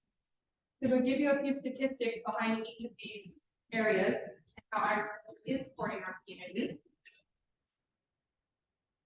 More than half of America's farmers and ranchers intentionally provide wildlife habitat in their operations. We've seen deer, moose, bird, and other species have significant population increases for decades. We also know that from stewardship by America's food producers, we have spurred a 34% increase in erosion of cropland by wind and water since 1982. And we also know that employment in agriculture and the food-related industries supplied 18.5 million jobs in the U.S. in 2023. And it was 10% of all jobs in the United States in 2020, which in 2020, we know a lot of jobs were lost because of the global pandemic. And agriculture maintained 10% of those jobs for our workers here in our country. That's exponential impact from the agriculture industry. When it comes to providing materials, 1 acre of ground can produce many things, including 50,000 pounds of strawberries. So picture 10,000 of these 5-pound blister packs that you would purchase at the grocery store. It can also produce 2,784 pounds of wheat. That's a lot of flour. We also know, this one's my favorite, that 1 U.S. farm feeds 166 people annually in the United States and abroad. And about 44% of the live weight of cattle goes to byproducts.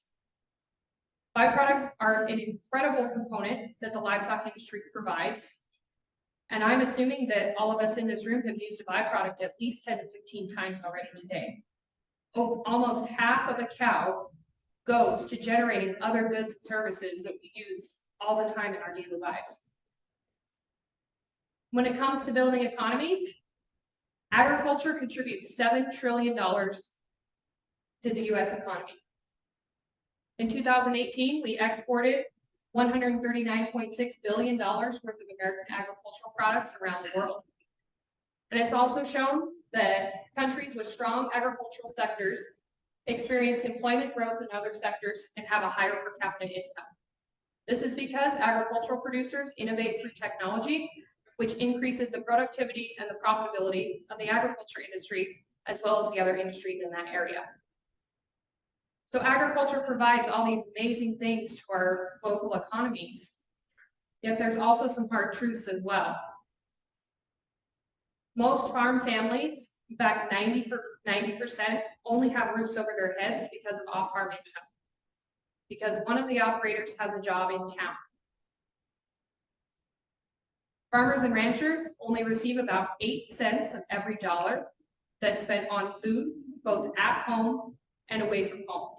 So in the grocery stores and in our restaurants, only receiving 8% of every dollar. Unfortunately, farm workers are among some of the lowest paid workers in the United States.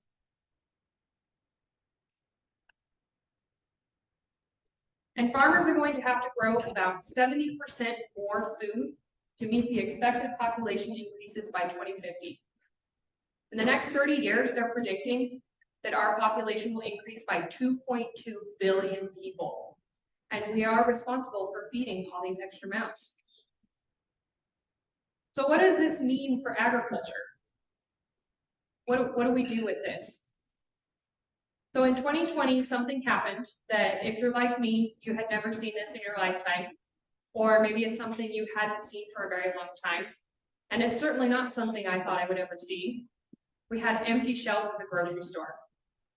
I remember walking through the 24 Road City Market and seeing droves of empty shelves. And it was one of the strangest feelings that I've experienced. And I wasn't even one of the ones who thought our food came from a grocery store and had a total meltdown when they had empty shelves, right?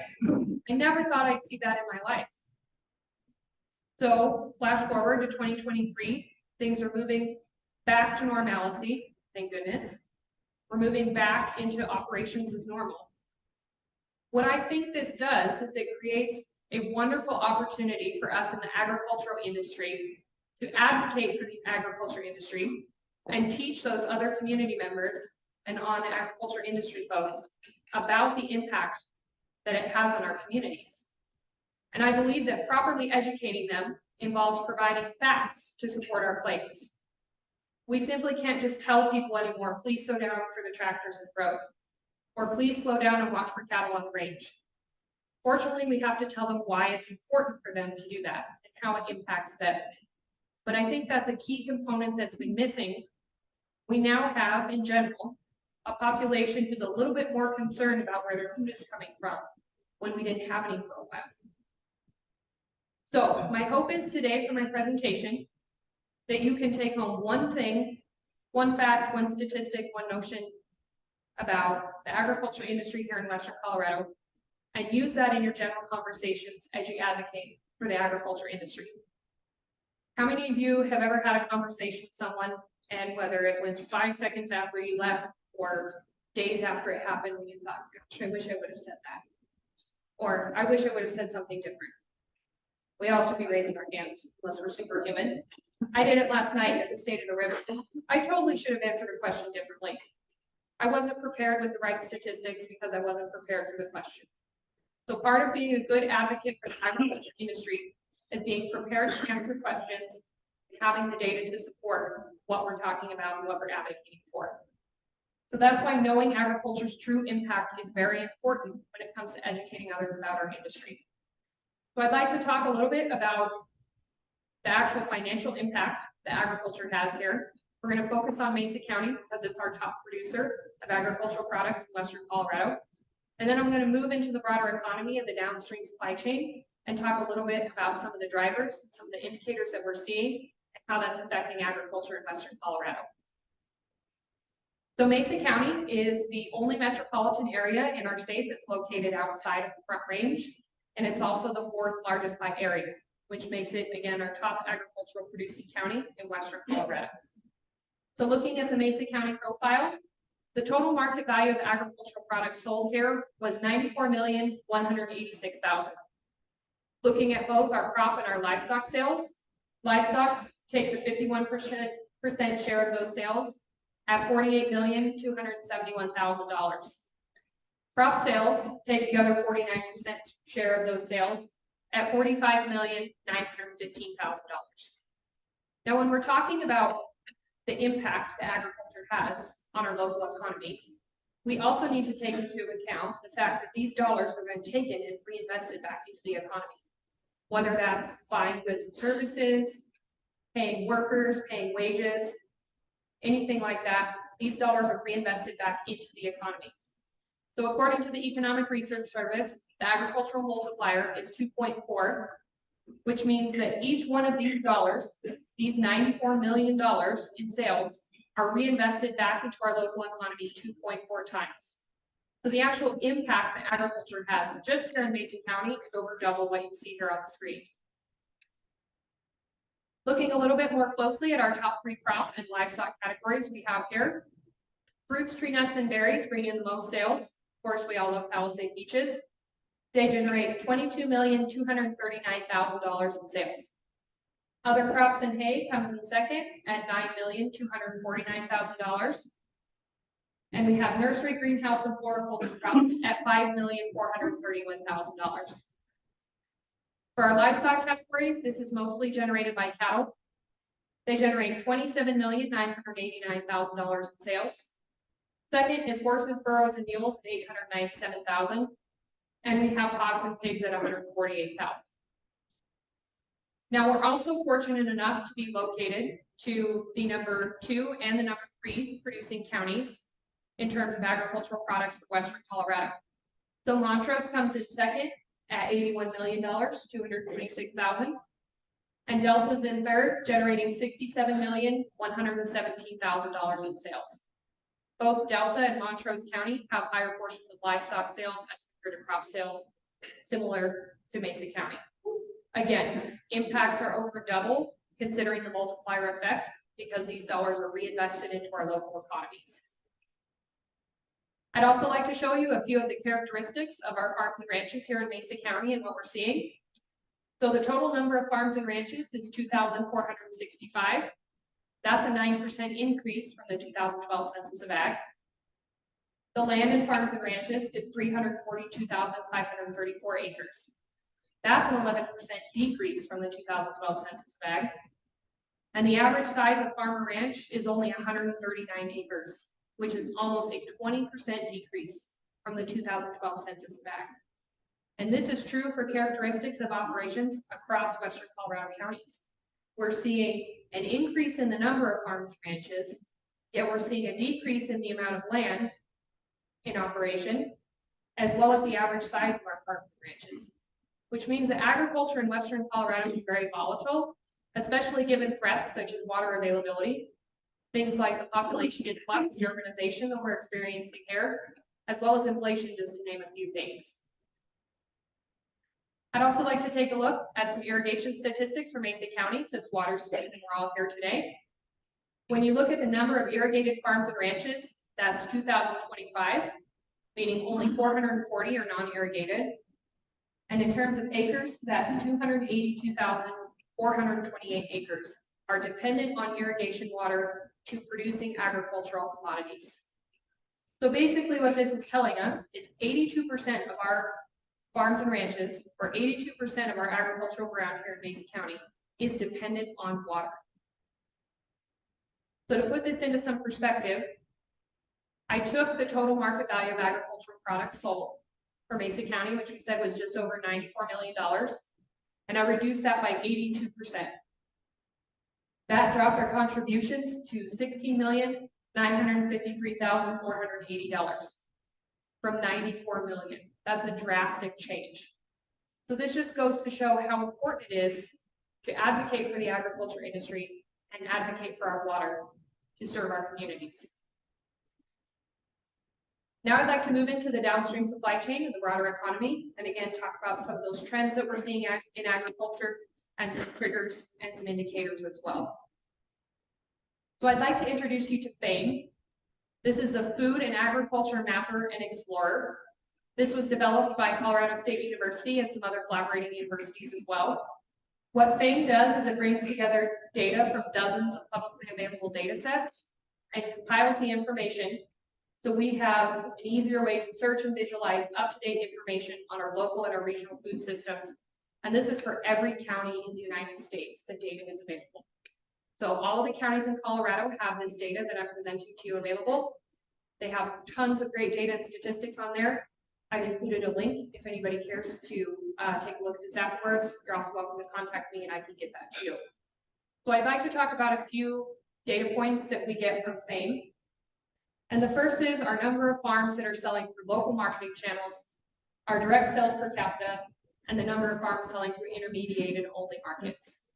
So on the top hand side, and I've gone ahead and I've made these a little bit more digestible for us. My job as an extension specialist is to take research on campus and distribute it among the communities. So what these graphs are telling us is 313 farms, or 12.7%, are selling through local marketing channels in Mesa County. We have 179 farms in Delta County that are selling through local marketing channels. We have 123 farms in Montrose County selling through local marketing channels. We also know that there are 54.1 local and direct sales per person in Mesa County. There are 73.8 local direct sales per person in Delta County. And there are 47.3 local direct sales per person in Montrose County. We also take a look at the number of farms selling through intermediated only markets. Those markets consist of a short supply chain, have one intermediary in between the producer and the consumer, such as a distributor or a grocery retail store. So 22 farms in Mesa County are selling through intermediated only, 14 farms in Delta County, and 9 farms selling through intermediated only in Montrose County. This is important because as we're seeing that decline in the land and farm and ranches, and that decline in the average size of our farms and ranches, more producers are shifting to adding value and differentiating by selling to local and direct markets and the intermediated only markets as well. So we're going to see probably a lot of increase for these numbers as well as we continue into the future. Also looking at some employment data available on FAME. On the top, we have the annual average employment level for the crop production sector. And on your top right, we have the annual average employment for the animal production sector. This is classified by the North American Industry Classification System. And on the bottom, we have the average count for crop production sector. And we have the average count for the animal production sector. So the top is telling us how many farms have employed workers on the payroll. And the bottom is telling us the average amount of workers that are on the payroll. So again, making this more digestible, the average farm or ranch in Mesa County employs between 10 to 11 workers. In Delta County, we employ between 3 and 4 workers. In Montrose County, we employ between 2 and 3 workers. And I've also added a couple counties here as well to represent Northwest Colorado and Southwest Colorado. So the average farm or ranch in Routt County employs between 3 and 4 workers. And the average farm or ranch in Montezuma County employs between 3 and 4 workers. Again, agriculture provides sustainable jobs, provides stable jobs for workers in our communities. So I went ahead and I took these numbers and I compared these to the actual whole numbers according to the Census of Ag to give us an idea of exactly how much agriculture employs in each of these counties. In Mesa County, we had 1,989 workers. Montrose had 762. Delta had 1,305. Routt County had 689. And Montezuma County had 591 workers. That's a lot of jobs in just this small portion of counties. Again, Western Colorado is a great source of jobs in the agriculture industry.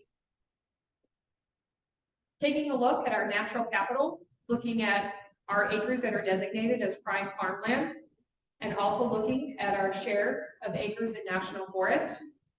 So as we can see from your left-hand side, Western Colorado counties are rich with natural capital in prime farmland.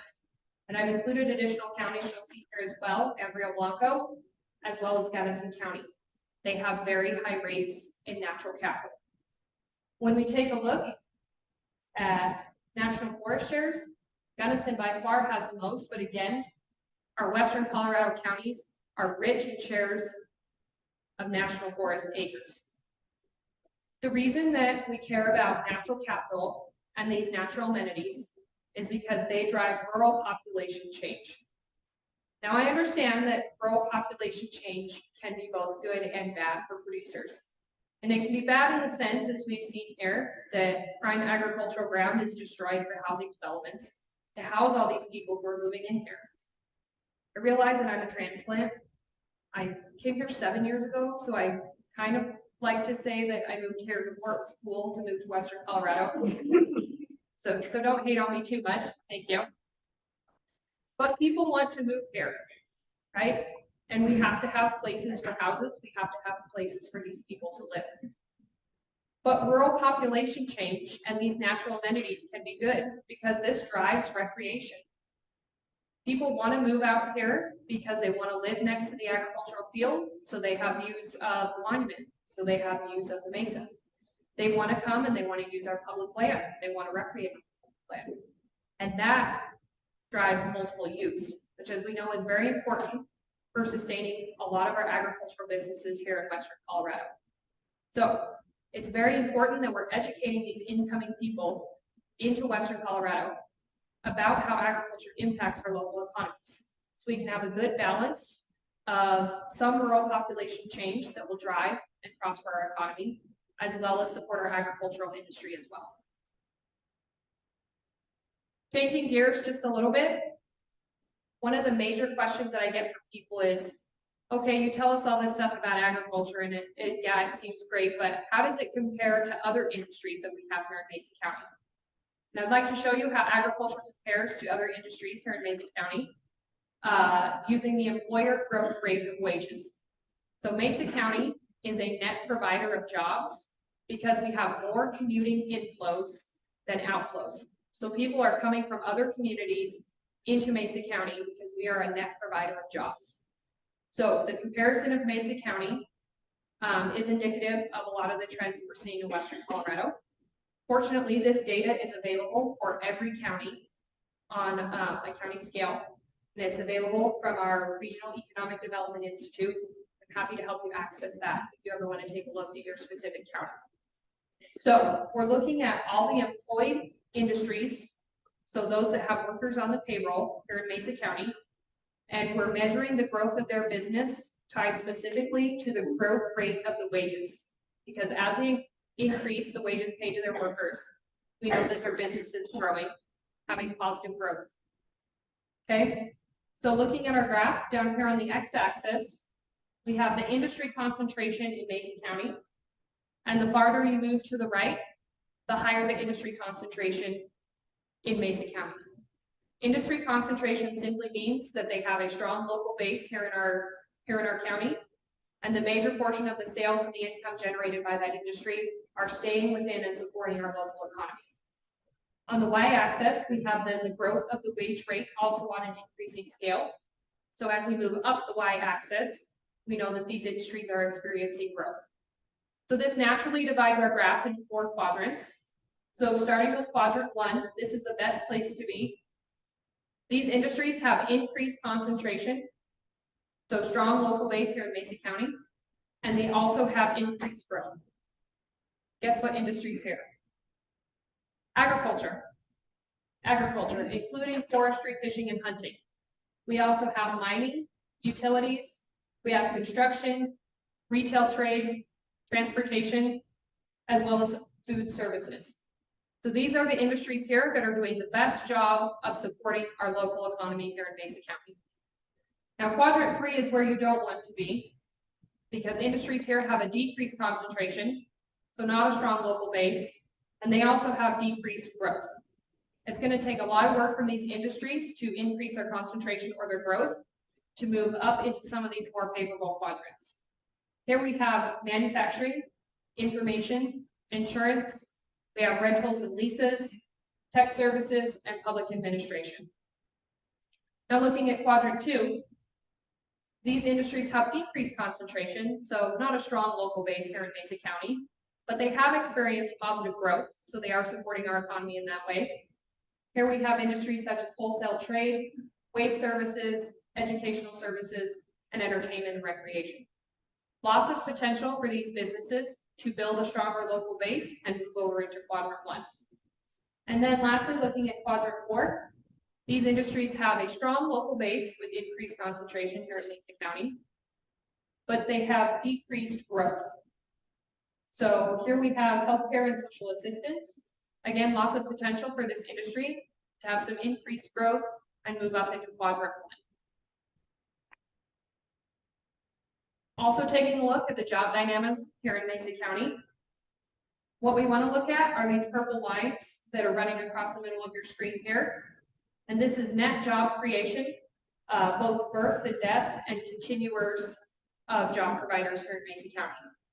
So what this is showing us is that job creation, both gross and net, has slowed a little bit since 2010. And this is actually unique to Western Colorado because we haven't seen this like in other places like the Front Range in Eastern Colorado. But births seem to be less common. So what this is telling us is we have a less dynamic job market, yet it's a stable job market, which is incredibly important. Also want to talk just a little bit about some of the challenges and the benefits of transportation. Transportation in Colorado is just a nightmare. Let's be honest, we're very geographically isolated. And fortunately for us, we produce 4 of the top 5 transported commodities: seedless watermelons, potatoes, apples, dried onions, and of course we don't have oranges. So in 2022, over here we have the average refrigerated truck rates. 2022, there was a huge spike. This was caused by the war in Ukraine. Russia supplies about 1/3 of the world's oil. So we had some issues with the price of diesel going up because of that. Fortunately for us, it is moderating a little bit, and we are seeing this level off.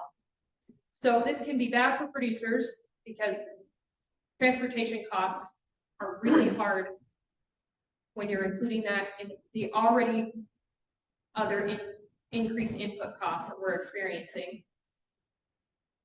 Yet this has also been good for us in the sense that these higher transportation rates have made places like Denver and Grand Junction on the I-70 corridor more competitive as a regional food hub, which means that's a strong indicator for agriculture remaining a sustaining industry here in our state. What we'd like to see is this to level off a little bit and drop some, where we can have more benefit for producers with reduced transportation rates, as well as moving us up into a more competitive spot for becoming a regional food hub. The last thing we'll take a look at today is the food and beverage industries value added by U.S. states. So the U.S. food and beverage industries are the connection between the agriculture and the grocery retail sectors. And this is because our food and beverage industries purchase raw inputs from producers and sell both final and intermediate goods to both producers and consumers. So the more activity in the food and beverage industry, the more likely it is that agriculture will continue to have a strong base here in Colorado. Now, excuse the image quality. Zooming in on Colorado activity, of course, the Front Range shows great activity.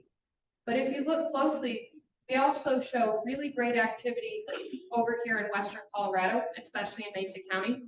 This is largely attributable to a lot of our new vineyards and wineries that are popping up here. But again, good activity for showing a good future for agriculture here in Western Colorado. So, wrapping up with a couple points today, and a few key things I'd like to drive home. Agriculture is a major driving industry in Colorado, and we're seeing strong evidence that it can grow to compete with the top 10 to 15 states in terms of agricultural production. And that's huge because that means we're feeding people here as well as across our nation and globally. We know, and we now understand, that educating the greater population about agriculture is imperative. And we also know that Colorado farms and ranches are feeding families here and around the world. And that's something that I think that you all should be incredibly proud of and something that's often overlooked. So again, I hope there's at least one, maybe two things, doubling that you can take home from today that you can go out and you can use as you're advocating for the agriculture industry and as we're promoting our industry. So thank you for your time.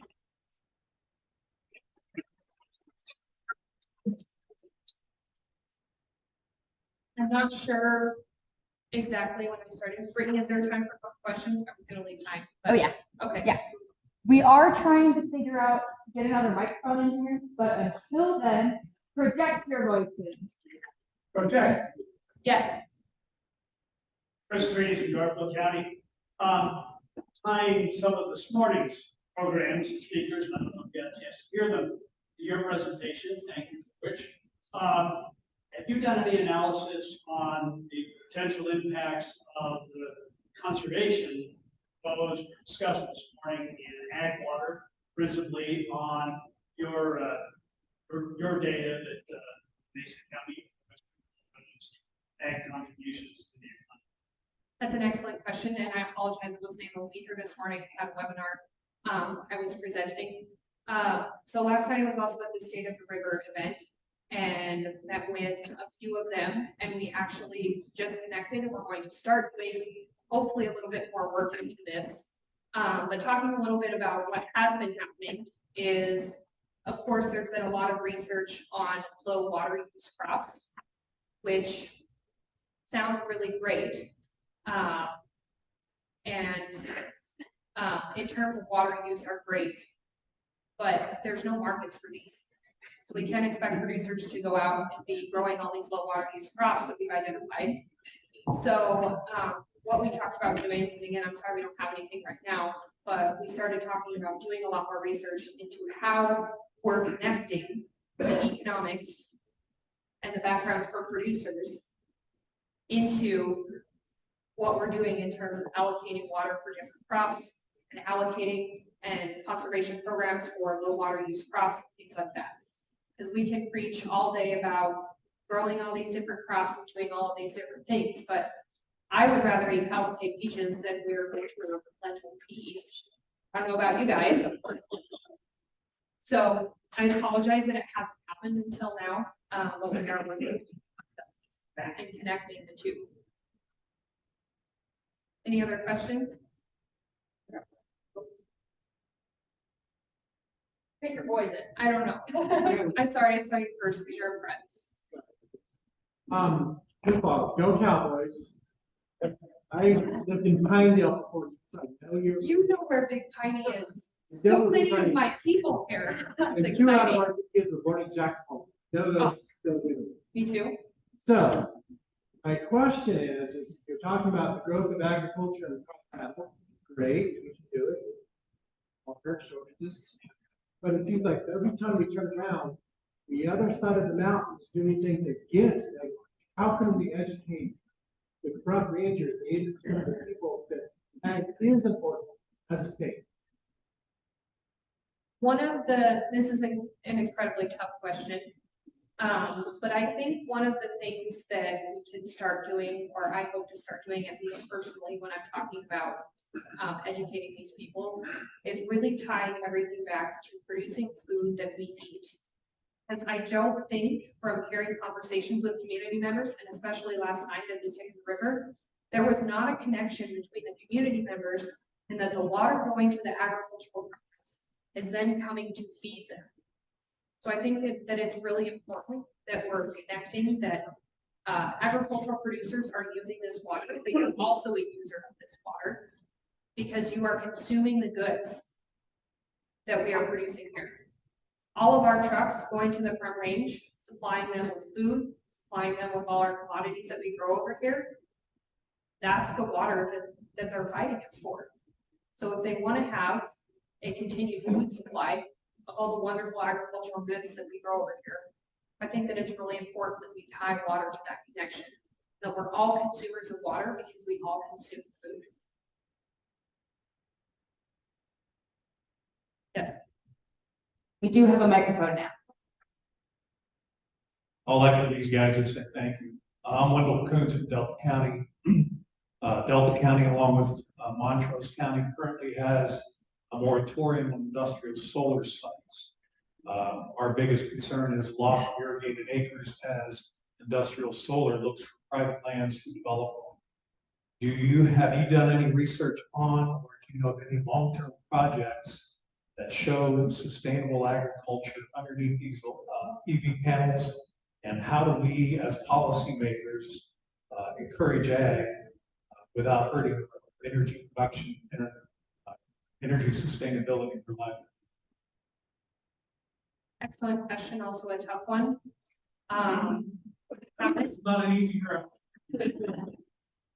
Unfortunately, we don't have a ton of data for the solar systems.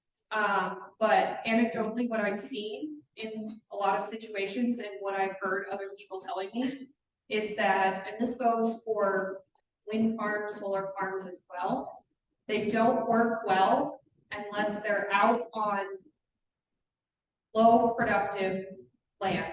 So our ranges where we just have cows grazing, or maybe even some ranges where we don't even have livestock grazing because there's not enough.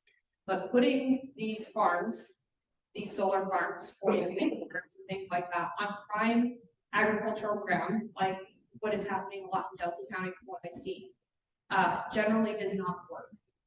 Do I have the data technically to back that up? Not off the top of, like, not right now, I can't hand it to you. But I do think we are starting to realize some of the detriments that this is causing to agriculture, especially given the productivity that we're seeing from a lot of these solar farms, because the transferability of a lot of this energy, we lose a lot when we're transferring it. So the benefits that we think we're getting from including all these new renewable energy sources is impacting our agricultural production. And I think that's going to come to light here in the next 5 to 10 years. So we have time for 1, maybe 2 questions, and there's 2 hands over here, so we'll go this way. I'll come to you last, Gary. I just wanted to mention, in response to your question, and maybe you've heard about this too, a good place to put solar is on water. Solar arrays put out on water. We have floating solar array at wall. That solves the problem of taking land and still getting your solar up. And it's working well for us. We can hear more about it in the future.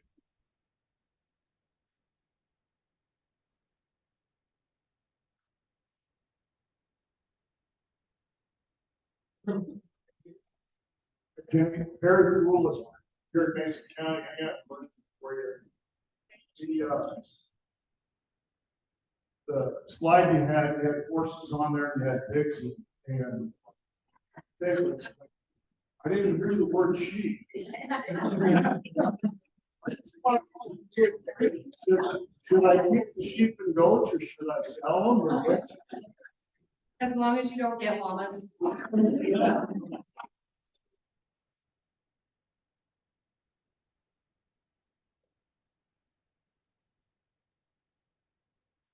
One more minute left. If anybody has any final comments? No? All right, let's give Jenny another round of applause.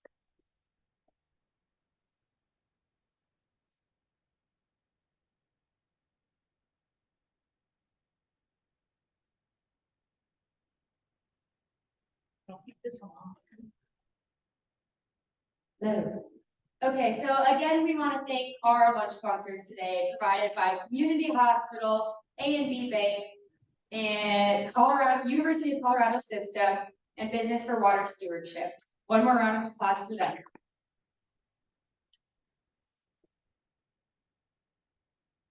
Jenny, thank you so much for joining us. I know that you've been running from meeting to meeting, so I appreciate you taking the time today to meet with our members here. So now we will move into another networking break so that we can do the transition back to that room. So you can gather in the hallway, put your business cards in the fishbowl, or just visit where you're at right now. But just know in 15 minutes, we will begin the program again back over there with our energy panel. So thank you, everyone.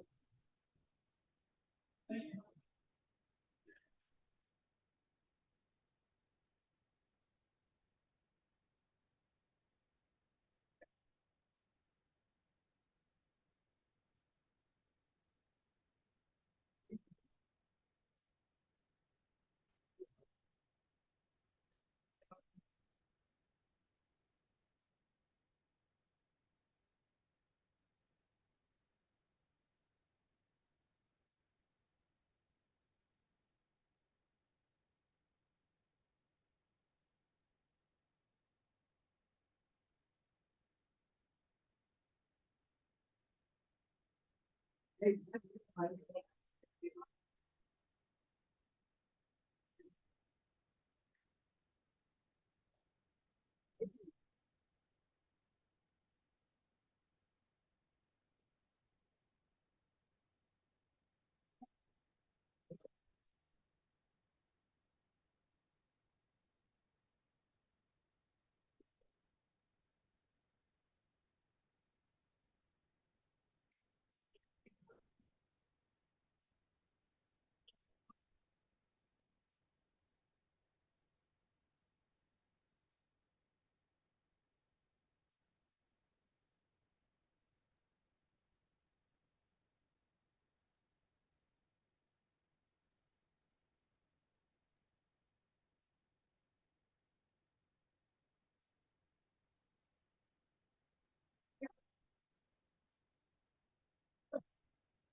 you.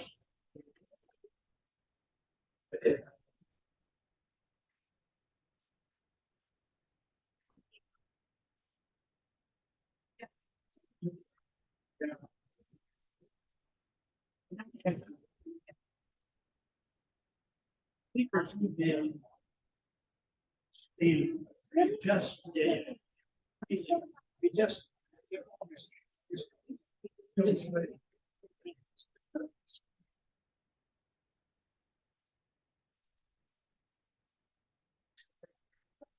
Yeah.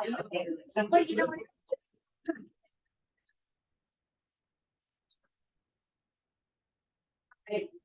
they had some issues with the, some of the.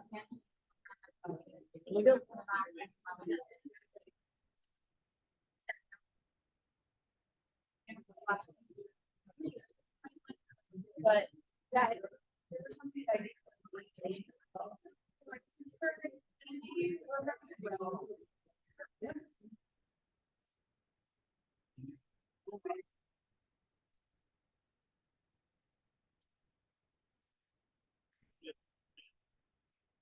Thanks. Thank you. Your request. So I don't soon, but What is the time? What's the time? so. I was on my for. But I, what, yeah, I don't know what that means. They're all busy making. And a lot of stuff. Yeah, but yeah, so I don't know if these.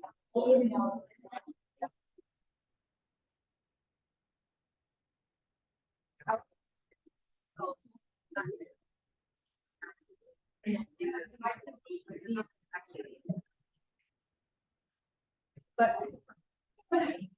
yeah. Maybe answer.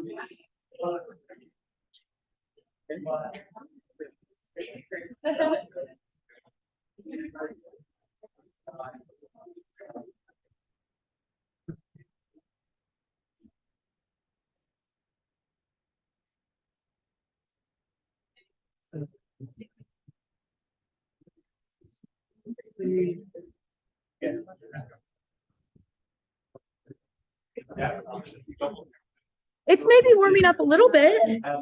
Yeah.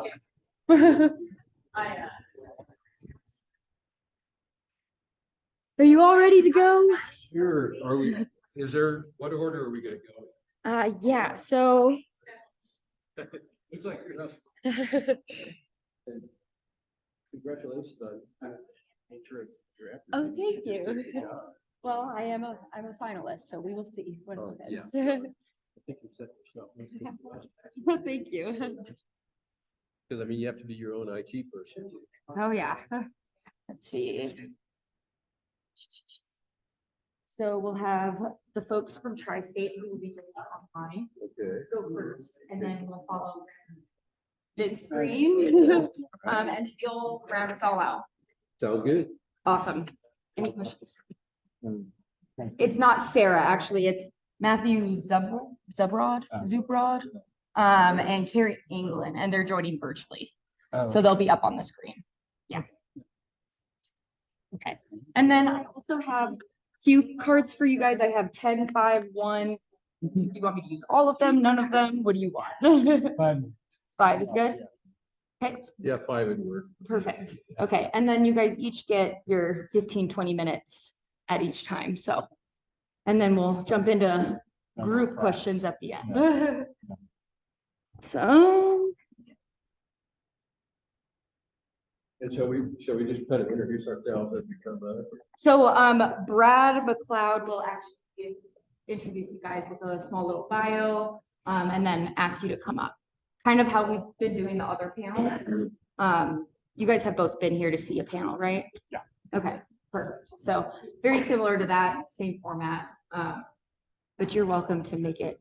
If you want to stay down there and present from there, that's fine too. It's just whatever you're most comfortable with. Okay. So, oh yeah, I see what you mean. So we're sort of a panel. Are we going to sit up here? Or... Yes. Yeah. Okay. Yeah. Unless you don't want to. Well, they're comfy chairs. Yeah, just to be able to, I'm kind of interested to see what the on-screen presentation, but we can kind of. Yeah, and hopefully you guys will be seeing that screen up here. So you guys should be able to see it if you are sitting there. And then our PowerPoints will show us. Yes, sometimes the lighting is a little off on this one, so okay. Yeah, but just wanted to give you that warning.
Yeah, I just got a thing that said it had changed the PP involvement, so it. Potentially. Oh, it's this one. Let's see.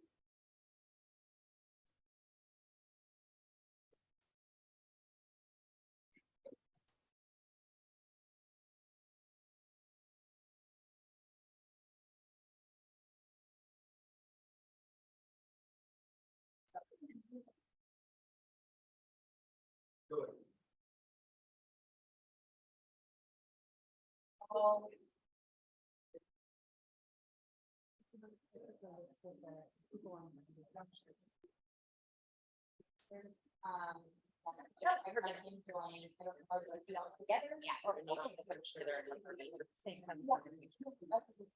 That makes it easier for me to pull. Yes, that's why. Right. And I asked, but haven't heard back if they're gonna share screen or have you run them, so you might just wanna ask in the chat maybe, because I sent them a message on Teams and they have not gotten back to me.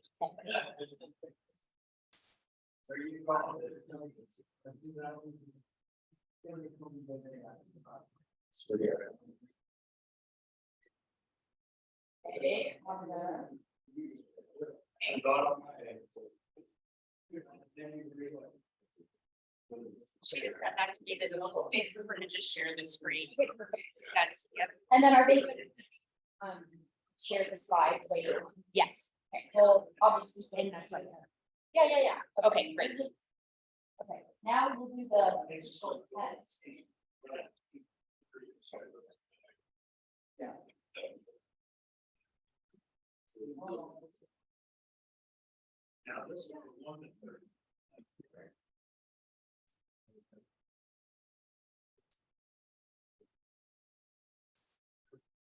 It says.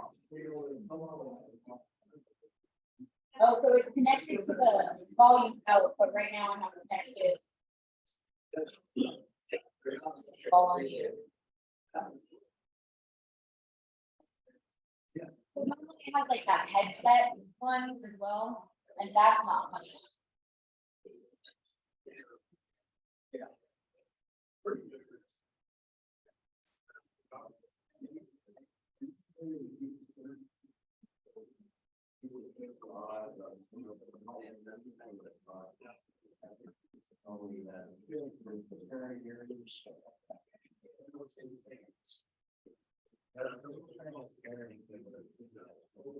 So should I forget it then? Yeah.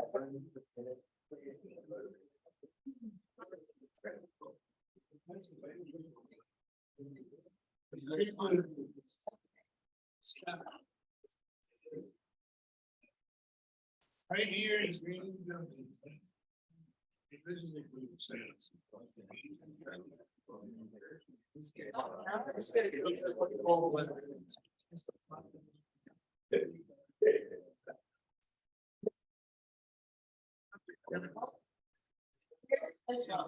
That's like, next, because it's saying negative on your end.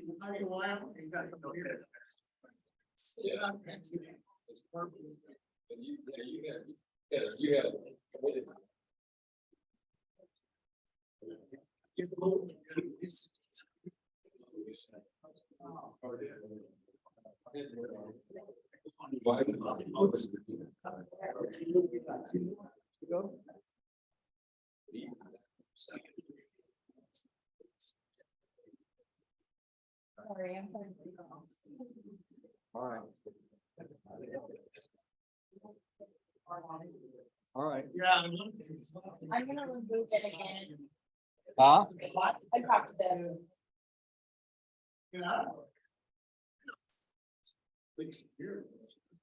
Network, you gotta understand this. Interview, you're gonna roll it.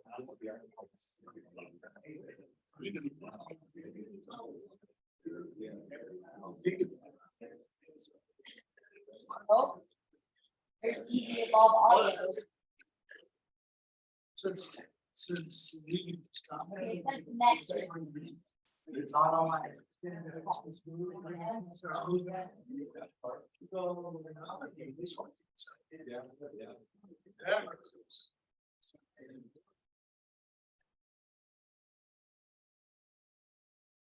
College friends.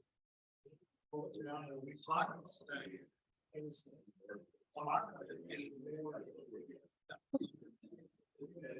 That's what.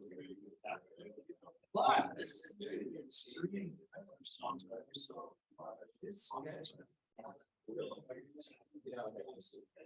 Expands opportunities. But also.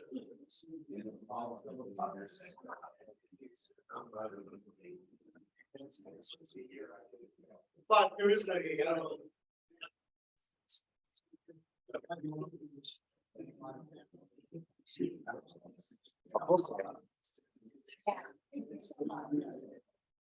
I retired now.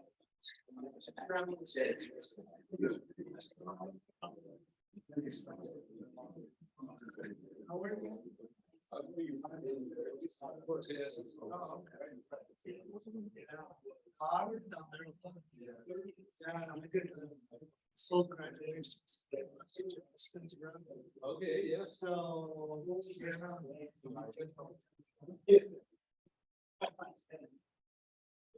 Yeah, it's my old, my principal.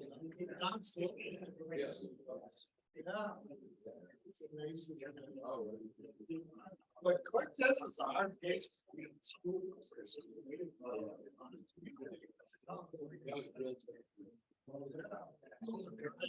Nope, I was just making sure that.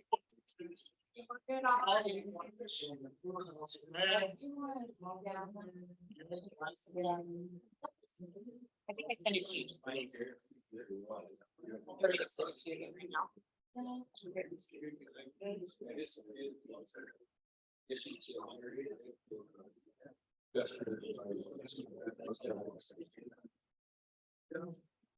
So, I was down there when the basketball team won state. Back. That was amazing. Just, such a cool thing. I did state jamborees for. Oh, yeah.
Everyone, please make their way back to the room. We are going to get started here shortly.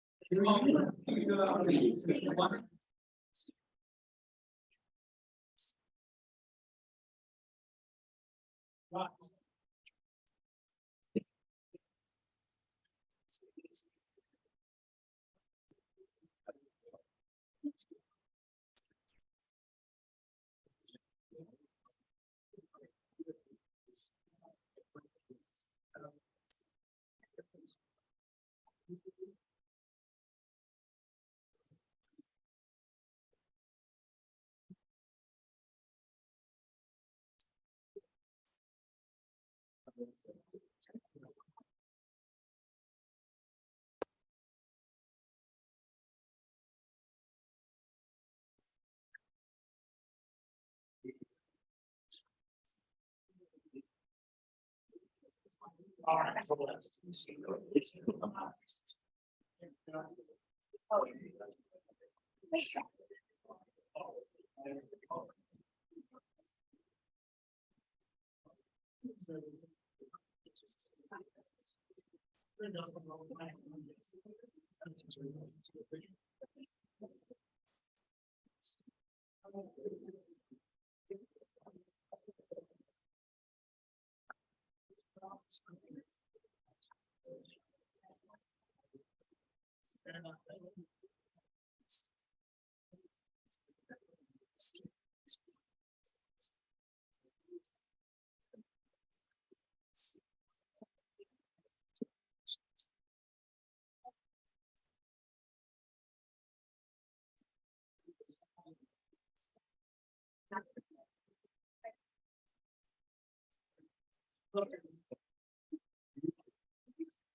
Everyone doesn't want to spend their entire Friday night with us, so let's please take our seats so we can get started.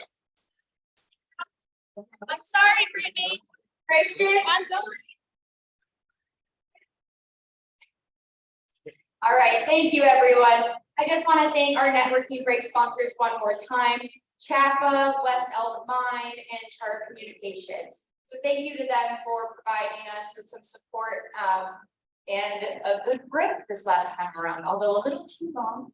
Okay, so now we have a phenomenal panel and a lot of different perspectives on this panel that we are excited about. So here to introduce our panelists and to moderate the discussion is our board chair, Brad McLeod, and he also works for Excel Energy as the area manager of community relations in Western Colorado. Let's give Brad a hand.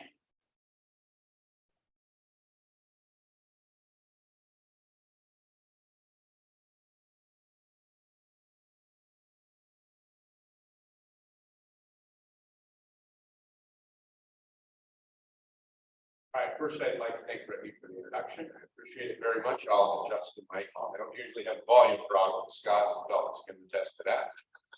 But for the sake of everybody in the room, I'll make sure to adjust that. But before I do, I'd also like to thank all of you for taking the time this afternoon to spend the last 2 days to learn about important issues here in Western Colorado. It's what makes Club 20 the important organization that it is and the voice of Western Colorado. And without your active participation and engagement, we wouldn't be able to do what we do. So thank you all very much for what you do and for being here. In addition to that, as you get a chance, again, I would also thank all of our sponsors that make this possible. If not for them and their support, we wouldn't be able to do the things we do. And obviously, so thank you to all of our sponsors. If you happen to bump into one of them, please remind them we appreciate their support and their donations to the organization to make sure that we keep the fine work we do. All right. I am going to start by introducing our panelists. First, our two panelists are Matthew and Kari. Both are origination analysis analysts from Tri-State Generation and Transmission. They will be joining us virtually and we'll be discussing how Tri-State continues to schedule its diverse resource portfolio to load. So the first two I would like to introduce would be Matthew and Kari Anglin and Matthew Zubord.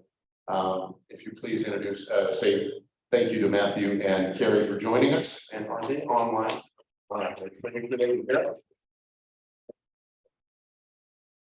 We've got several folks on there. I'm actually going to go through and introduce the other panelists and then we'll come back to everybody, but just to make sure that they were online, I kind of want to do a check right there. Next, we'll also have Vince Green. Vince is a native in Indianapolis, Indiana, and Purdue University alum. As a renewable energy veteran, he has spent over 15 years playing a variety of roles in the development of wind, solar, and energy storage projects across the country with multiple IPPs. Vince currently serves as a senior director for Greenfield Origination for Lightsource BP, where he's been tasked with leading all aspects of the new project generation, including origination, strategy, site prospecting, land negotiations, grid integration, and applications. And then finally, our other and final panelist will be Mike Preston. Mike received his BA University of California at Santa Barbara and a MA in Urban and Regional Planning at the University of Colorado at Denver. Mr. Preston has served as the general manager of the Dolores Water Conservancy District since October of 2007. He has served as a chairman on the Southwest Basin Roundtable since early 2008. In 2015, he helped form the Dolores Watershed Resilient Forests Collaborative and serves on the WRFT Timber Industry Working Group. In 2017, he was appointed to Forest Health Advisory Council, and during his 25 years with Fort Lewis, Mr. Preston worked with the Ute Mountain Indian tribe on the Colorado Indian water rights settlement and development of the 7,600-acre tribal farm and ranch enterprise. He has also worked on collaborative forest restoration efforts involving county timber industry, conservation groups, and U.S. State Forestry Service Collaborative from 1995 until 2007, which provided the foundation for his work that established the DWRF. I would like to thank all of our panelists for joining us today and this important conversation we're about to have. So thank you very much. I'm going to allow for 15 to 20 minutes for each of our panelist groups to give us some background and talk about what's going on and update from their segment of the industry. And then we will open back up for questions and answers from the group. So if you would, our first will be Matthew and Kari, and please, if you give them a round of applause and allow them to take some time.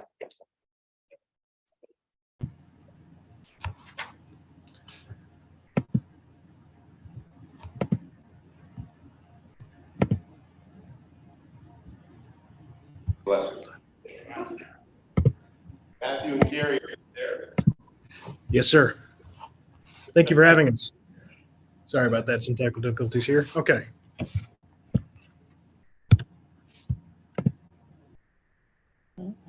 Oh, okay. All right.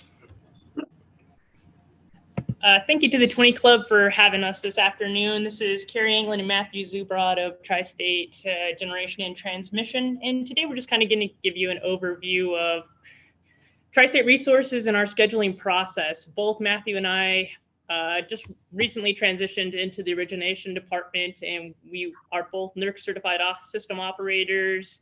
And prior to that, we were on the resource dispatch and trading desk. So we're kind of going to give you a high-level overview of what that kind of looks like. So today we'll talk about the agenda. It's just a quick introduction.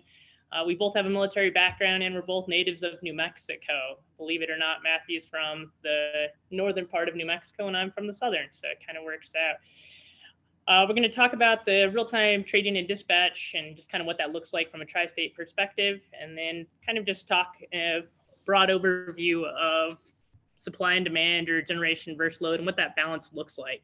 Then we're going to kind of fine tune it and go into a little bit granularity, and we're going to take a look at a day and time of basically how Tri-State is scheduled on 9/15, which is kind of odd that we chose that date because Matt was actually on the desk. And we're going to get an overview of expectations versus reality, you know, best laid out plans and no good deed goes unpunished kind of thing. So when we talk about contingencies and contingency response, reserve sharing groups, and we're kind of going to wrap it up with what that looks like for the future and what Tri-State's doing to plan ahead and provide our members and all of our customers throughout their member systems with reliable, resilient, affordable, and responsible energy. And I'm just going to start with real-time dispatch and trading. We operate on a 24/7, 365, and maybe 366 on those leap years, just not cut us short. How resource balancing works. We have a diverse portfolio of resources across 4 different states. We operate in 4 primary balancing authorities. That's PacifiCorp, WACM, which is the Western Area Power Administration, Colorado, Missouri. PSCO, PSCO more so in Excel territory, kind of what you're used to hearing. That's also a balancing authority. And PNM, which is what you'll kind of see later on in the presentation, is your TSSL. And within that and all the other complications, we operate primarily within 4 time zones. So I know that kind of sounds weird, but when we're talking to some of our plant operators, like, look at your screen and tell me what time you see on your computer, because we're operating in CPT with one of our markets as we kind of talk about that with the WEAM and the WEAS. So we have Pacific time, we have Central time. Mountain Standard is what we see on our screen, but then we're also in Mountain Daylight when you look at your computer. Like we talked about before, we're on the desk and doing dispatch and trading, and we're overall basically tasked with scheduling and maintaining Tri-State's resources to maintain and help provide assistance to the grid and daily operations. So just kind of a broad overview and what that kind of looks like on deadlines. And you kind of notice this clock is backwards because I mentioned we're in 4 different time zones and a minimum with 4 different balancing authorities that we check out with hourly, whether that's automated process that we push our data through our SCADA system, which is just computers back and forth talking to one another. But overall, I just wanted to kind of emphasize that from this perspective of every system and every balancing authority, along with our markets that we currently participate in, which are just energy imbalance markets at this time. So you'll see CAISO, which is your Western. We participate in what's called the WEAM, and that's based on our load in P&M, also known as the TSSL. Our SPP WEAS is the Western Energy Imbalance System, and that's going to be primarily anything else outside of the South. Now, Pacificor is its own little beast, and we'll kind of talk about that. That participates in its own market, which we don't relatively schedule on a real-time basis. That's all done on a day-ahead basis, and then they participate and charge the imbalance on a different level via CAISO. They're slowly adapting and will transition into the WEAM Plus. Our next slide is kind of going to be, this is an overview of the next following slides, is how do we meet that generation versus load or supply versus demand? This kind of picture is one of the best ways that we kind of teach people when they first come onto the desk, or maybe they're new to the industry. Susan Hunter, who was our boss, was like, oh, when she was new to this industry, and she was like, oh, all you need to know is balancing resource to load. And she's like, I don't even know what that means, 20 plus years ago. So this is kind of a key factor. So just kind of our power generation and our load, and don't get confused about the frequency, but it's pretty easy. We operate at that 60 hertz in the United States. So every hour we submit a balance sheet, and this is to our balancing authorities. And this kind of goes back to another term that we'll kind of talk throughout this presentation in regards to resource adequacy. Overall, we have an open line of communication with all of our BAAs or balancing authority areas. And really it's just to say, especially as we put more intermittent or renewable resources on the grid, there may be times where it really is stressed, whether it be from a market perspective, from a balancing authority perspective, because our day ahead is the one that initially sets us up. And since we participate in the 2 energy imbalance markets, that we're kind of looking for those, like, how do we get this? So you'll kind of see we utilize tools that forecast our loads and forecast our renewable output for all of our fleet. And currently our fleet consists of, basically we have 674 total megawatts of wind. We have an upcoming anticipated of 820 megawatts of total solar. Some of these projects are still in development and have yet to break ground. We're kind of low on the solar side current production anyway, so it'll be new for us to manage those intermittent resources.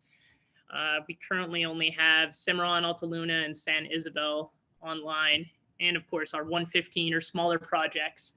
We receive federal hydro, but this kind of is indicative of our small hydro projects. That's where you get that 26.5. We have 1,551 megawatts of coal, or what you'll see later throughout this presentation, known as base load units. Also, in regards to that, we have 822 megawatts of gas and oil units. J.M. Schaefer Pyramid is down in the south. Knutson and Lyman and Burlington are all within Colorado. So with that, here's kind of the way we schedule. So if you were to go on Google now and look at these pockets, you'll probably get absolutely no results. This is how Tri-State breaks it down by balancing authority and by load commitments. So some of these, when we talk about metering and how we talk about scheduling, this is what we've kind of come up with through the years as the easiest way to schedule to load. And this all comes also working with our transmission providers. You'll notice there's a NITS and an ANTS. NITS is basically we have just an additional leg from WAPA or Wacom that provides us with that extra leg of transmission via the area. So most of our load we try to kind of develop within a tri-state transmission. So that's kind of why you don't see various things. What we talked about before with the balancing authorities, you'll see New Mexico, that TSSL, PNM, and then PSCO just recently transitioned, but we have the NSA, SSSL, the T-SMEL, and the REA load. But REA is also another different beast, and that's part of Black Hills. They kind of monitor that for us, and that's also set on a day-ahead basis unless we kind of go over later with contingencies or scheduling due to transmission or unit outages. So with that saying, we talked about forecasting our resources, but also forecasting our load. So keep that in mind that nothing's perfect, right? So even if you're looking at a confidence level interval of like P95, there's still going to be some room for error. And that is where the energy imbalance markets come in. They kind of make up and bridge that gap. And they bridge it on the most economic level. So I'm going to turn it over to Matt. He's kind of going to give you an overview of the day in the life of an RTD. So appreciate your time. Good afternoon. As Kari mentioned before, I was on the desk this day, September 15th, 2022. And I was one of the ones that were scheduling throughout the day. I took the shift at 6 o'clock in the morning, and I'll kind of walk you through what we look at and how everything shook out for us. So this is a general overview of the system itself, tri-state system, with coloration describing our different resources that come online throughout the day, with the black line showing the load commitment that tri-state has. So as you can see here, we're peaking around 7 o'clock at night. That's pretty normal for us. We're a nightly peaking company. We peak at night. We also peak in the morning during the summer, but usually during this time, people come home, turn on their ACs, plug in their cars, do all these other things. We see a large amount of load spikes towards the end of the day. As you can see, there's a little bit of red towards the end of the day there. That's some of our peaking simple cycle, i.e. gas and oil units coming online to cover some of this gap that we have that we normally see during the end of the day. So the purple itself that you can see is our base load or coal resources that we keep online 24/7. The intermediate combined cycle is the blue. That's what we're talking about, J.M. Schaefer. It's its own different type of gas plant that we own. And we utilize that to cover a lot of our load on the eastern side of Colorado. The peaking, as we talked about before, usually a Lyman or a Knutson. Those are gas units that we turn on to cover some of that higher load. The green is our renewables, which is a combination of our wind and our solar, as well as our small hydro that we see. So during this time that we see the peaks, and what we're going to talk about later on as we get further into this presentation, is kind of towards that peaking time frame. So solar will not be accounted for during this time, as solar comes off towards the end of the day, and wind usually picks up towards the beginning of the night. And we will see more of our wind resources take over and provide a good chunk of the power that we're seeing during this time. The brown that we see there is our basin purchases. We have contracts with Basin Electric. They give us power for our load in the northeastern side of Colorado, and they provide us a set schedule. So what we're seeing there is the output of their resources to us, and then WAPA purchase, which is that light blue at the very top, is what we're getting from our federal hydro. So that's actually our federal hydro allocations that we are receiving from the government, from our major dams and hydro plants throughout the western slope of Colorado, as well as the different states in the western area of the United States. So moving forward from there, this is kind of an overview of one of our units that we have. So this is Laramie River Station located in Wyoming.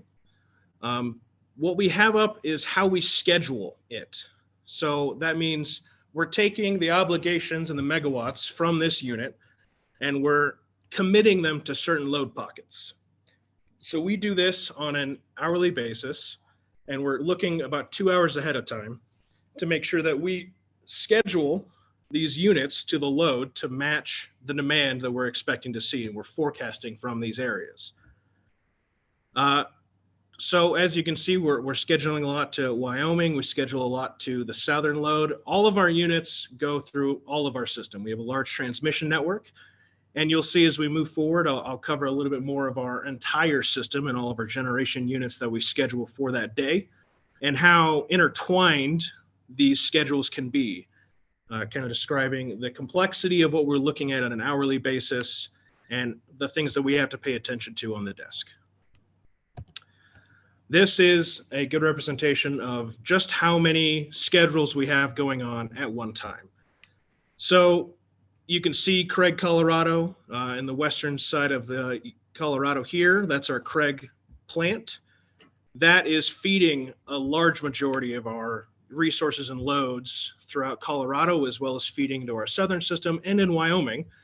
We sell off of Craig, we sell off of LRS, we sell off of Springerville in the southern system of New Mexico. And we schedule all of our renewable resources as well as our gas plants. And all of these arrows are indicative of how we are moving this power throughout these states. At this point, we had a peak load of about 2,300 megawatts during hour 19, which is around 7 o'clock. And what I had shown you before during that large graph showing that peaking time frame, that's about where we're looking at and the load that we're seeing during that time and how all of our resources were committed during this time. So as we were talking about, these are like commitments that we're making on the desk. Kari had talked about a market, and sometimes when we talk about that, it's kind of blurs the lines as to what we really mean. So the market, we give this entity, the WEAM and the WEAS, control of our units during in these specified bounds of megawatt generation. And I mean that as, so Craig can go up to a certain point and we limit it to how much the market can take. When we schedule to our load, we're trying to make it so that we have a balanced sheet. We're giving them a indication that we are resource adequate. We can reach the load that we're expecting throughout all of our footprint, and we have the resources to match that. We will not be pulling on the system. We're not going to be deficient in power. So once we get that check off saying that we are able to move forward, we have resources enough to cover what we're expecting in our load, the market will actually take control of our resources and dispatch them, control their output based off of the best economic situations. They can use it to alleviate different transmission problems that they're seeing. They can control the output of every generator that's bid into the market. So for us, that what we expect our units to be and what we schedule them to be might not what they actually turn out to be operating at. We can say Craig can operate at a certain amount of megawatts, but the market might deem that that is the most economic unit and might raise it up because they want more of this cheap power to continue on and serve more than just our resources. So with this entity controlling our units, right?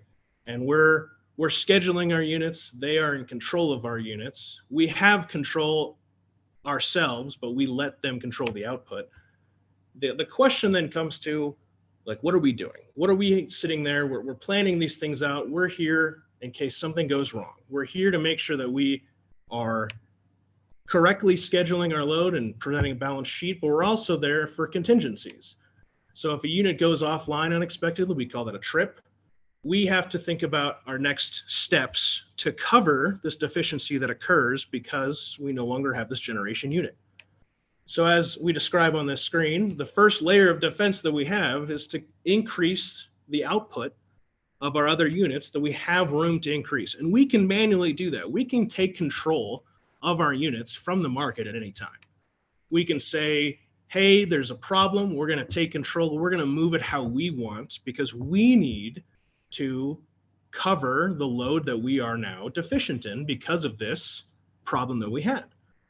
The next layer that we have is to turn on our reserve resources, our fast start resources. These are gas and oil resources normally that can be turned on remotely from a button that we control. That's why we're certified as NERC operators, is because we have responsibilities to recognize issues going on to the electric system and be able to turn on units to prevent further issues to occur because we are now dragging on the system.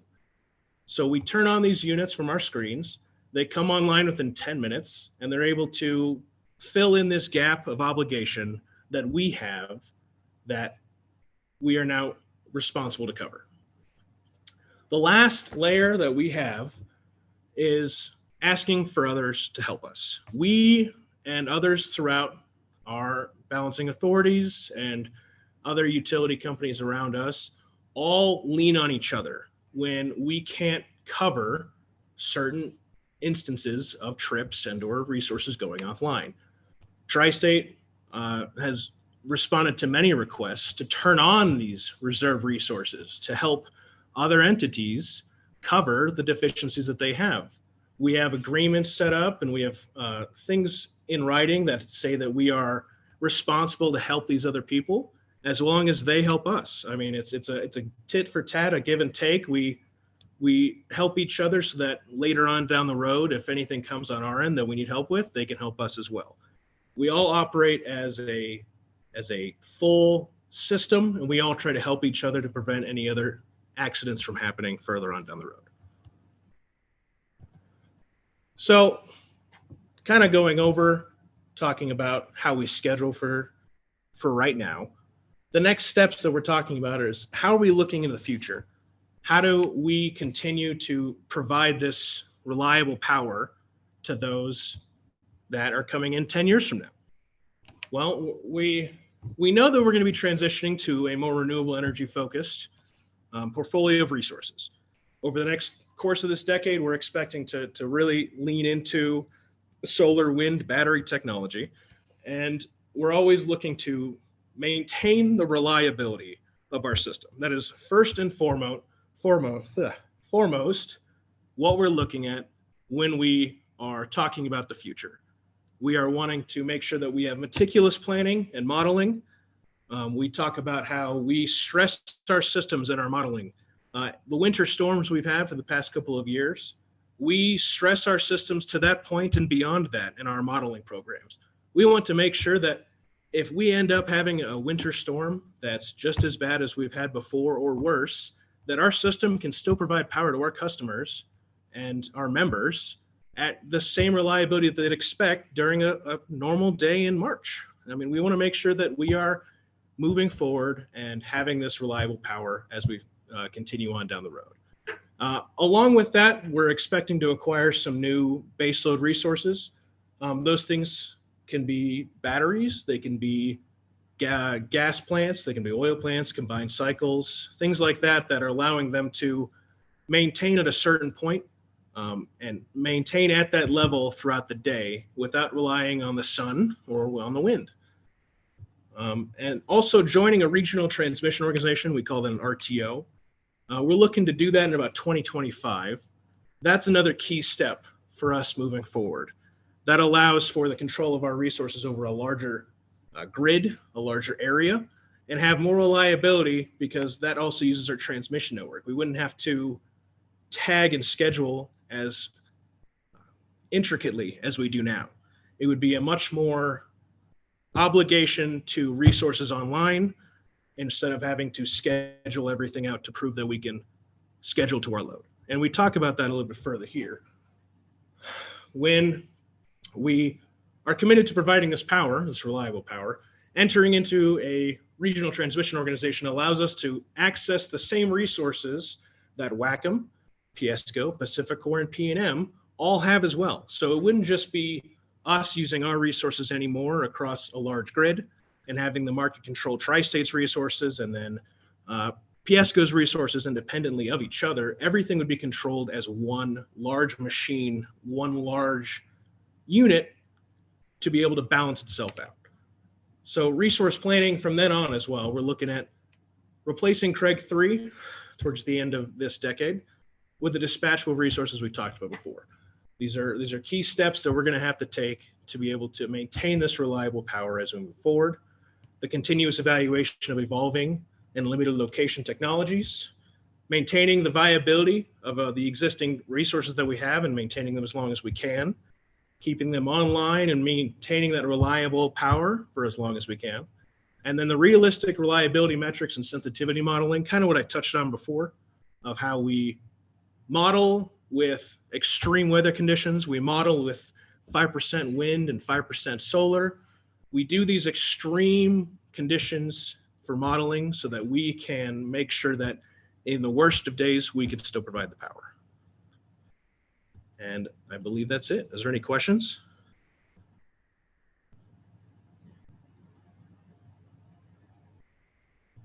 Well, thank you. I appreciate it. Ray, let's hold till the end. Let's hold questions until we get all of them. Oh. We'll do all our panelists and then we'll come to questions. Guys, thank you very much. If you'll stay on, we'll come back to do questions here in just a little bit. But we'll move on right now to Vince Green. Bring Vince up, and then after that, I'll bring Peter up as well, and Michael up, and then we can have all three panelists available for any of the questions from the group.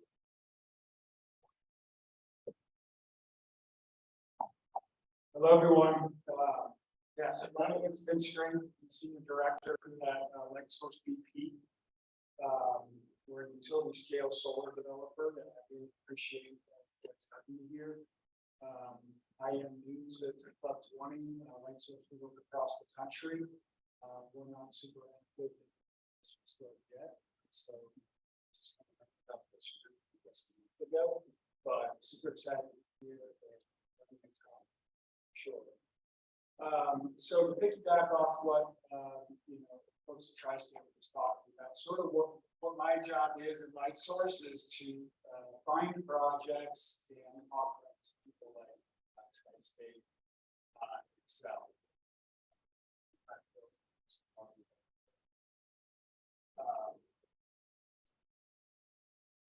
So sort of being new to Club 20, I wasn't sure exactly what areas that I should cover. So what I'm doing is just sort of I want to give a quick high level of who Lightsource is, where we're working, and I want to just talk through how we develop a solar project, and then a little bit about what we're doing in Colorado.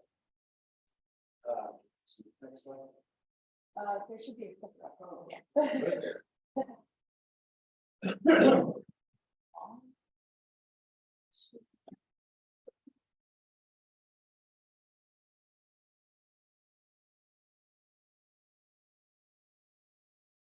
All right, so Lightsource BP, we are a 50-50 joint venture with BP. We are a global company. We're in 19 countries, about 1,000 employees, 8.8 gigawatts worldwide.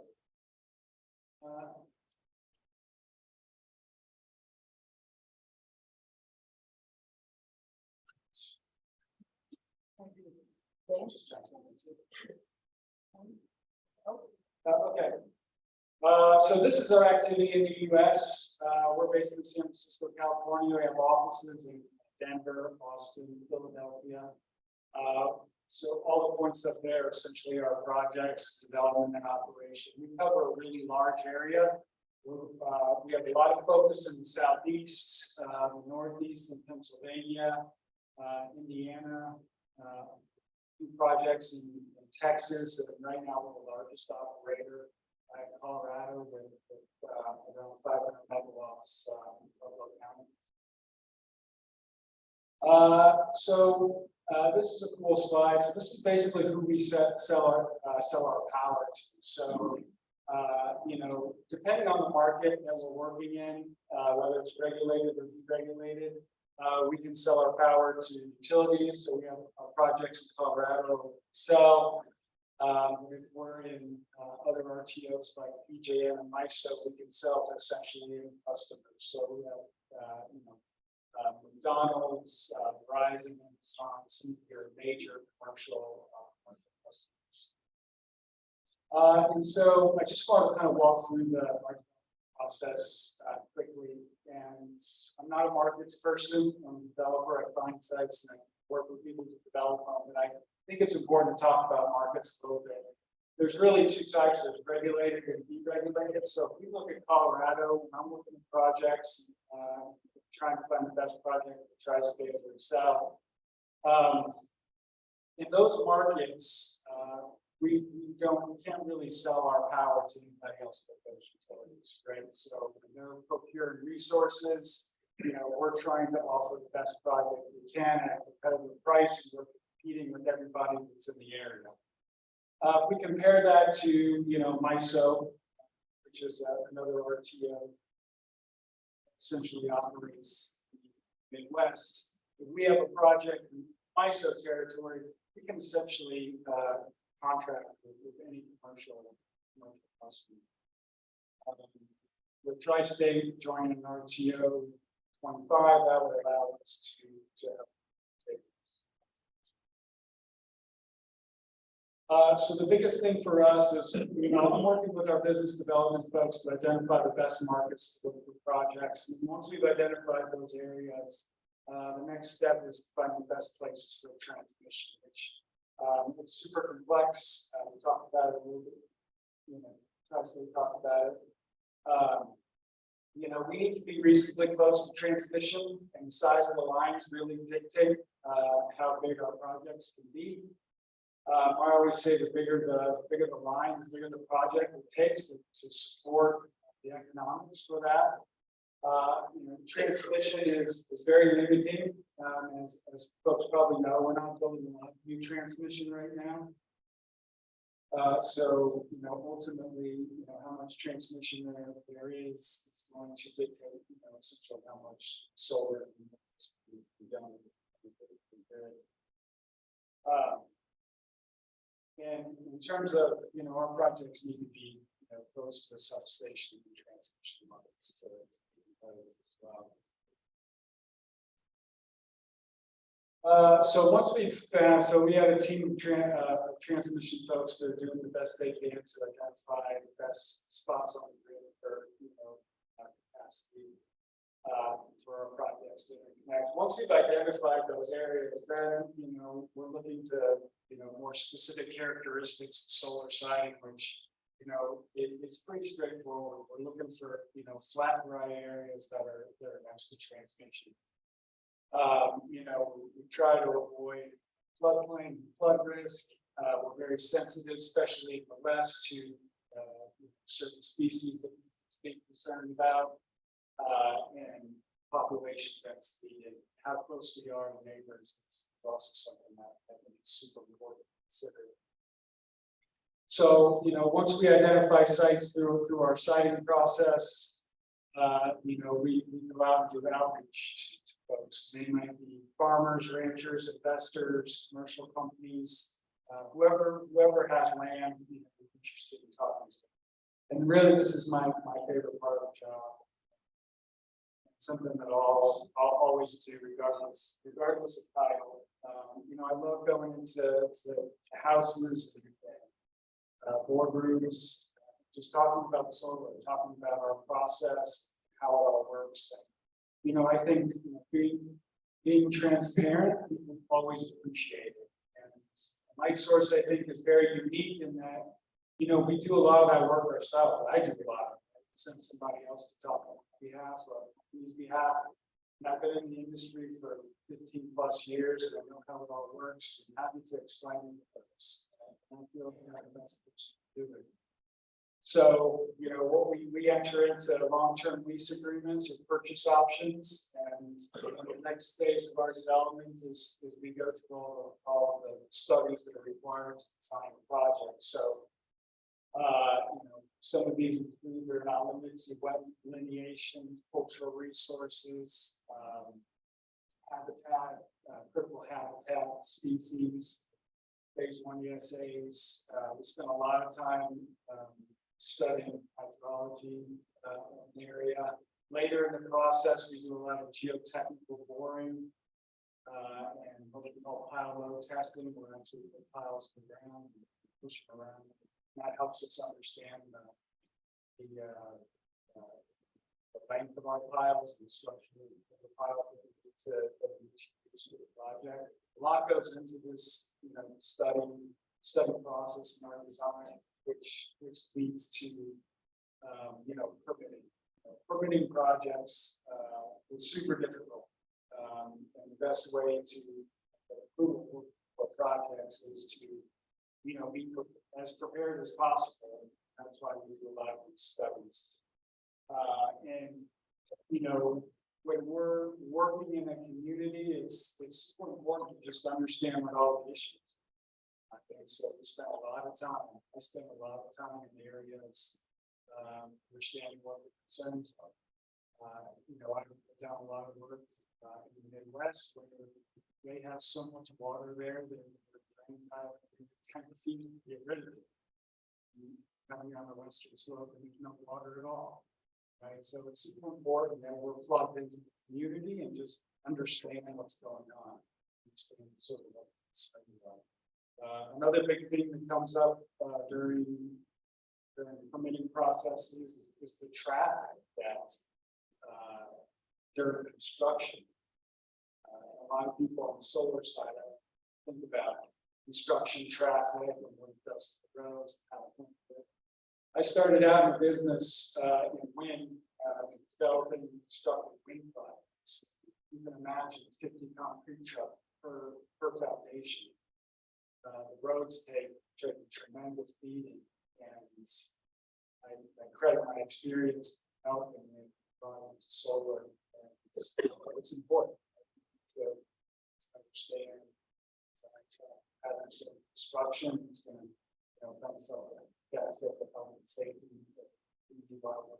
construction projects, and being all prepared for those conversations in advance of the permitting process is critical.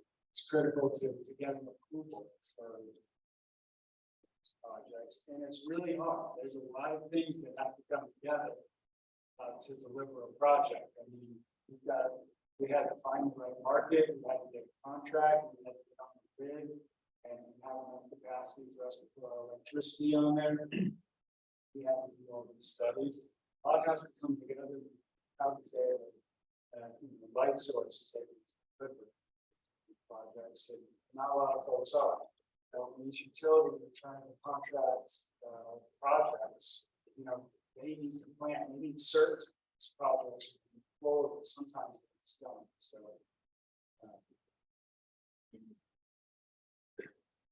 So I wanted to just touch on, environmental sustainability is a big is a key value for the light source. I wanted to just touch on some of the, I'm not getting into construction operations. But some of the things that we're doing on the sustainability side, I think are super important to try to, mention. We're really big into sheep grazing. We try and do it on every project. We're doing it in Pennsylvania, in Texas. We're trying to get to it wherever possible. Logistically, it sounds easy. We just, sheep go inside the fence. Grass, but logistically, it's a lot of work to buy the sheep on someone who's going to manage it. But we have someone designated to manage that. The other thing is soil health and vegetation management is big for us. We have a person that's just focused on soil management. How are we dealing with topsoil during construction, before construction? One of the things that we do, and I think is pretty innovative, is that we, project, we'll come in, put a cover crop down. We do that well in advance, in advance, which is a big financial fee for us, but we believe that it's the right thing to do. It's the right for the soil. And we're also very involved with research projects on all try and get involved with as many research projects as possible. We have a Department of Energy grant for a project in Indiana where we're looking at the effectiveness of different pollinator species.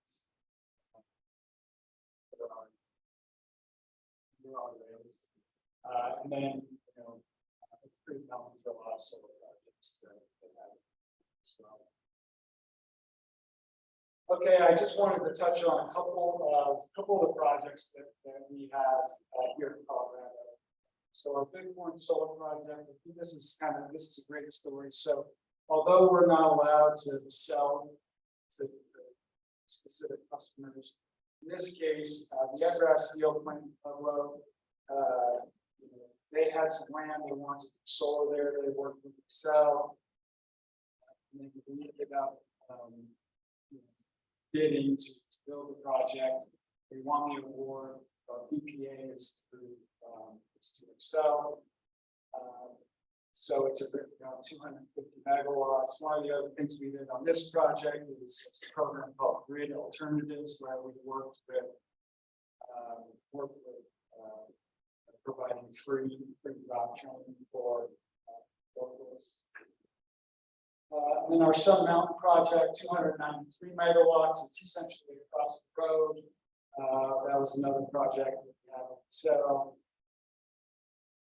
Power contract. For both projects, 3,000 acres of short grass prairie habitat was created.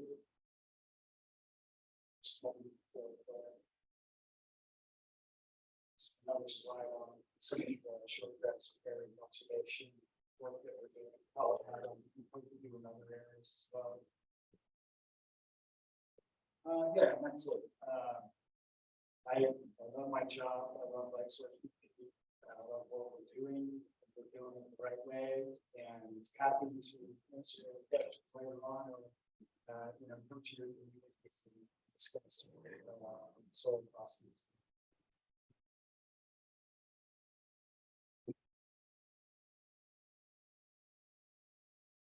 Thank you, Vincent. I'll have you stay up here just so we can get the question. Yeah. Next, I'd like to introduce and welcome to the stage Mike Preston.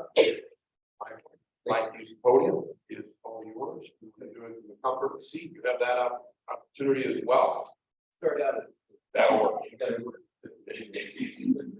right there. Push these buttons. It should be on. Let's keep pushing until the right thing happens.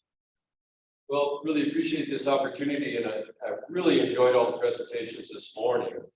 The reason being, I mean, my relationship with the Ute Mountain Ute tribe, who I'm kind of working with now, I was part of the settlement negotiating team for the Ute Mountain Ute tribe in the Colorado Ute Indian Water Rights Settlement. And as a result of that settlement, we were able to build a 7,600 acre irrigation project around the 12 Sleeping Ute Mountain. And, which has been really, highly successful and kind of interesting irrigation project. And then I went on to manage the Morris Water Conservancy District for 12 years. So the tribe was my biggest investment. So when I got ready to retire, the chairman of the tribe, Manuel Hart, I was congratulating him on his inauguration. He said, "Here you're retiring, come help us out." So again, I started as the tribal water advisor. As it turns out, one of the major challenges, I kind of stepped into that job right as the drought was really intensifying. And so we've been able to, the normal speech idea, my normal PowerPoint is really talking about how the Ute Mountain tribal farm adapted to a 10% water supply in 2021 and how we're coming out of that. Well, why am I talking about renewable energy? Well, my other function with the Ute Mountain Ute tribe, they have a development corporation called Weed Energy Development Corporation, which operates their businesses. And I ended up I got on the development corporation board because the Farm and Ranch Enterprise that governs Farm and Ranch, the Farm and Ranch Enterprise, the corn mill, the tribe has a casino, hotel, travel center complex. That was made possible by the water rights settlement. Toyota didn't even have water prior to the settlement. And then we have a construction company, we manage a construction company that's under our governance. And in fact, they just got the first segment of the Arkansas conduit.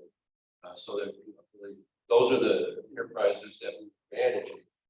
And then renewable energy, the tribe up to this point has developed a renewable energy program with a committee, basically with a renewable energy committee. And they're interested, now they want to put it into a business structure, and you'll see kind of with some of the things that are going on, why they want to do that. So I'm sort of the business guy in this regard. I'm not really any kind of expertise in renewable energy, but we're basically going to set up a renewable energy company, hire a manager, and pursue some of the projects that I talked to you about this morning.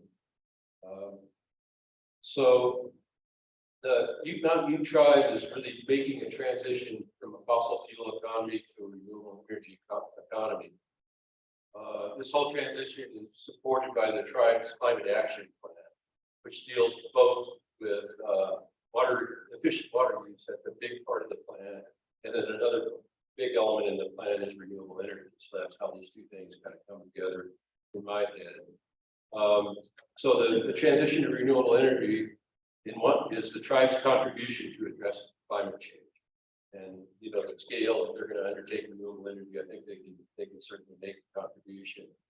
The other thing is the tribe that relied on oil and gas revenues over the years to support their government and provide benefits to their people.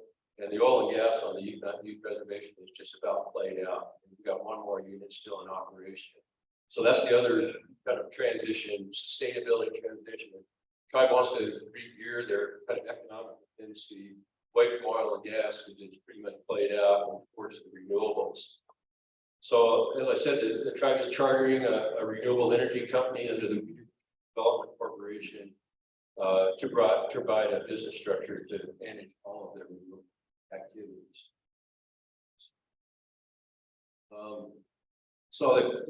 Just kind of quick summary. They've got there's an economic dissipation. Well, I'll talk about these later. There's an economic dissipation structure where these are kind of on reservation, and then they're doing local solar. Let me just say that much.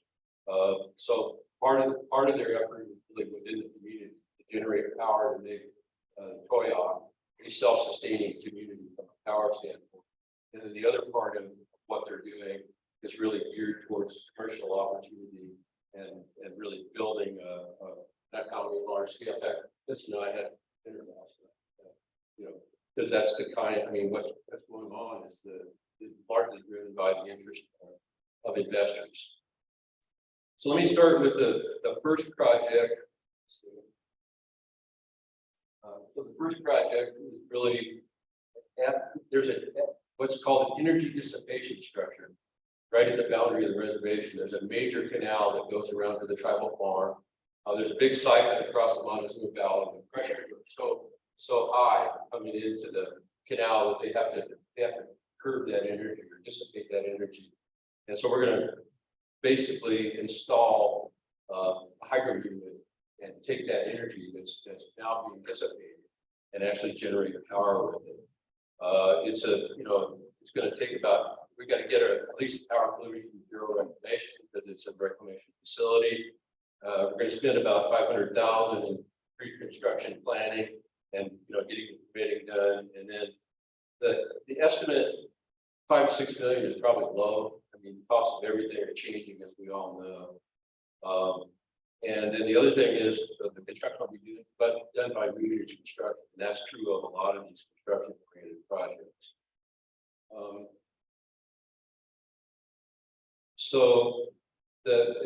This is going to be the first, as far as the renewable energy company, this is going to be the first project that we tackle, is to get the renewable company geared up and going.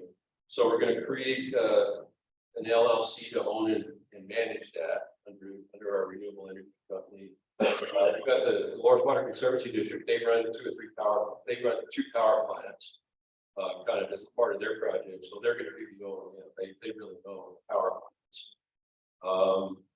they're looking at, power generation of 1.4 to 2.2 megawatts a year. That produce what, 5-6 billion kilowatt hours per year. And what they would like to do with this project is they want to become power sufficient within the oil. They have some small scale solar already, and I'll get to that later, but they've already got solar installation kind of near the casino there. And the way they do that, I mean, they're not able, because of some tri-state limitation, there's only a certain percentage of the power that they can generate behind the meter.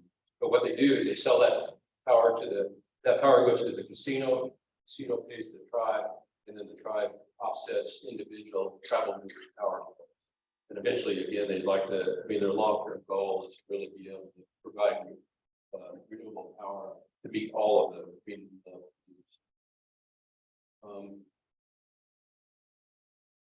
So now I want to talk a little bit about the commercial.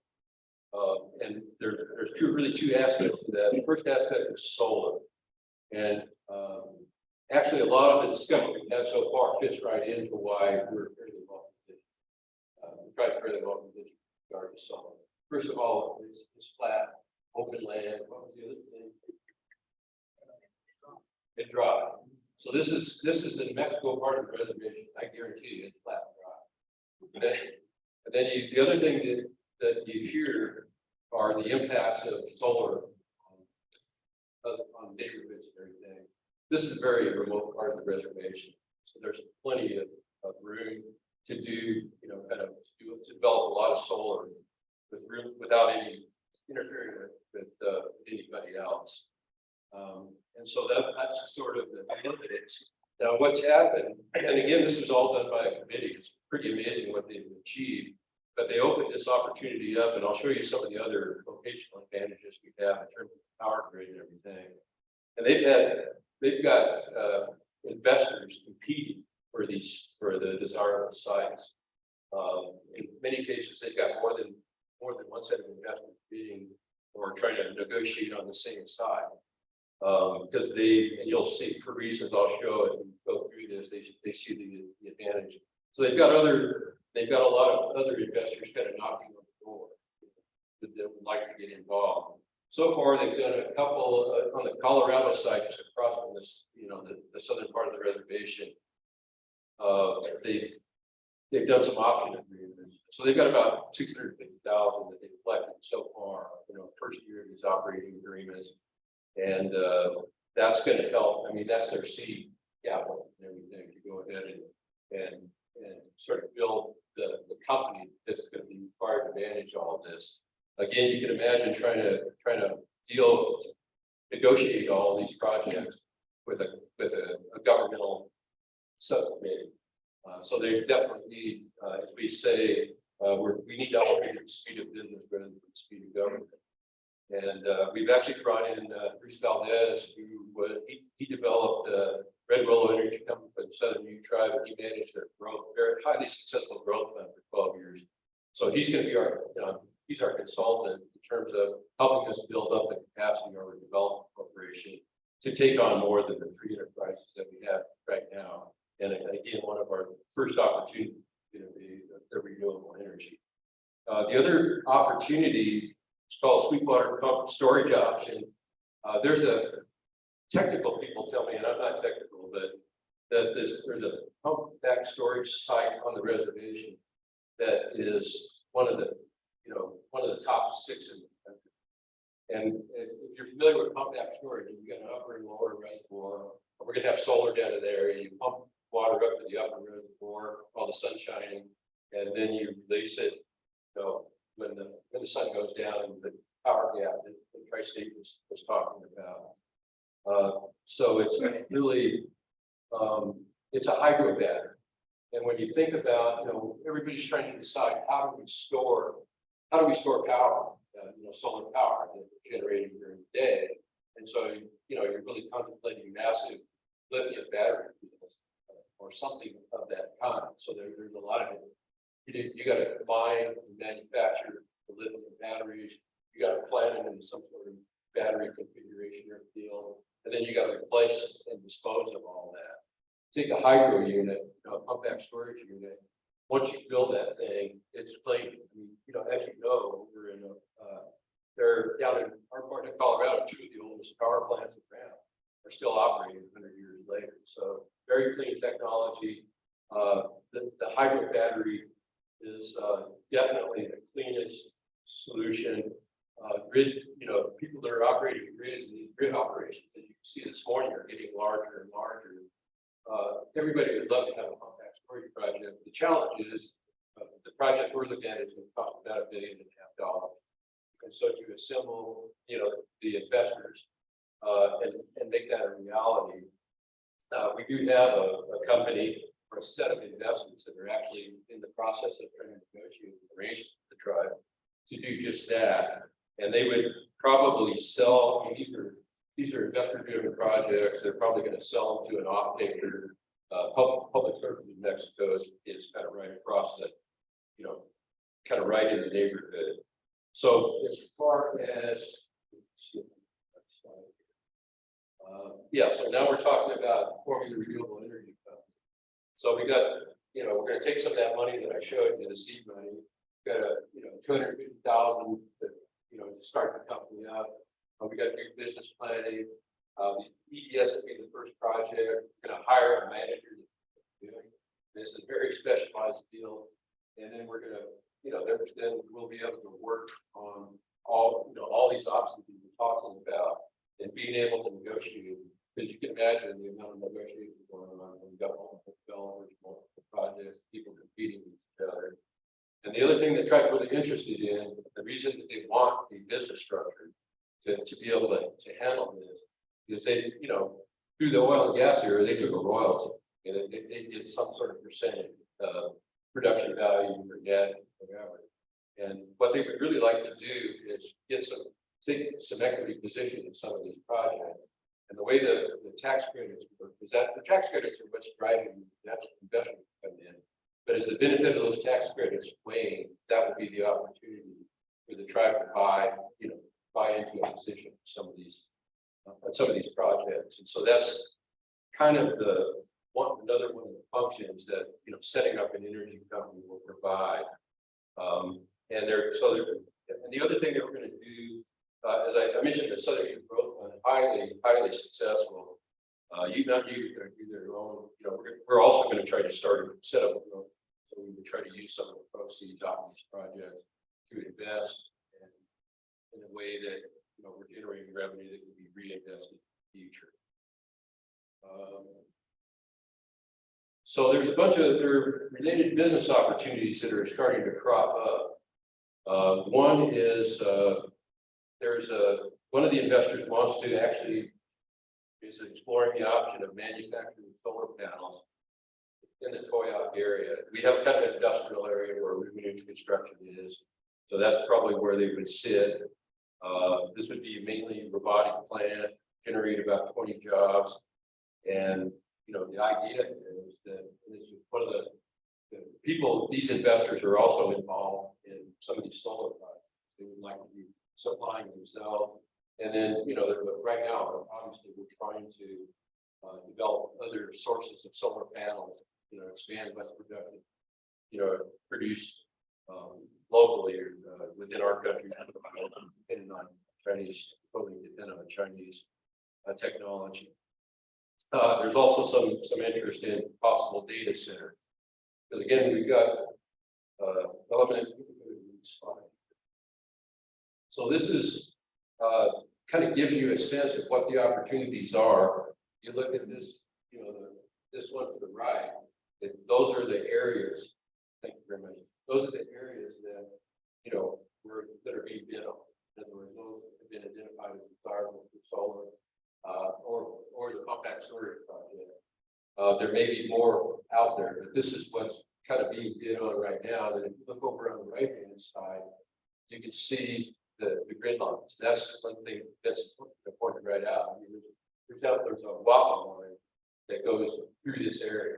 And the interconnection is one of the big issues that railroads have.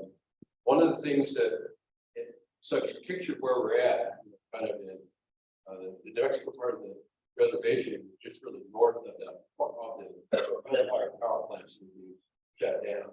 So you got Wappa grid, and then you got a coal distribution system that was set up with coal power plants. So that's part of why this is attractive area to investors. The other thing that comes into play is our fondest hope is that Lake Powell will rise in elevation and be full again.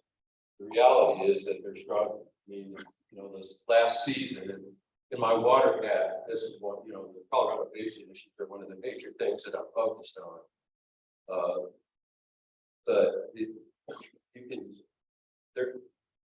There was a 40% reduction in the ability to generate Wappa power when the reservoir was at its low point. So it's already starting to affect power production capability.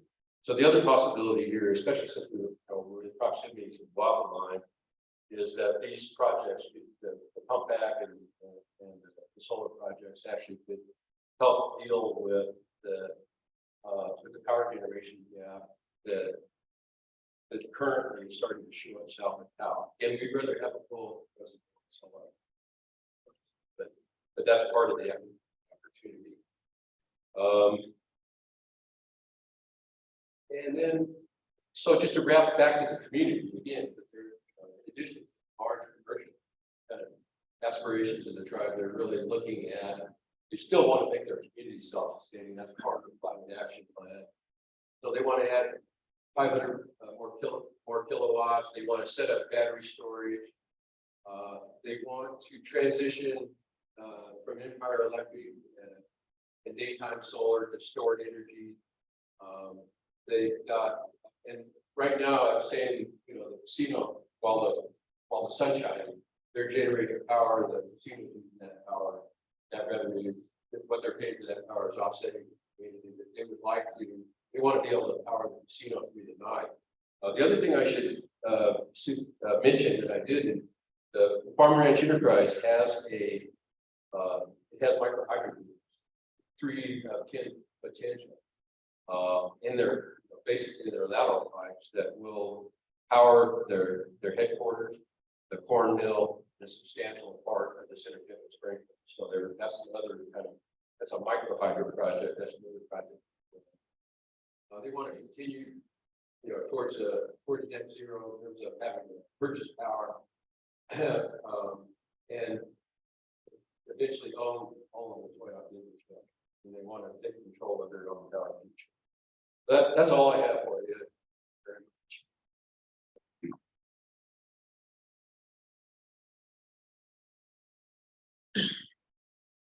Michael, I appreciate if you'd like to stay up here for just a moment. Open this up for, we've got time for a few questions, right, Retta? Okay, there he is, Rebecca. So why don't we take that one online? Okay, we're gonna start with a question online.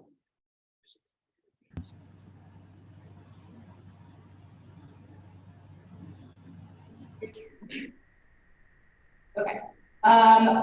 This is from Janet Farmer online. She asks, for Tri-State, do they have any set goals for transitioning to renewable energy?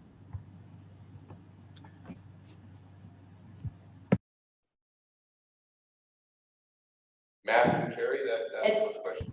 Hi, yeah, sorry about that. Yes, we're looking to be transitioning to 80% greenhouse gas reduction by 2030. So that's right now currently our goals, and we're transitioning throughout until 2030. We have steps for both New Mexico and Colorado that we're trying to meet for both our renewable energy compliance and renewable portfolio compliance for both. And they tier themselves all the way through up to that 80% as we move forward. Okay. Ray, our next question over here. I think this gentleman's been waiting patiently since the first panel. So please remind, let the question, the panelists know who you are and your question. My name is Jim Dustin. I'm a mayor of Golden, Colorado. Excuse me. Would like to say they have any interest or any plans looking into nuclear power to replace some of the load it's gonna go away with the Craig. Look at small nuclear reactors. Yes and no, sir. We're open to all technology as we kind of go into it. Really, right now, it's all looking to be what is cost effective, safe, and reliable across the member system. So nuclear is not checked off the list. However, currently, just given various aspects of it, with small SMRs, like some small nuclear reactors, like we've seen that across, just technology wise, pricing is just kind of similar to batteries. When batteries first started, they were relatively expensive. And so a lot of, especially given our conservatorship of overall, you'll notice a lot of co-ops, not really the tip of the spear when it comes to new technology. So as of right now, I can't say no, and I can't say yes, sir. Okay, Ray, next question. Now, where are the solar panels manufactured that you use, and what percent of the cost is subsidized by the government? David. Specific to, okay.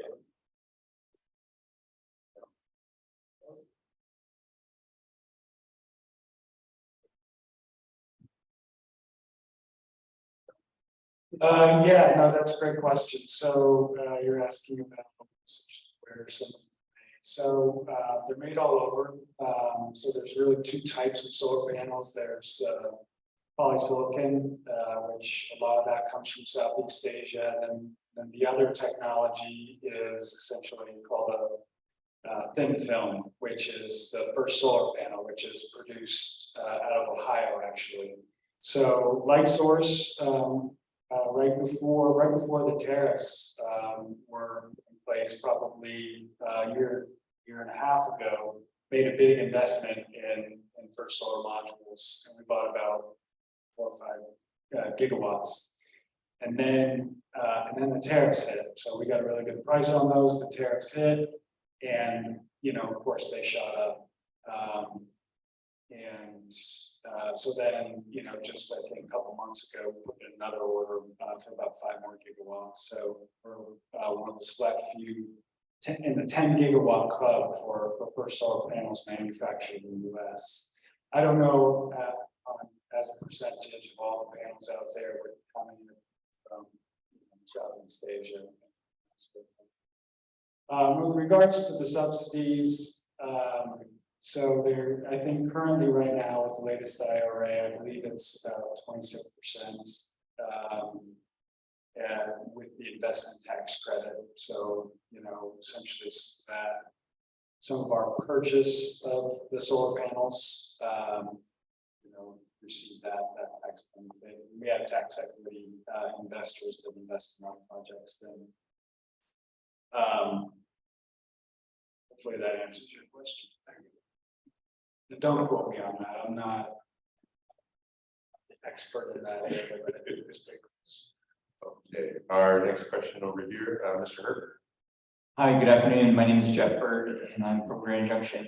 My question is, what do you see as the greatest challenge in this energy transition? Is it transmission siting? Is it supply chain issues? Is it resource adequacy and addressing the intermittency of these resources? Or is it something else?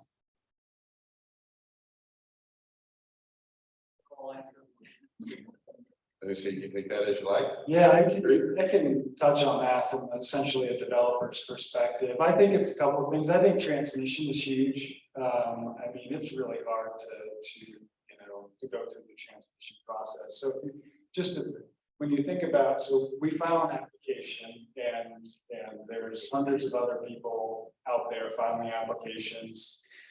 We go through a series of studies, right? And then at each study, this is just generally how it works. At each study, they say, okay, if you want to proceed, here's what's going to cost you to put your project online. And if you want to move to the next study, it's going to cost you X now. So we go through a series of these milestones and the cost goes higher and higher. And when it goes higher and higher, some developers drop out, they don't want to take the risk, they drop out. Well, what does that do now? Now they got to restudy the entire system again and all the costs shifted around. It's complex. There's only so much capacity on these lines. Like I said, it's hard to build new transmission. Batteries are helping with relieving congestion. So I would say that's probably the biggest thing. Then I would say siding is a big issue. You know, there's a lot of people out there. There's a lot of different, there's a lot of different developers out there with different experiences, and you know, we need to pay attention. We need to pay attention to what the neighbors of the projects are saying. We need to pay attention to what the counties and the communities that we're working in, because if we don't, that'll put me rise to the, to the number one number. You got time for you? We've got opportunity for at least one more question right here. So Chris up in Grand Junction. My question is really about the grid capacity and resiliency.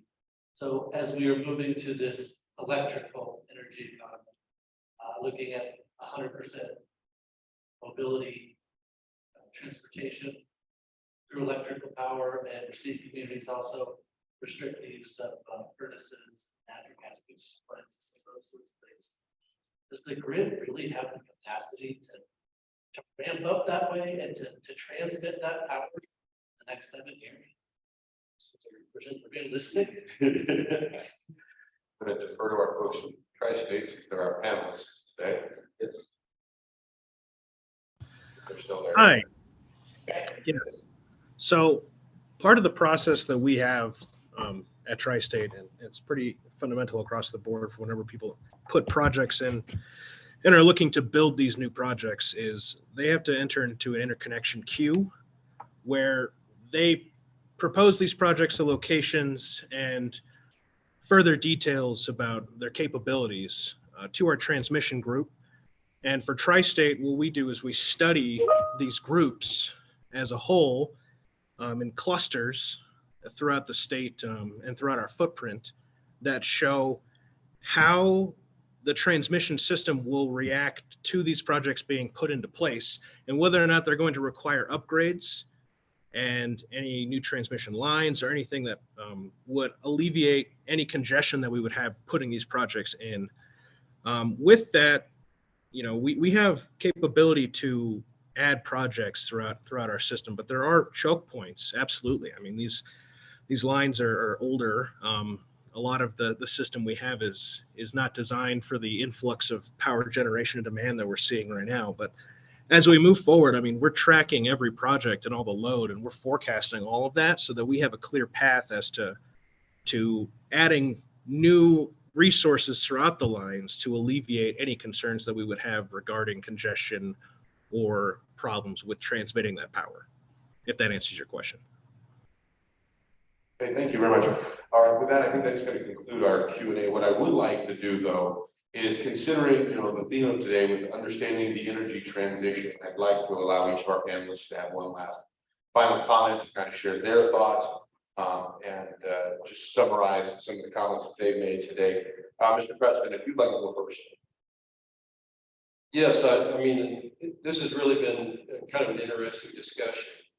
And I think that, again, the Utah tribe, they have locational advantage in terms of being kind of in an isolated area, being near, all the old power plants, having waffle lines. So, all the ingredients are there, but, the actual, what lies ahead in terms of these evaluations, capacity evaluations, getting the hookups, everything is still in front of us. But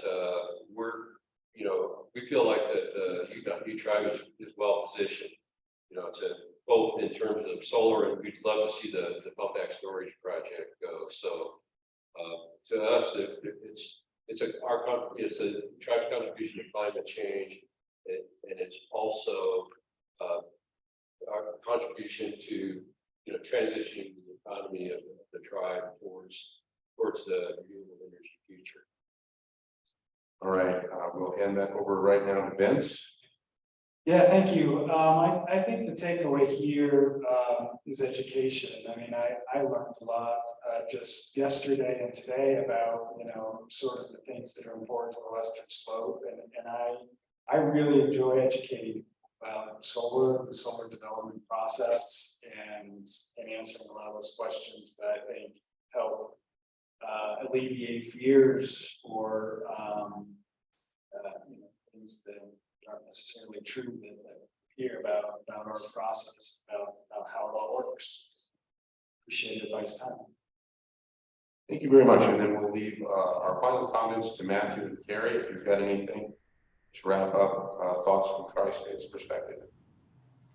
Yes, sir. Just kind of want to piggyback on what everyone's saying. It's an interesting time in the industry, and as we kind of look on to that energy transition, it really comes down to solid modeling, planning, demand side management, a whole lot of things that, things that we maybe never considered, especially in the West, when we think about capacity in regards to transmission. Before, you always had enough, right? And now as we kind of take off some of these baseload resources, how do we provide reliable, and what we're kind of changing it up here at Tri-State and saying resilient, and that resiliency is based on, can we withstand the time, right? Can we, that sensitivity modeling that Matt discussed in our presentation, and overall just being affordable and responsible as we everyone approaches net zero. So I really thank everyone for their time. Please reach out if you have any questions, and we really appreciate it. Thank you. Thank you very much to our panelists. I'd like to thank all of you for joining us this afternoon. Thank you very much, everybody. Give a round of applause for our panelists. We appreciate it.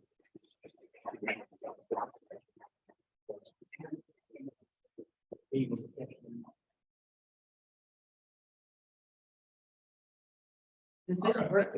I just wanted to connect before we take off from this panel. I'd like to thank Mike Preston for coming and speaking to our group. Club 20's been trying to engage in reservations because they're part of Club 20 for forever. And this has been the perfect way to get them involved with Club 20 because we worry about energy. Michael, how many pivots do we have down there now? 110. 110. How many were able to use during the drought? 10. They are the heart of the water shortage that we're talking about. Connect the dots to what Andrew Mueller said. When we talk about the Colorado River compact issues, we brought Indians into those conversations for the first time. They weren't there in the 1922 compact. So Michael, tell Chairman Hart, thank you very much for sending you up here to us. But our Ag Committee learns from you guys, our Energy Committee learns from you. We overlap a lot. We don't always have the opportunity. So I didn't want to miss this opportunity to thank Mike. I worked with him years ago on timber issues since the 1990s, but now he's in water, I'm in water, and I really appreciate it. But the other thing is I wanted to make sure we added hydro. And here we have DMEA. Stacia Cannon is kind of a quiet member of our teams. She works with DMEA. I'm on the Uncompahgre Valley Water Users. We have 5 hydro projects. They're not teeny that you saw on that chart, but we needed hydro. You did that. Thank you very much. Sorry.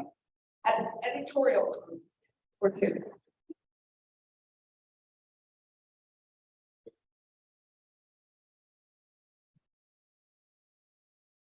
All right, so let's give our panelists one more round of applause before they head out.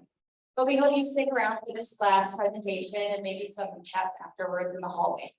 So our last presenters of the day will try to tie everything together that we've learned today, trying to talk about rural resiliency and moving that forward. Please join me in welcoming Patrick Rondinelli, the Southwest Regional Manager for the Department of Local Affairs, and Kat Papenbrock, the Director of the Rural Opportunity Office.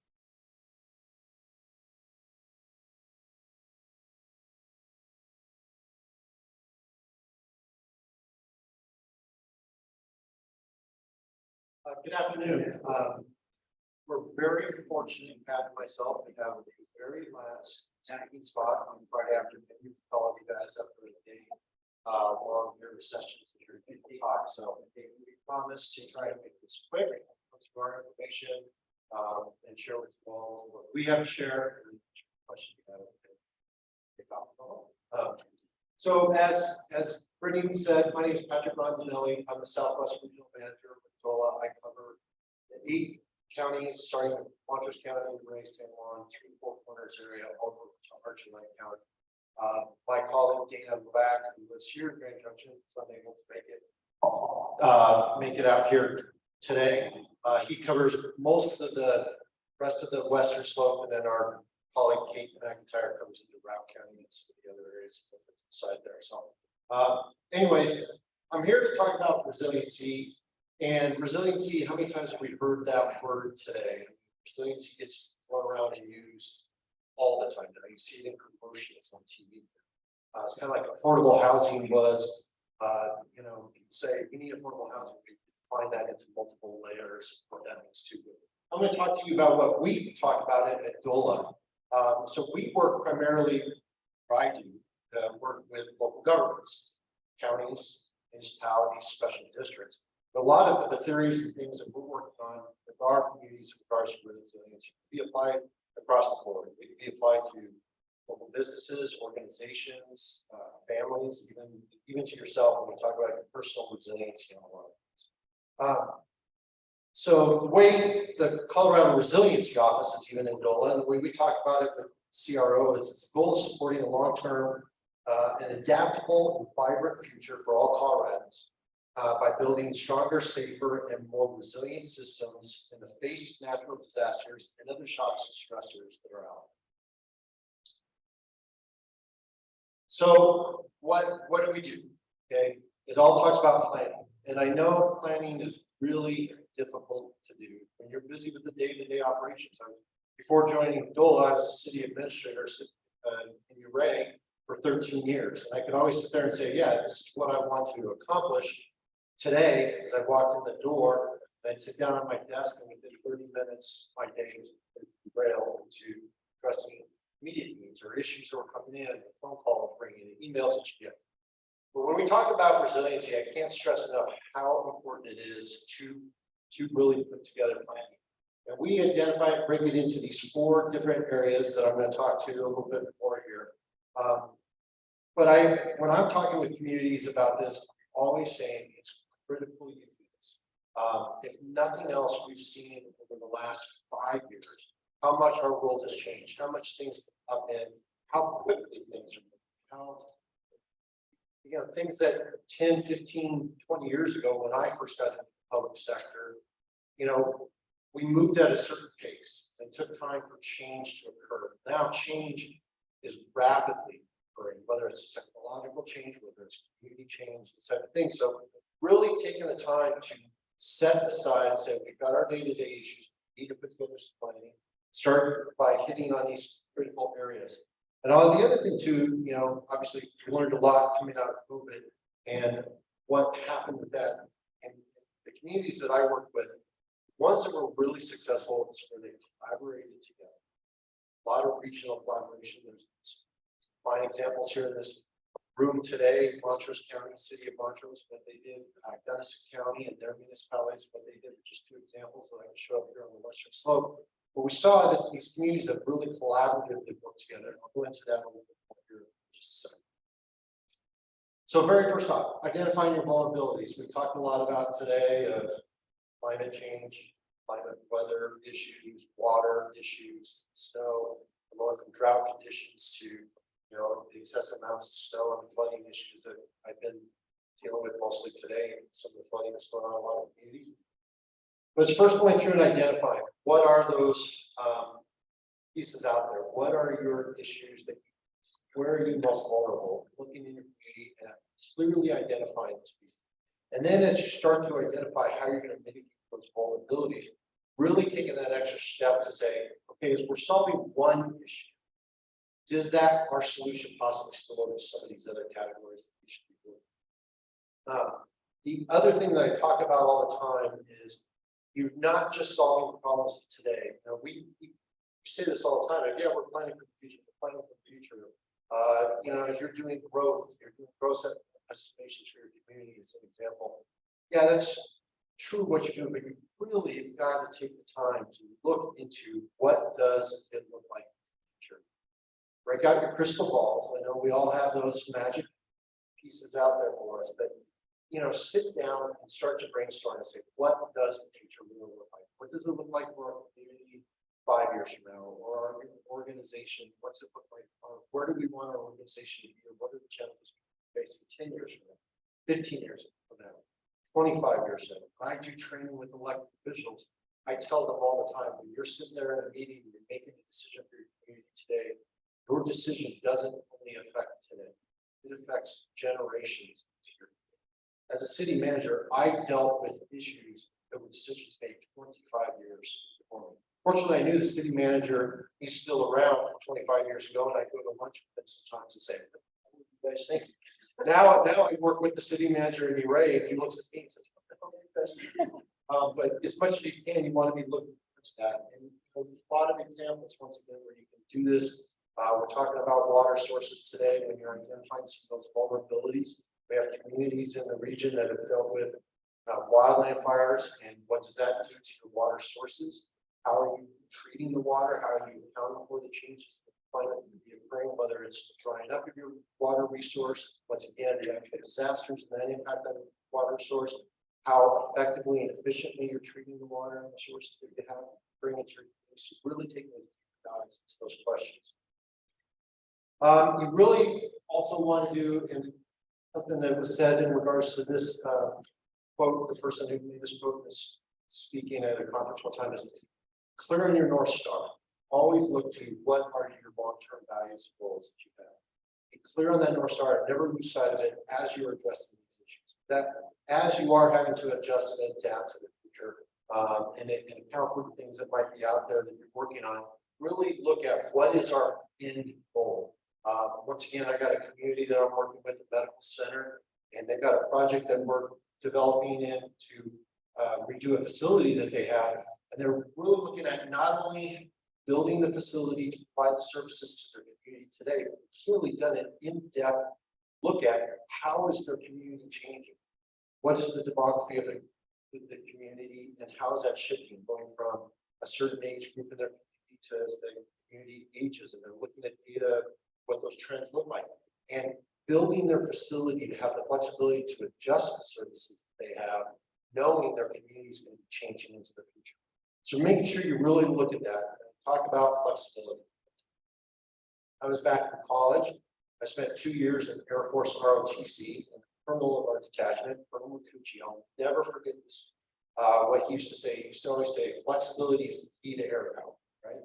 Well, one of those things that I've taken over my life and my professional career is flexibility. Is just building an organization that can be flexible and can adjust and adapt to the situations around it. Coming from the local government side, I know it's very easy to get locked into this is how we do local government. We have our goal structure, we have our departments, our staff. Once again, you can apply this to any organization.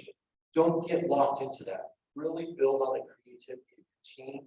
Build on what you're looking at, what those challenges will be in the future. And then start planning for the curveball. One of my tasks, I mean, coming from the Western Slope and a small rural community, we all know we wear multiple hats, we serve different organizations, different roles. I've been a URA volunteer firefighter for 18 years now. I'm battalion chief of our fire department. And so I get involved in a lot of emergency response planning and all those type of things. 5, 6 years ago, we always talked about how do you plan for emergency response to certain situations. The pandemics were always kind of out there. It was way down the list. We were focusing on flooding, natural fire, wildfires, of course, important things. And then what happens wrong? Something unprecedented that we've never seen before that we could understand. We look back now, since the hell did we just go through? Those curveballs of planning for that, being aware of it. Once again, don't take anything off the board. Looking at saying, what is the possibility that's out there? And you don't have to necessarily focus on the negative side. I mean, sure, we can talk about major economic disruptions, once again, natural disasters disruptions, but really looking at how are we changing as a community, social, economic, What are those challenges that are out there and how can we plan for those type of things? And it's always with the emphasis I talk about is don't get locked into doing things the way you've always done it. Look at how you work differently, working with people that you're surrounded with. How do you change and adapt to what the future can bring that creativity to the table that you work with. And as I said before, we can't do it alone. For the longest times, once again, working with local governments, we always felt it's our job to solve the problems, right? More and more, and through the last years, I've seen examples again and again that one entity doesn't necessarily solve the problem. It's important to bring multiple stakeholders to the table. Look at those, going back to those vulnerabilities you have there that you have. Who are the people that are directly impacted with that, but also who are the people that have the most influence in those areas? Who are the stakeholders that should be at the table? Who has some of those assets out there that maybe haven't traditionally been considered that can be brought to the table to help anticipate what those future needs may be with your community? So really knowing your assets, identifying what is important all the time, keeping a clear eye on your vision, where you're going, and then partner. So my contact information is here, and I'll just wrap up by saying my colleague who does this speech and is much better at this. She's been working on this idea of creating what she calls her resiliency superpowers. We all have these superpowers out there. She focuses on the three areas. First off, being creative. That's once again taking the time to step back, do some planning, but be creative. I used to, with my staff, I used to like to sit in the conference room with a clear whiteboard there and start saying, let's be creative and start putting up ideas out there. Things that are out of our traditional roles that we're doing. Second step, the superpower. Rural communities, and this is a benefit I believe in West Slope, an advantage we have over a lot of people. Rural communities, we know what a lot of our assets are.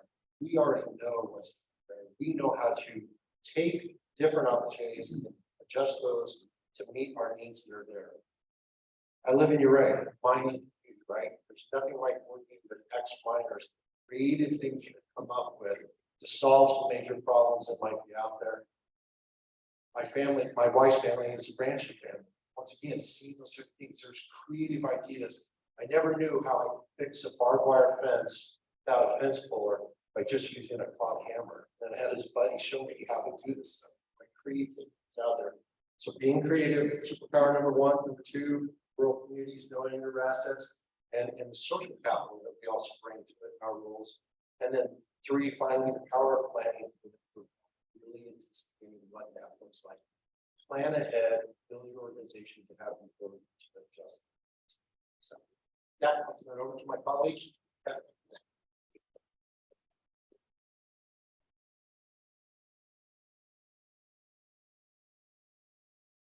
So much, Patrick. It's just a little bit better. And it's actually not just a pleasure to be back here with you. I was with one of the policy committees about a month ago, but also to get to share the stage with Patrick. Little known fact, we both live in Uray and we get to see each other outside of these things. And extra bonus, I got to work with him when I was the former Chamber and Tourism Office Director in Uray for about 10 years. Now I'm with the Colorado Office of Economic Development and International Trade, Director of their newest division, the Rural Opportunity Office. And really our mission is to be that connector for all of our rural communities, our business organizations, our small businesses, and our economic development organizations to OEDIT's slate of programs. But of course, shortly after we started, we have two really wonderful regional reps that cover the Western Slope. Keely Ellis, who lives in Rangeley, Colorado, and Wendy Stewart Martinez, who covers the Four Corners area up to about Silverton, who's based out of Salida. I'm always still available as well too, but it's a lot more time in Denver these days. But the initial thing was to get our communities connected to OEDIT programs. And then of course, 3 months after our office was established, COVID hit. And we realized, to Patrick's point of resiliency, partner, we can't work in a vacuum. Economic development is part of resiliency, but it's not the full picture. So we started working really closely with our other state government offices, in particular the Department of Local Affairs, the Colorado Energy Office on the federal level, USDA, Economic Development Administration, really trying to find those through lines to help our rural communities forward. as we've seen these days, you know, if we're looking at economic development and how it overlaps with resiliency, there are these issues that we're all facing. Housing, workforce, childcare. Anytime we go and talk to anybody, it comes back to these things. Not normally the bailiwick of economic development, right? But we can approach it in creative ways. And I'd say there's one big one that's missing there too that we've realized that we really feel in rural Colorado: capacity and turnover. I mean, we all wear 10 hats, we're all used to it. It's always the same 10 people in the room and we're all exhausted. So how do we continue to build that? That's a key component for all of us into the future. And just, you know, some of the other pieces that kind of go along to that. But what I really want to spend my time on today is this idea of partnership and a program that we put together that really grew into something much larger, that started as a COVID resiliency planning process, that has really morphed into something much larger. And that's the, let me back up. Let me talk about resiliency in action, where it talks about energy transition first, right? So New Glenn, Retta, of course, and Norwood went through their transition in 2019, pretty unexpectedly. So they were kind of forced into a response / long-term resiliency process. And to the three superpowers, creativity, assets, and partnership, they really did that. And in every community, the organization that sort of leads this is or spearheads it might look different. In this case, it was the Westland Economic Development Corporation that really took the leading role as a convener in their plan. And Deanna and Michaela worked really closely with a unique resource, the Telluride Foundation, which is a community foundation whose funders want their money to be put to use for economic and community development right now rather than building endowment funds. They were willing to partner with them, the Region 10 Economic Development District, giving them funding not just for capacity for people to plan forward and talk to the people who are losing their jobs and going through the transition, but also look forward.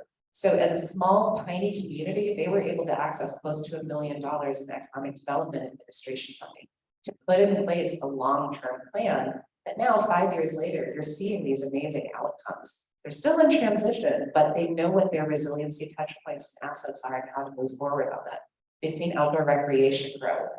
Camp V, their glamping location out there, is one of the only tiny rural projects that we've seen effectively leverage opportunity zone funding. Their main streets, I think last year I was talking to Michaela, she's like, we're out of space. We need more space for businesses. 20 of those transitioning miners started businesses. Most of them are still in business and successful. They have a co-working space. They've engaged in downtown facade revitalization projects. All of this came out of that initial planning process, which was sort of an unexpected period. They knew it was coming. It was just sooner than expected, but they've really been able to move forward and thrive. So when we were kind of looking at COVID, there was a grant opportunity with the Economic Development Administration. And we were like, how can we take this model? In this case, it was a local partnership, but can we look at this regionally? To Patrick's point, as a local government or a local community, you're always really looking internally because you feel really stressed to deal with your local stressors. But there's power in partnerships, power in regional work. So we successfully applied for this grant, and it's basically a resiliency planning process with some implementation funding at the back end. When we thought about this, we asked the regions to come together on their own. We're like, we're not going to draw any lines. You tell us what connects you. Little did we know, we knew that we had room for 16 regional teams. We thought we were going to be dealing with maybe 50 rural communities. We ended up with 160 rural communities across 16 regional teams. This is the biggest planning project we've ever done together. And it's really based in those resiliency ideas that Patrick was talking about earlier. So I just want to highlight some of the ones on the Western Slope and what they're working on, and then also tie it back to how it's dealing with this energy transition, water, ag, and some of the things that they're thinking of. They all look a little different, but they're all thinking about the things that are still resiliency barriers that need to be addressed to move forward. So there you can see all of them across the state. On the Western Slope, we have Northwest Colorado, which are all of the 3 coal transitioning counties of Rio Blanco, Moffett, and Trout. Mesa County has its own, really focusing on the piece. Grand Junction is really prosperous and is doing really well, but how do you bridge that prosperity from map all the way to Quebec? Moving further south, we've got the Central San Juan High Alpine group with all of those high alpine communities like Telluride, Uray, Hinsdale County, Silverton, and San Juan County, Montezuma and Dolores, Denison County, Summit County, Eagle County, the Roaring Fork Valley, and I think that's all of them. So just some quick highlight overviews. They've spent 18 months going through their planning. Most of their plans are finalized. We're still waiting on the final one from Mesa and Denison, but we've got some initial outcomes that I can share.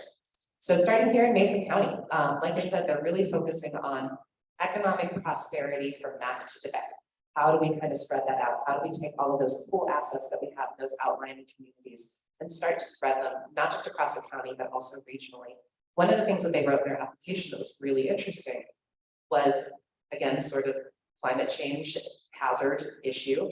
Everything that was happening with I-70 and the closures, they're like, we have become the hub for detours going north and south. Of course, knowing that that impacted Western Colorado as well.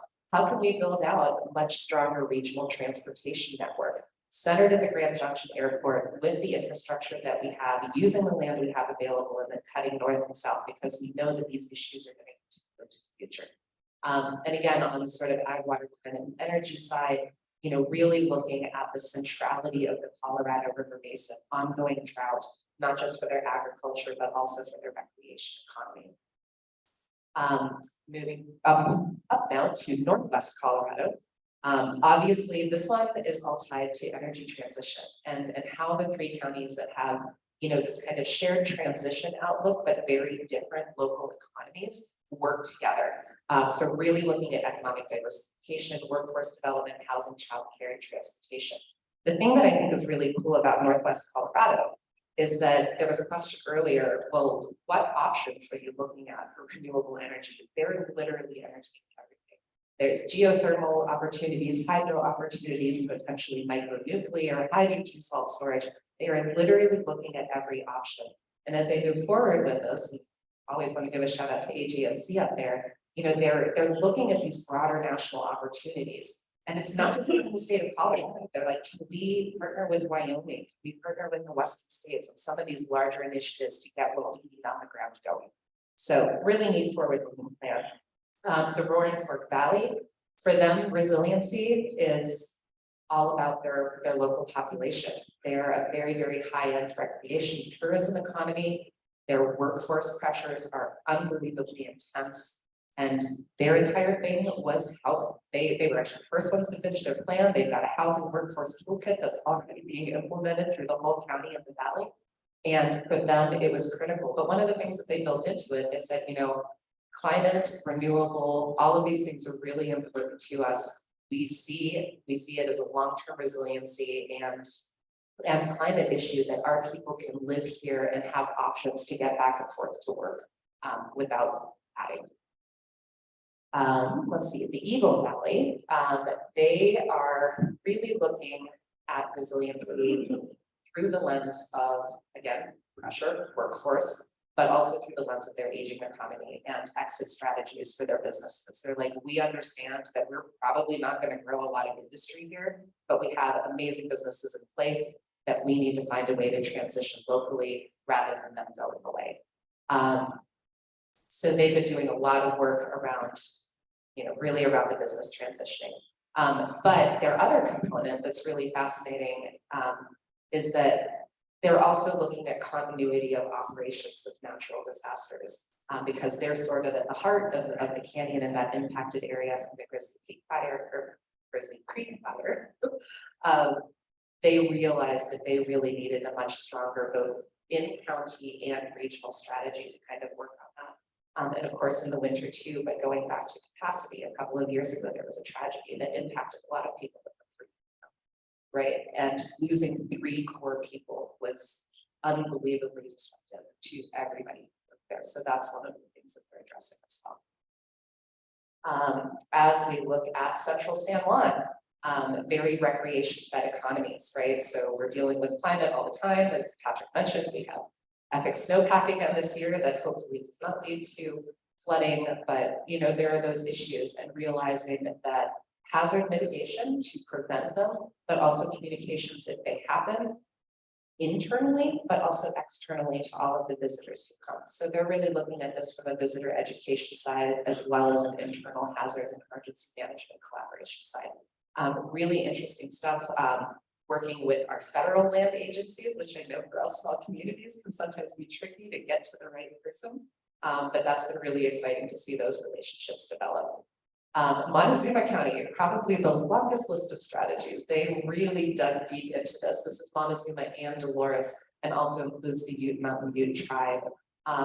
So much of what they're doing is also tied with water and the persistent drought and a lot of the issues that they're having down there, as well as those kind of core community issues that they've never really been able to dig into. One of the things down there that I always talk about, I was just recently talking to our legislators about rural development, is that sometimes you can't really pinpoint what sparks what and how things work together. But there's this really cool example that I love to talk about down there. So Montezuma County and the whole southwestern region of Colorado and up here as well has these like amazing wild apple orchards or apple trees in people's backyards, right? And so during COVID, we had small business calls that we were trying to connect local businesses with resources. And there were just some cool interconnections that happened. And there was the Montezuma Orchard Project, I believe is the name of it. You know, they were on talking about how to connect with food systems and get people the food that they needed that wasn't in the grocery stores. Well, through that, they actually connected with the cider company down there, Esoterra Ciders, that then provided them with a much broader reach for the cider apples that they were looking for to produce. And Esoterra, when we talk about agriculture and technology and innovation, they use a really cool like photonics technique to measure the sugar level of the apples and the ones that they want to use. And that company just recently out of Dolores, Colorado, got a $250,000 grant from the Office of Economic Development for advanced industries. So when people say like, how does advanced industries fit into this stuff? I'm like, sometimes there's a spirit through line where you start with a wild apple tree and you end up with a cider company and it all kind of comes together and everybody's strengthened through that. And of course, the Orchard Project got some funding through Retta as well, which was really fantastic. Kind of moving up into Summit County. Again, how do they maintain their workforce? How do they maintain their environment? They're like, we realize that we're not probably going to get more in here. So how do we have the people that are here do better? They're looking at this, and again, from the climate side, understanding that their natural resources are critical to their core economy. Looking more broadly, they're looking at innovation through the lens of potentially automation and hospitality industry, saying that we know we have a limited number of people, a limited number of jobs. How can we make those better? And where can we implement automation or potentially technology to ease off some of those other things, to be able to upskill the people that we have? Another thing that's really interesting for them is that they have a really strong kind of Hispanic and Latino population that supports the whole tourism industry, but also wants a pathway to entrepreneurship. So they really look at translating all of their business support materials and their economic gardening practices to helping them have pathways to become more resilient and to grow their local economy into the future. And last but not least, our Gunnison County team, no core strategies yet, but really what they're doing there is recentering, right? They've had a One Valley project. They worked really closely. COVID hit. They realized there were some cracks in the foundation and they needed to go back to it. But for them, agriculture is a core component of the outlying areas of the county. Water, climate, energy, everything really ties together for them for the core values. So super excited to see what comes out of it. They've got some strong partnerships already, but realized they have some capacity turnover and just needed to kind of center. So that's kind of it for me.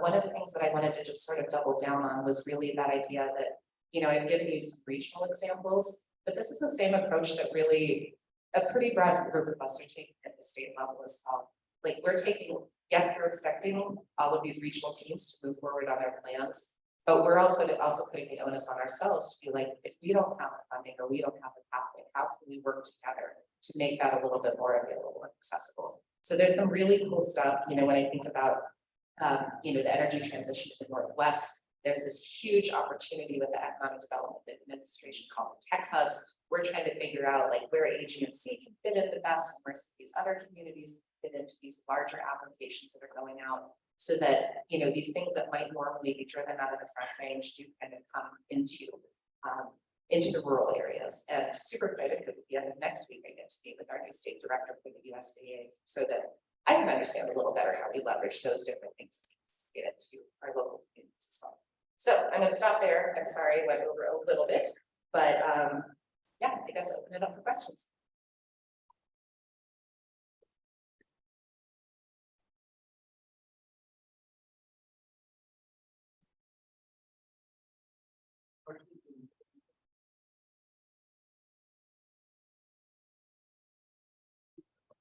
You're not gonna let these people off the hook, are you? Come on. Got one in the back, I think. Here we go. Commissioner Childs. Steve Child from the county. So Cat in the Roaring Fork Valley, you only this affordable housing is what was identified. Wondering who were you talking to over there? Because we have a plethora of issues dealing with resilience, including our electric supply. Lake Christine fire came, it was burning the last power pole that it didn't burn through. Aspen would have been without electricity for a week. Get that replaced. We're dealing with security issues, mental health issues, jail, justice, equity issues, transportation issues, all of that, including the affordable housing workers is important for resilience. So I'm just curious, why didn't those other things make it on this? Thank you. That's an excellent question, and thanks for bringing that up. I should have done that in my intro. These were the things that those community teams decided after a long process to focus on for this particular plan. In the Roaring Fork Valley, when we had our initial convening meetings with the whole regional team, all of those items were listed. But as they went through the process, they realized we have other community groups in place that are already working on these other issues. We know that they're issues, but what is the one thing that we can solve as a team right now? So they got super focused on that affordable housing piece because they felt that the group that they had in the room together that applied for this grant could solve that. That doesn't mean that the other ones go away, right? They're still working on them and we're aware of them as well. But for this particular project, that was the focus. Yeah, you bet. Any other questions for the panel? Got one over here.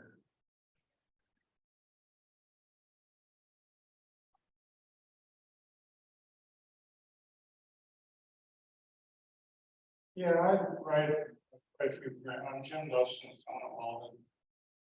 And I write quite a few grants, and lately I see one of the scoring points is equity. I have no idea what equity is. I have no idea how the state manages it or anybody else. Every grant application. And you get 2,500 words to describe how you're addressing equity and can't do it. That's a good question, because I have the same, as I started into this, I had the exact same question myself. I sit there and I look back as a city manager in a community, and we're working to upgrade our water treatment system. I'm like, what's equity? Clean water serves everybody in the entire community. But I think what it is really taking the time to take a step back and look at who are the different segments in your community, and are their needs represented in every conversation? And that's a wide range of conversations you can have. And I'll give it a couple of examples here.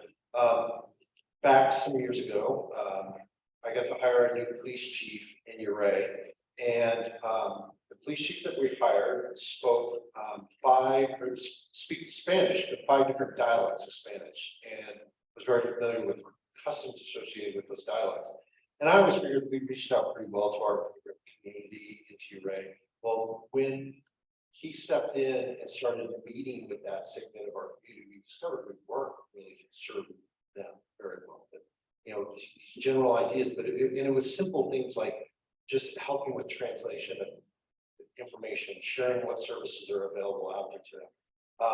Another example I'll give is going back to the roadmap project. And I think, the previous speaker talked to this, the relationship between the Ute Mountain Ute tribe and Montezuma County, not always the greatest. During the pandemic, it got a pretty difficult relationship that was there.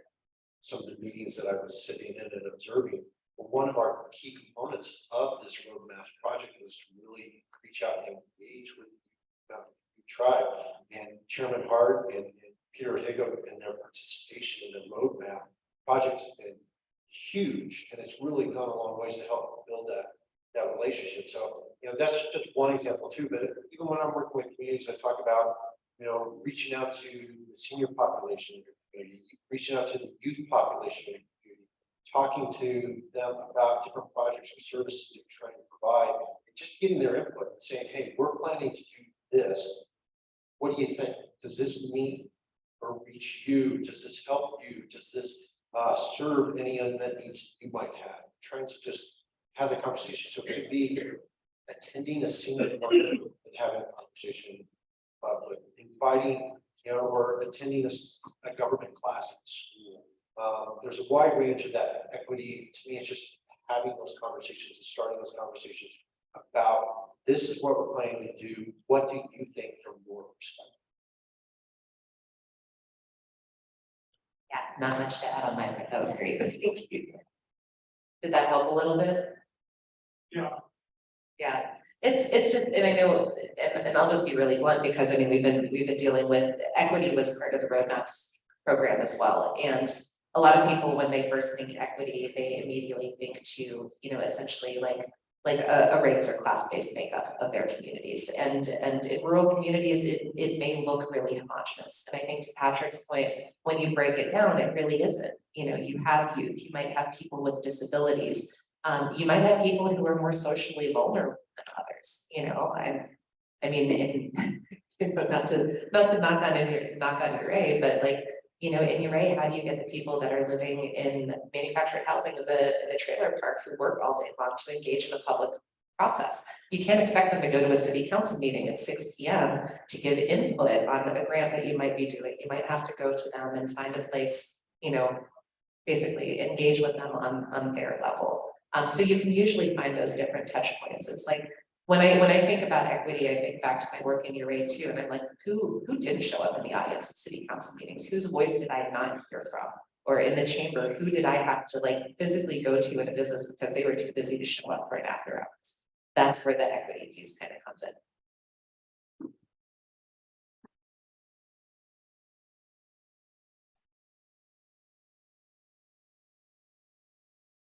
Sorry, I didn't want to blind you.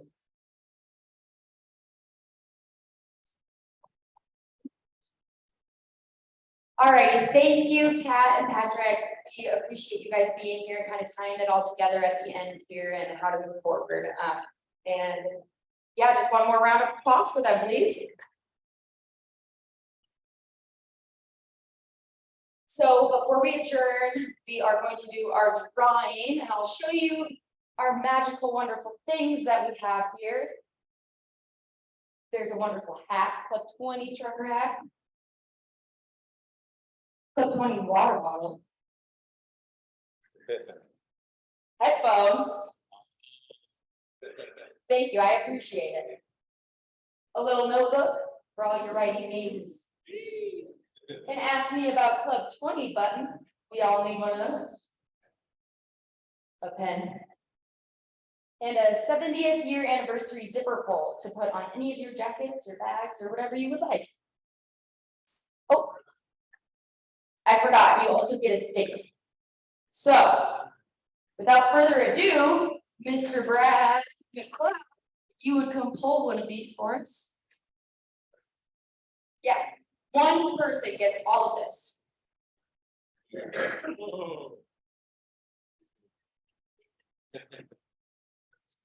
The lady young.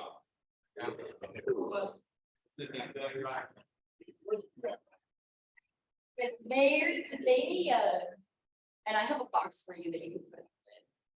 You just want that? You get all the You items. get all of it. Yeah. Yep. We would give you a bag to put all of it in, we would have to charge 10 cents. So otherwise. You get all of it. It's all there.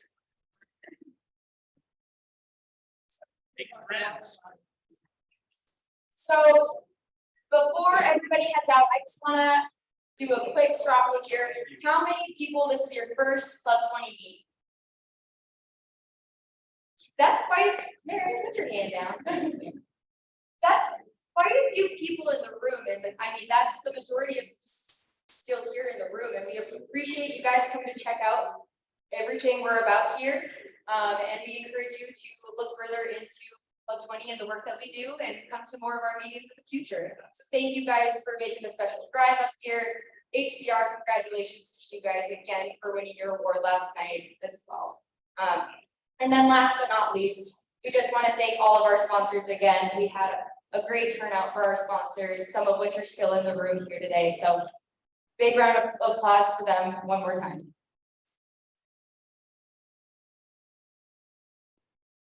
All right, so with that, we are adjourned. One final reminder for your name tags on your way out, make sure you drop them off so that we don't have to buy a lot. Yeah, we'll see you at summer policy meetings in Pagosa and in Walden. All right.